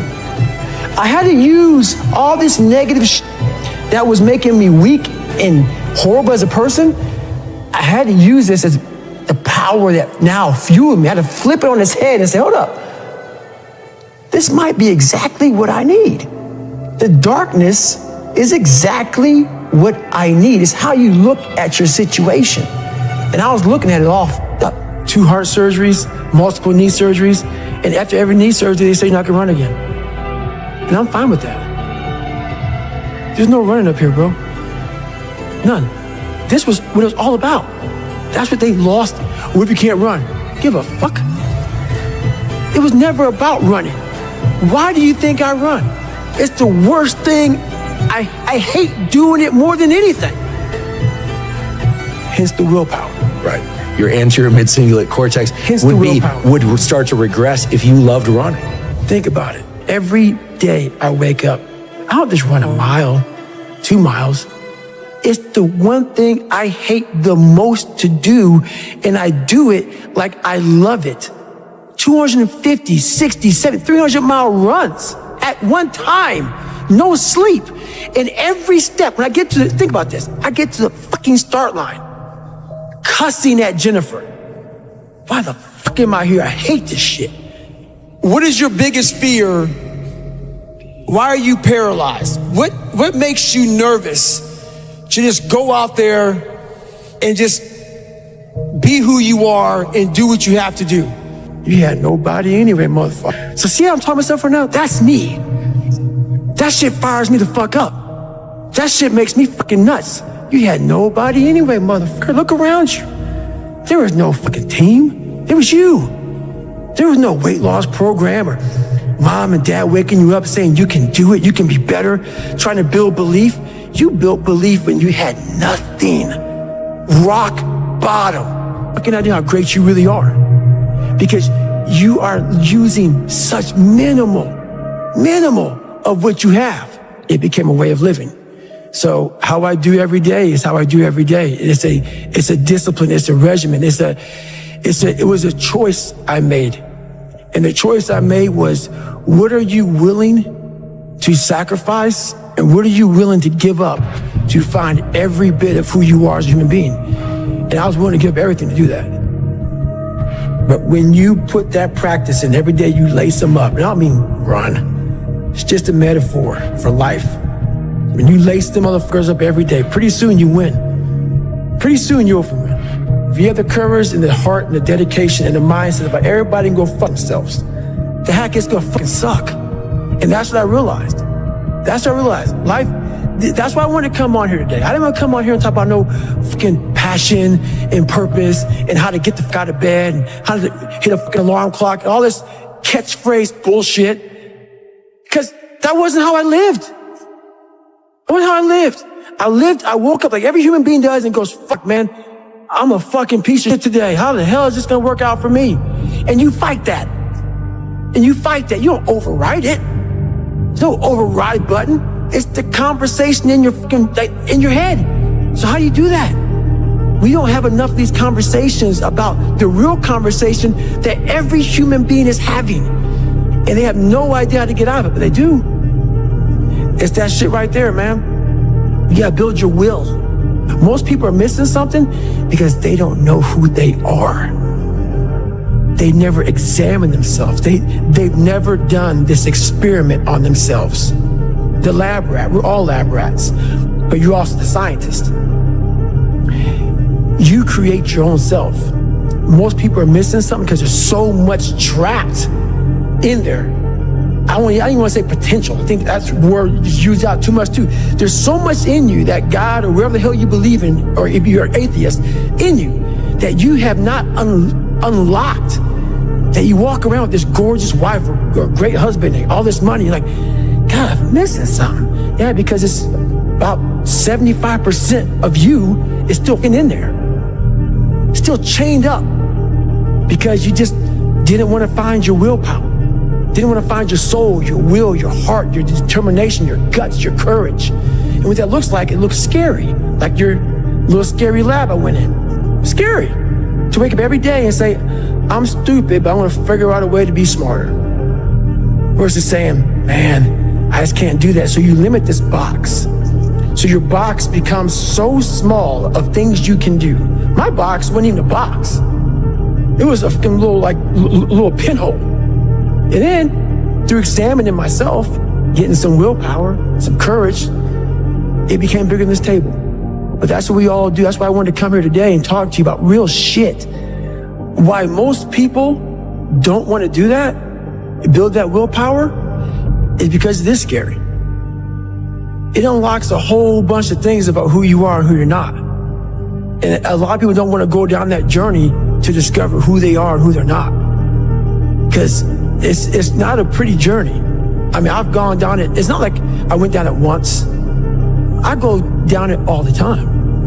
And when you unlock that, and you can't just turn it off. Like people say, hey, well, how come you haven't retired yet?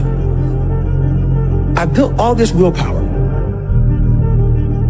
Do you think it's gonna let me just retire because my knees hurt? It's telling me every morning, I wake up like, man, my knees hurt, my legs hurt, my body hurts, but you can still run. So why aren't you running?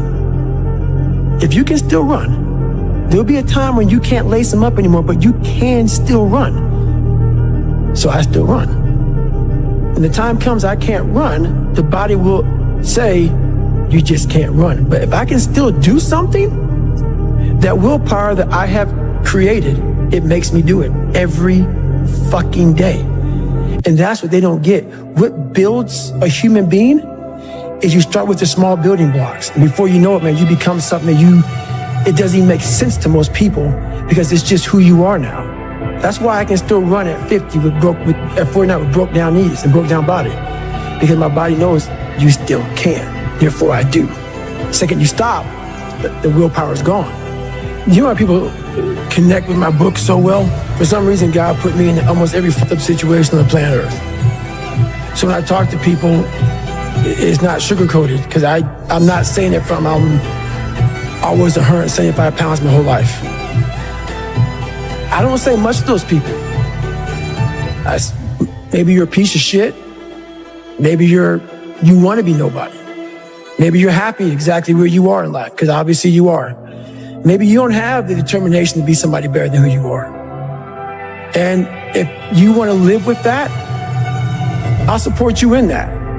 If you're good with being who you are, and every day you wake up and every day you smell like shit because you can't wash your body well, and your skin's messed up because your health's so bad, and you can't put your clothes on right, you need help with that. You need help, like when I was training, I need help wiping my ass. That makes you feel good? Nothing I can say to you.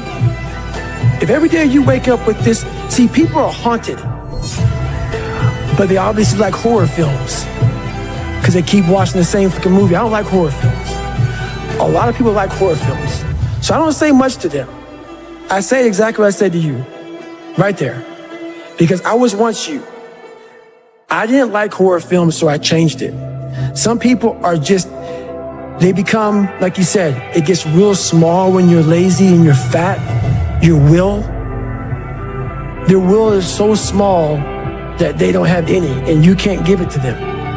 There has to be something. This is what I'm talking about now, because this isn't a hack. This has to be in you. Something in you has to wake up. And usually the only person that can wake it up is you. Sometimes you can read a David Goggins book because I was all this shit and then a lot more effed up. But if you don't have a little flame, just barely, you're done. I can't light it for you. And that's the harsh reality of this life that I want to get across so fucking bad.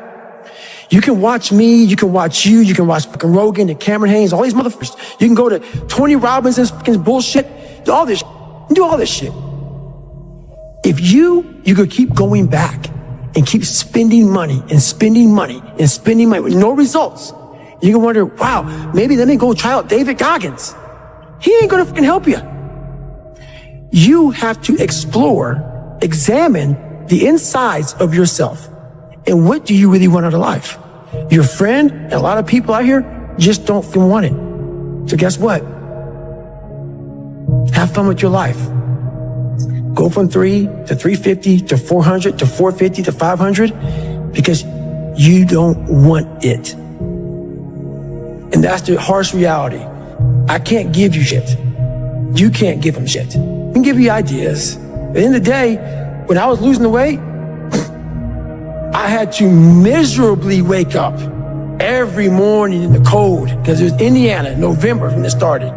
I was miserable. This is your new life. Take it or leave it. There's no happiness about it. There's no peace behind it. It sucks. It just fucking sucks. And that's the one thing, if I could teach anybody anything, it just fucking sucks. And it's going to continue to suck. And then one day you'll get to a special part in your life that it might get a little bit better. But to lose the weight you had to lose, my friend, sorry, it's going to suck every day. Because then when you're 300 pounds, you're going to go out to lose weight, you could probably get injured. So then you got to work on the injury, and then you get even more depressed. This is what I went through. And then you're hungry because now you're depressed. It's just a vicious cycle. And if you're not strong mentally and you have no willpower, you're going to continue falling back in this hole versus the man that sits back and goes, all right, motherfucker. This is why I cuss, because this is what is in me. This is what it took for me to be me. Sorry. It didn't take, hey, okay, we're going to do this today. No, this really sucks. This is real, dude. This is real. And every day, I'm set back. I'm set back. I'm set back. I'm set back. So this is what I would tell your boy. This is exactly what I tell him. Every day you wake up, you're going to probably be set back for the first 4 weeks before you lose to significant weight, because of the mind is going to be fucking with you the whole time. There's no dopamine. There's no dopamine in there at 300 pounds. You got nothing. Your hormones are shot. You have to envision something that is more powerful than you. Something has to get you out of bed. And you have to create it. It has to be false. Because you're not it. You're a fat piece of shit. And that's the reality of it. So you have to create a false reality to live in that, just to get to work on yourself. That's the reality. Because what I've done is, in the unseen work, I built Frankenstein. So whenever shit gets nasty, David Goggins goes, you had nobody anyway, motherfucker. So see how I'm talking myself right now? That's me. That shit fires me the fuck up. That shit makes me fucking nuts. You had nobody anyway, motherfucker. Look around you. There was no team. It was you. There was no weight loss program or mom and dad waking you up saying you can do it, you can be better, trying to build belief. You built belief when you had nothing. Rock bottom. You did that. So as times get hard for me, the truth comes out. And my truth is powerful as fuck. It's real. It's tangible. I feel it. It comes out of my brain as I speak about it. I'm reliving every single dark moment of my life to be here. So that is what people don't get. That is what motivates David Goggins, is the unseen work. But everybody needs that pat on the back. They need that training partner. They need that accountability coach. I don't need that shit. And neither do they. But it's what we've trained ourselves to believe that we need. You're not looking at the truth in front of you. The truth in front of you is it sucks. It's painful. It's mind-numbing. And that is the truth. And that's why a lot of people don't like listening to me. Because this is what it takes. Creating another voice and sometimes going at it alone. All the time going at it alone, because no one's going to believe in you. That's that. I had to stop giving up about people. That was the biggest thing. I had to stop caring what people thought about me. I realized that everybody's fucked up. That's the one thing I realized. I walked around and I put these people on a pedestal. Everybody was better than me. So I can't tell you anything about me because you're going to judge me and I'm going to feel even worse than what I am. What I realized, once I calmed my mind down and sat back and looked at how jacked up this world is, once you realize that you are not alone, everybody that's talking to you about how jacked up you are, only thing they've done better than you is they've hidden their up world better than you have. That's all they've done. So once I realized that, if you want to sit back, like for instance, there's all these things that are on TV, and we have all these news people judging people who fuck up in life. And yeah, they made big mistakes. But that person who is judging you on TV, I guarantee you that news person is saying, I'm glad that my shit didn't come out, but I'm going to judge the hell out of you. I know that about people. So if you want to sit back and judge how jacked up I was and how messed up my life was, Merry Christmas, go for it. Have a good time. But I'm smiling at you right now, knowing you have a secret that you're not willing to share. It gives you a lot of power when you're able to go on a podcast this big and say, hey, tell me, I'll tell you anything you want to know. I no longer care. And that is a lot of power in that, to be able to put your life on a billboard for the whole world to see and say, judge it, man. Judge it. Like just me talking about it makes me feel good. And that's another thing about it. When you are willing to talk about how jacked up you are, the strength, that big rock that you carry, it just starts to come off you. It just starts to come off. That's why I do it so often. I'm like, hey man, I'll tell you anything you want to know. I'm tired of being afraid. I'm tired of not telling you shit. I'm tired of lying about how good I'm not. We tend to do the things that are easy. And that is, it builds no mental toughness. It builds no mental hardening. It builds nothing. When you work out, working out is where you can build that the fastest. Because it's a constant, it gives you instant feedback. Yeah, you may not lose the weight you want to real fast, but the discipline it takes, it transfers over to all aspects of your life. It's not people, man, why are you always working out? Stop looking at it that way. This is the foundation of life. When you look in the mirror, every morning we all look in the mirror to get ready to go to work, to go anywhere. The first thing you see is your reflection. If you don't like what you see in the morning, you lost the war already. It's not about even liking what you see. It's about looking in the mirror and you may start, man, I feel different. That reflection is not everything. It's a feeling you're supposed to get. So you have to, in life, once you leave your house, the war begins. In your house, you have some control. And that reflection in the mirror, you have to control that reflection in the mirror. That's how you start your day. If you leave your house feeling like, okay, I can fight. I've established the mentality to fight. And all that comes from working out. It's not just from, you can't find that in the office. There's a lot of them out there. But most of them are that way for one big reason. They can't see themselves doing it. They can't see themselves doing it. It's one big reason. The other reason is, a lot of it is jealousy. When you set these humongous fucking goals and they see that you're getting at it, let's say, for instance, we have a family. Let's say we're all a big family here. All three of us, all four of us are a big family. And every fucking morning I'm getting up training for a 200-mile run. And you see me get up at 4 o'clock in the morning and all you fuckers are sleeping. And by the time I get done running my 30, I come home just getting up. How are you going to feel about yourself? A lot of times when you're an overachiever and you have people, that's what I talk about the mediocrity thing. A lot of our family members, a lot of our friends, they're mediocre. There's always those couple of guys who are uncommon, who want to be better. But you make that mediocre motherfucker feel like shit. Whether it's your mom, your dad, whoever. You make him feel horrible. I've been there. I'm speaking from experience. When you get somebody around you, man, who's trying to be better, and you don't have the drive that they have, it's a constant reminder of how up you are. You have to know that that's what it is. Anybody in your course not saying, man, get after it, brother, I'm so proud of you. They have a problem with themselves. Because all you're trying to do is achieve more. If that's a problem for somebody, you have to look at them and say, man, you really have a problem with yourself, huh? It's much deeper than what you think. Right. It lies deep in your soul. How I was able to fix myself was I saw how ugly I was towards other people who were great. Vision. Vision is going to direct your life if you let it. Use it constructively.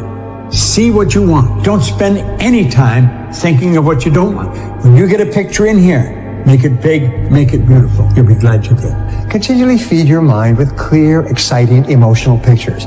Remember, your imagination is your preview of life's coming attractions. Wow, so your brain doesn't really know the difference between, say that again? Between something that happened in real life or something that you strongly visualize. So you could create enough of a visualization for yourself if you really were to powerfully start to focus on it and do that and build that ability to visualize something that your brain at one point would have to think it's so true that the world would meet you and put it into your life. Wow. One thing is for sure. I feel that I had the power to create my own destiny. I try to visualize every single thing in my life, not only believe it, but really feel it with every cell in my body. And I just want to send a message out there to every young person. Be in the present moment. Forget about what happened in the past. Future is something that is just going to happen. But if you want a better future, you create it. Take the means in your hands. Believe it. Create it. If you can see it here, you can hold it here. If you can entertain the idea, you can cause it to move into form because you are in harmony or can be in harmony with the laws that govern your being. You can get in harmony with God's laws, and when you do, then you can make anything happen. Anything. The longer you can hold your mental picture, the more deeply it will be impressed into your subconscious mind, and the more rapidly it will express itself in your subsequent performance. There seems to be a direct relationship between how clearly you can see your desired goal or result in your mind and how quickly it comes into your reality. This element of visualization is what explains the powers of the law of attraction and the law of correspondence. The vividness of your desire directly determines how quickly it materializes in the world around you. What's your dream? What do you want in life? Want happiness and joy? Want material things? Want super health? Want a great relationship? You can have it all. The external world you're living in, the conditions, experiences, is a reflection of what is within you. If you get within you pure and beautiful, the external world will change. But you have to change the inside first and then give yourself time to succeed. When you change the inside first, it's like planting seeds. You don't plant a seed, walk out the next day and go, where's the tree? You planted the seed. You have to water it and fertilize it and give it time. And then it sprouts. And then you give it time. And it gets the sun. And then it begins to grow. That's how things manifest. Visualizing became a normal thing. If I can see it, then it must be a reality, and I can make it a reality. So for me, the vision became a reality, so it was only then a matter of following through with the work, but it was pleasure. See, that is the great thing. When you go to work and you know exactly why you're working, then it becomes fun, a challenge. Most of the limitations we have do not exist in reality. They exist only in your own mind. And one of the starting points of great achievement is to start questioning those self-limiting beliefs and throw them off and act as if they did not exist. It's all about focus. I don't care who you are, where you're from, doesn't matter.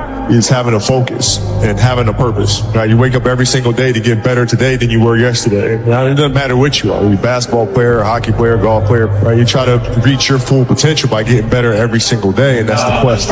What you visualize will become your reality. It just will, if you're willing to put in the actions behind it. And people think that law of attraction is something that they can believe in or not believe in, when in reality, it's happening whether you recognize it or not, because if you go back and track your thoughts and you audit your thoughts honestly, you are living the existence that you believe you deserve to live right now. When you learn to control that through accepting that it's true and then practicing the skill set, you get better and better and better and better. These things are real, and if we can intentionally create a reality through visualization, why wouldn't you want to do that? Anything can be done. Focus on the future versus the past. Focus on what is going to be done differently in the future rather than what has happened in the past. Why is that?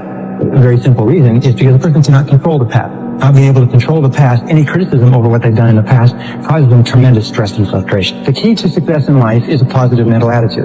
A positive mental attitude is based on expectations of success, of a positive set of expectancies. A positive set of expectancies is based on beliefs in your self-concept. The core of your self-concept, which determines your effectiveness in life, is your self-esteem, and your self-esteem is measured by how much you like yourself. The two things that hold us back more than anything else are the fears of failure and the fears of rejection. So one of the core secrets of success is this. It's become a perpetual self-esteem generating organism. Continually be doing things for yourself, to yourself, in your life that cause you to like yourself to love yourself, to accept yourself, to respect yourself, to cause you to feel terrific about yourself. The most powerful ability that you have is the ability to visualize and to see your goals as already accomplished. See your life as ideal in every way. The way you do this is you create a clear, exciting picture of your goal and your ideal life and replay this picture on the screen of your mind over and over again. The rule is that all improvement in your outer life begins with an improvement in your mental pictures, and you completely control the pictures that you play on the screen of your mind. As you see yourself on the inside, you will start to be that person with those accomplishments on the outside. You're creative. If you can visualize it, you can do it. It doesn't matter what it is. That's what Hill said. Anything the mind can conceive and believe, it can achieve. We can grow into anything we choose because we build the idea. It becomes the nucleus. It controls our vibration, and that dictates what we attract to us. You know what our problem is? We're growing into an oak tree one day, a carrot the next. Get locked into your idea and stay in that vibration regardless of what's happening. When you do that, it will attract to you all things requisite to the fulfillment of that picture. And it'll attract it by the harmonious vibration, the law of attraction. Life is much too short to live fearfully, to settle for less than the best that's in us.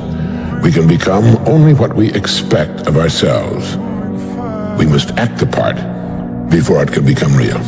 When you really want something, just in my life experience and seeing other people, seeing myself, seeing other people that like made stuff happen, it's like, man, when you really want something, you're gonna find a way, ultimately. Every single day is about winning that battle against yourself. It might not be today or next year or 5 years or 10 years, but this thing takes priority and precedent over all other things. You have to want it. You have to want to be better. When you realize you have to make this shit work or you're falling on your face, it's a different kind of grind, a different kind of mentality, a different kind of person, a different side of you that you've never seen before that comes out when you go all in. Everybody has the desire to do something, but they don't have they don't know how to really complete the process of dedicating themselves and having the discipline to do it. If you can see the vision of what you want in your head, the chance of holding it in your hand is exponentially higher because you can't physically hold it in your hand until you actually see it in your head first. The amount of emotion that you attach to your visual image.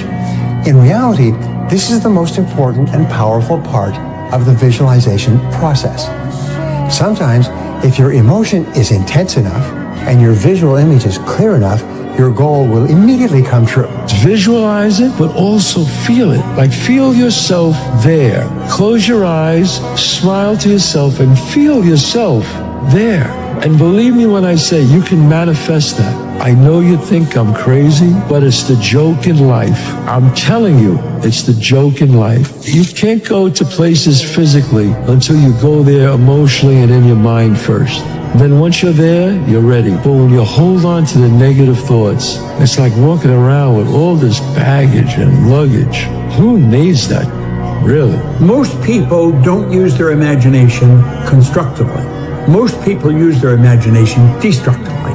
They imagine what they don't want. We've got to consciously and deliberately imagine what we do want. If you want to practice manifesting, it's super simple. It's getting as detailed and clear as you can possibly get on the things that you want to do or achieve, and then spending time not just wishing for them, but feeling what it's going to feel like when you actually achieve the moment. Build the house and you're standing in it. Build the company and you're sitting in the office. Your body does not know the difference between the realness in your mind and the realness of your reality. And the more that you can put into feeling it, the stronger of a flag you're going to plant in the universe that's going to conspire to pull you towards whatever it is you hope to manifest. When you reach a goal, you're going to act like you're already there. It's already happened intellectually the second you think about it. It's already happened emotionally when you're emotionally involved with it. So it's only a period of time until it manifests in physical form. But because it's not in physical form, we act like we haven't got it yet. That's why most people stay stuck, because they're acting like they haven't got it yet. You see yourself, your imagination, you've got to be that person. You've got to be it intellectually. You've got to be it emotionally. Well, it's only a period of time then until it manifests physically. That's one of the first laws of the universe. is a perpetual transmutation of energy. Energy is moving into form, always. The mind basically has no ability to tell what's good for you and what's not good for you. If the mind actually knew, we'd all be perfect. The mind doesn't know, right? So whatever we tell our mind and whatever we repeat over and over in our mind creates patterns.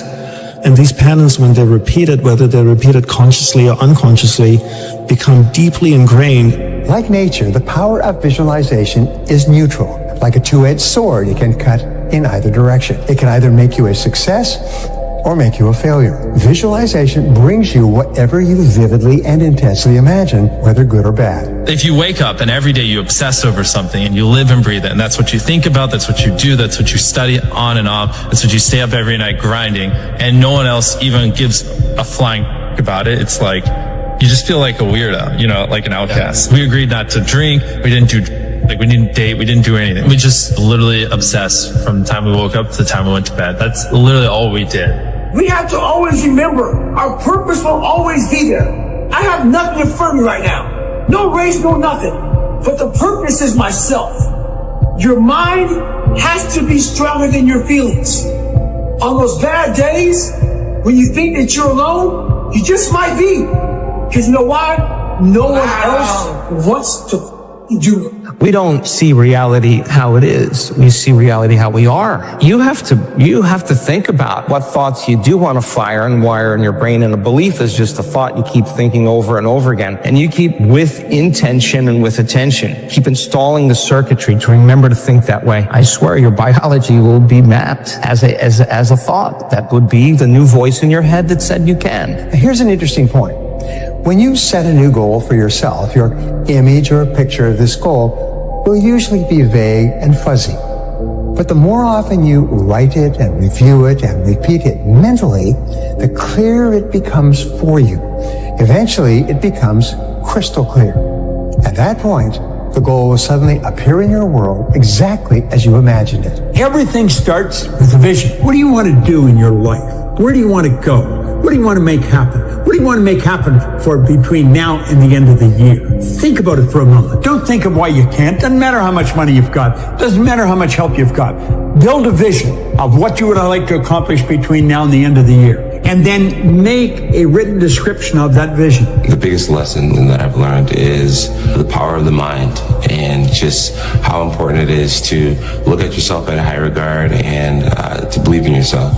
I think in order to paint a bright future for yourself, you have to be able to see it in your mind. You have to believe in it. And the more you believe in it, the more your world will start to change and the more you'll just start to, see your beliefs come to pass. If you can see it in your mind, visualize it, it must happen. That's a law of the universe. I want you to think about what it is you want in your life, but be specific. See it as already done, already accomplished. Don't worry about how it's going to happen. And it will happen in a way that you would never, ever in a million years figure it's going to happen. You say, I've got to do this and this and this. You're limiting to them as the only possible way it can happen. Just say, this is what I want. See it as already done, already accomplished. They fill in the blanks. If you're listening to all the negative things around you, what kind of vibration do you feel that would put you in? Well, obviously, because the mind is like fertile ground, what you plant grows. So you want to make sure you don't plant what's negative, because what's negative will grow.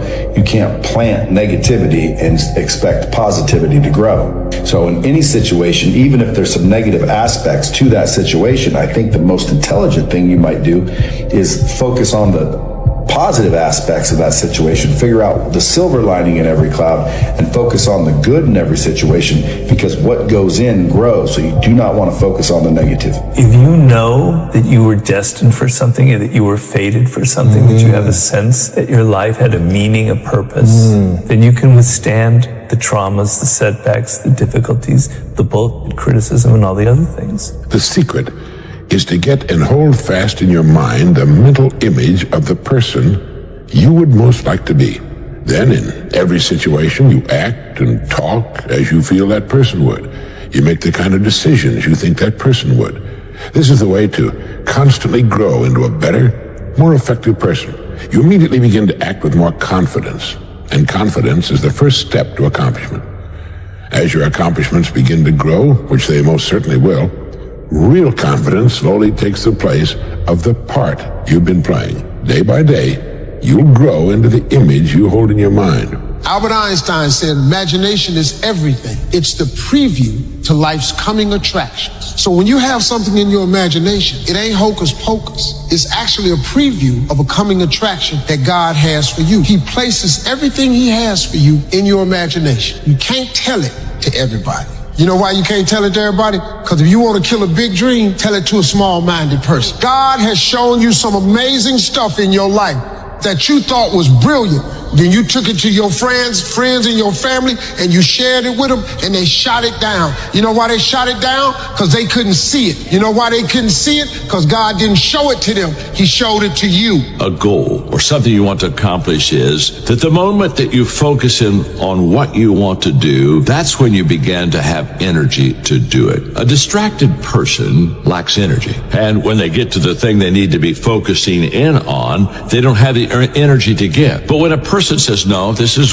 the one thing I'm going to do, and they set their mind to it, they set their eyes on it, they set their hand to do it, all of a sudden energy begins to fill their life. Why? Because what you focus on, what you concentrate on, what you desire to accomplish, once your eyes are fixed on that, it begins to energize you, and you begin to see the possibility of making it happen. If we will take and sit down with a pen and ask ourselves, what do I really want? What do I really want? And write it down. And then make a written description of it in the present tense. Writing causes thinking. Thinking creates an image. And you get these images going, you're building a vision in your mind. It's the visionaries that's changed the world. One of the most important laws of human existence. In the universe, we know that all of energy is in a state of vibration. And we also know there's a law of radiation, that everything is vibrating outward. And we find that whatever you are thinking, your thoughts are also a form of energy that is vibrating and radiating out from you, and that travels at the speed of light so that you can affect people and circumstances at great distances. That's why it's so important that you keep your thoughts on what you want, keep your thoughts on what you desire, and keep your thoughts off of what you don't want. Visualize every day about where you want to be and make it a point. Surround yourself with everything that you're inspired by. Surround yourself with a vision board that you can see at your desk or see at home. When you're visualizing at night, you should be trying to smell, you should be trying to feel, you should be trying to make it as real as possible. You have to make sure that you understand that this is a skill set, because when you first start doing it, you're not going to be great at it. You're going to be able to do it for a very short amount of time, and then you're going to get distracted. This is no different than meditating, learning how to meditate, okay? It takes practice. So just because the first 3 or 4 days or the first week is a little bit hard, keep going. Everything you're going through is preparing you for what you asked for. If you could fall in love with your future, and the heart produces a very strong magnetic signature, and you get your brain coherent and working really well, that intention that you have has a signal in the field. And we've measured this. And so then if you could begin to experiment by changing your energy, could it change my life? That's the experiment. I'm just curious. If you started doing it, that you could actually shorten the distance between the thought of what you want and the experience of having it. And all of a sudden, you're no longer going anywhere to do it. It's kind of coming to you. I can't really explain it, but if I see something and if I see it in my head and if I can visualize it in my head, I can just do it, you know? If you can see it here and you have the courage enough to speak it, it will happen. If you visualize before, you will be more prepared for that moment. Are you not visualizing the fight? Yeah, always. You are. I always visualize my fight in the night. I know, okay, this happened, I'm gonna do this. Visualizing at 13, 14, just so everything around me was taken care of when I got to a meet. So I could be completely relaxed. So when I put my headphones on, all I'm thinking about is music. I get to go up and just do what I practice to do. All of those countless hours of staring at the black line at the bottom of the pool, that was for this moment. I knew what was going to happen. I knew I was going to get here. They didn't. You've got to bet on you. You believe in everybody else. You clap for everybody else. You support everybody else. You baking cakes and making cookies for everybody else. But when are you going to look in the mirror and believe in the darn person you see? It's about time for you to believe in you. And you know, if you read every single story of every single man or woman who's ever accomplished anything, their entire life is a lifetime of failure. It is failure, failure, failure, failure, failure, failure, outstanding success. Boy, wasn't he lucky. You'll find that successful people try far more things, and most of the things you try won't work. At least they won't work initially. So therefore, the thing is to keep trying, because you have a cybernetic organism or a mechanism built into your brain, which means every time you try anything, you learn something. You try something and you learn something, and you learn what works and you learn what doesn't work. So you find there's a direct relationship between the number of times you try and how likely it is you are to triumph. And so if you hear a good idea today, resolve to give it a try. And the faster you try it, the better. If you want to attract what you want, you've got to see yourself already with it. You've got to understand that you've already got it. Use your imagination. See yourself already in possession of the good you desire. That will flip your mind onto a specific frequency. It's on that frequency that good you desire is going to start coming toward you, and you will start moving toward it. You've got to see yourself now already with it. And know it's only a period of time until you moving toward it and it moving toward you, and you become one with it. You want to reach your goal? How to reach the goal the quickest? Be focused with your energy, meaning be focused with the mind. Don't lose the goal from the mind. Whatever you do from the moment of waking up until the evening, whatever you do, keep the goal in the mind. Nothing changes in the winner's mind. Do you understand that? You have to be obsessed. You have to be mission focused. You have to be driven by something greater than what average people are driven by. Stay focused and stay in the studio, stay working, stay grounded, stay humble, keep making money and stack it high as you can stack it, no matter what anyone around you say. Your destiny, when you identify with your destiny, you have to be maniacal. You have to be uncompromising. It don't matter how much it feel like it ain't gonna work. Complete delusion. You gotta believe the delusion, because it's only delusional until it works. So is it really delusional? A motherfucker only gonna call it delusion until it don't work for nobody else to see, but for the whole world to see. And then once the world see it, there's nothing delusional about it. Now, your delusion becomes, oh, he was a genius. We didn't see it when he saw it. We didn't understand it when he did. We thought this motherfucker was crazy. The first aspect of visualization is called frequency. This refers to the number of times that you visualize a particular goal as achieved of yourself performing in an excellent way in a particular event or circumstance. Paint a clear mental picture of your very best performance or result, the more rapidly it will appear as part of your reality. Delayed gratification, which means putting off enjoying the fruits of your labor for a period of time. It's temporary so that you're focused in on what you're doing. This is the one thing that people always did that people that are not successful don't do. They're obsessed with making money. They're obsessed with their mission, their purpose, their idea, their project. And it's all they do. It's all they think about. They eat, drink, and sleep this obsession. They work on it, but it's not work to them. They absolutely love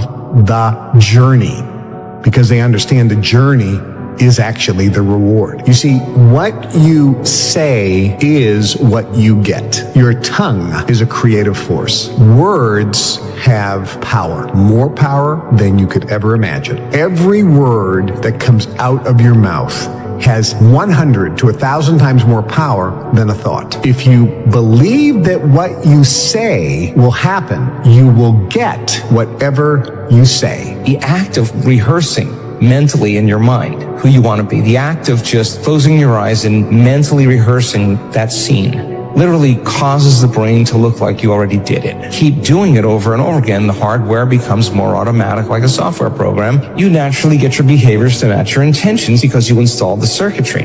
Practice feeling the elevated emotion. If you feel that emotion and you say, when I feel this emotion, I can believe in that future, then let me just keep remembering to feel this way in every part of my day. And this is not about positive thinking.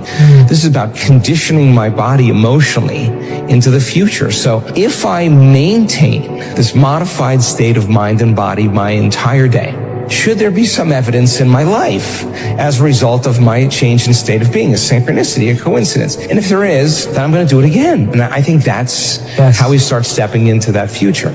Once you start to understand that what you think about, your thoughts, is what expands and becomes your life, you start getting real careful about what you think about. Real careful. So that when you have a thought that says, gee, I got a sniffle, it's in my nose, but tomorrow it'll probably be down here in my throat. And on Wednesday, it's probably going to be here in my chest. It always seems to happen this way. And on Thursday, I'm going to have a fever. I get one every time. You can just about count on it. I'm going to have to take Friday off. Now, it's Monday morning, and you got a sniffle, but in your mind, in your thoughts, you're taking Friday off with a fever, and lo and behold, your body begins to react to this thought, which is just a mistake of the intellect to begin with. Here's how the system works.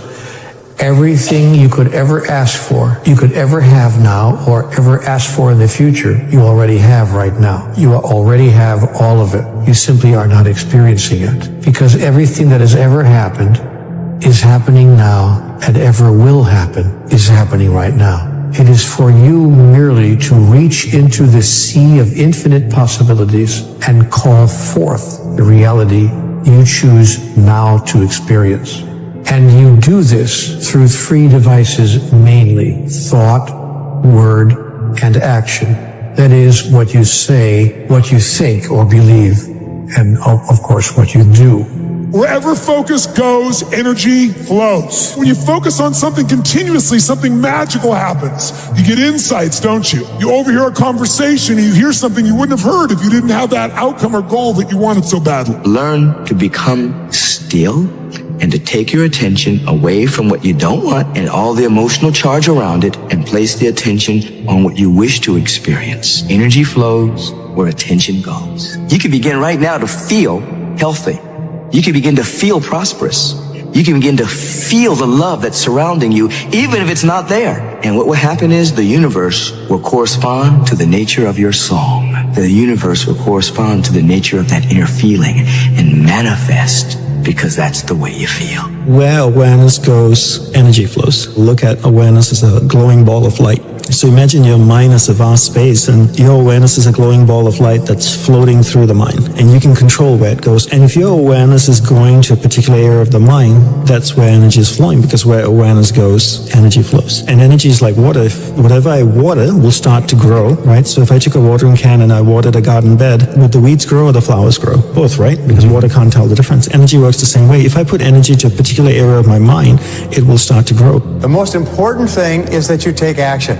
You see, the major difference between successful people and failures is successful people are action-oriented and failures are not. Successful people are result-oriented. Successful people are action-oriented. They think of what they want and they take action. Does it work? Now, if you take action, only 2 things can happen. What are they? Succeed or fail. Pretty simple. If you succeed, you do more of it. If you fail, what do?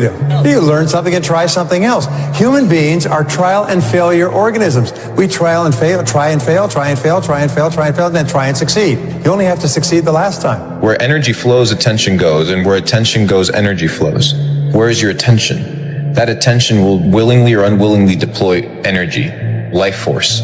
Are you going to be expending your life force focusing on somebody else's life, dreams, ambitions, problems? I don't give a about what anybody else is doing. How hard is it to understand? I don't watch people's stories on Instagram. I don't give a damn.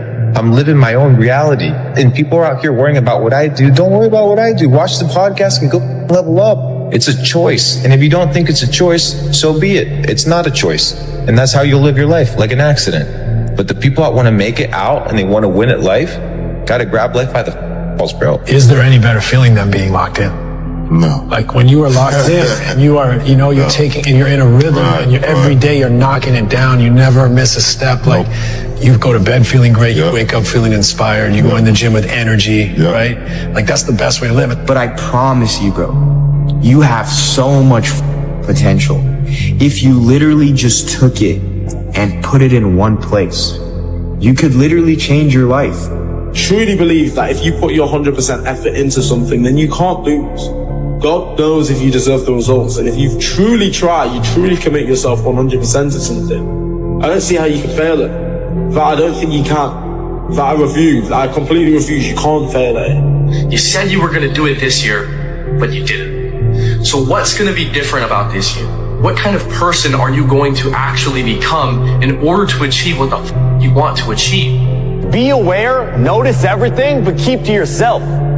You see, a lot of y'all are because you see the negativity, you see the bullshit, and then you lean into it. You talk about the drama, and you gossip all the time with your friends, when in reality, you should be focused. Focus up. Who gives a what they think? Who cares what they're doing? What are you doing? And why aren't you progressing? This is the millionaire mindset. It's just money.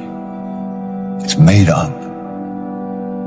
Pieces of paper with pictures on it so we don't have to kill each other just to get something to eat.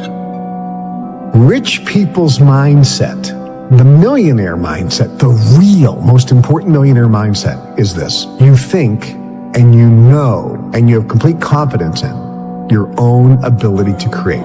You know that you have the ability to create money. You have confidence that you have the ability to create money anytime you need with the help of the universe. There's nothing wrong with being broke, homie.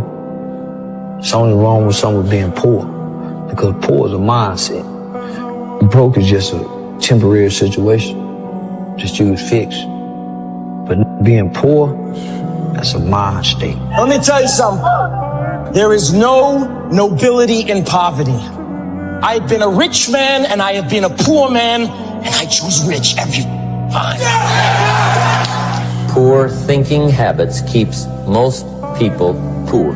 Not poor working habits. Most people work hard, but they don't think hard. And Shope taught me that the mind is like a factory, a mental factory.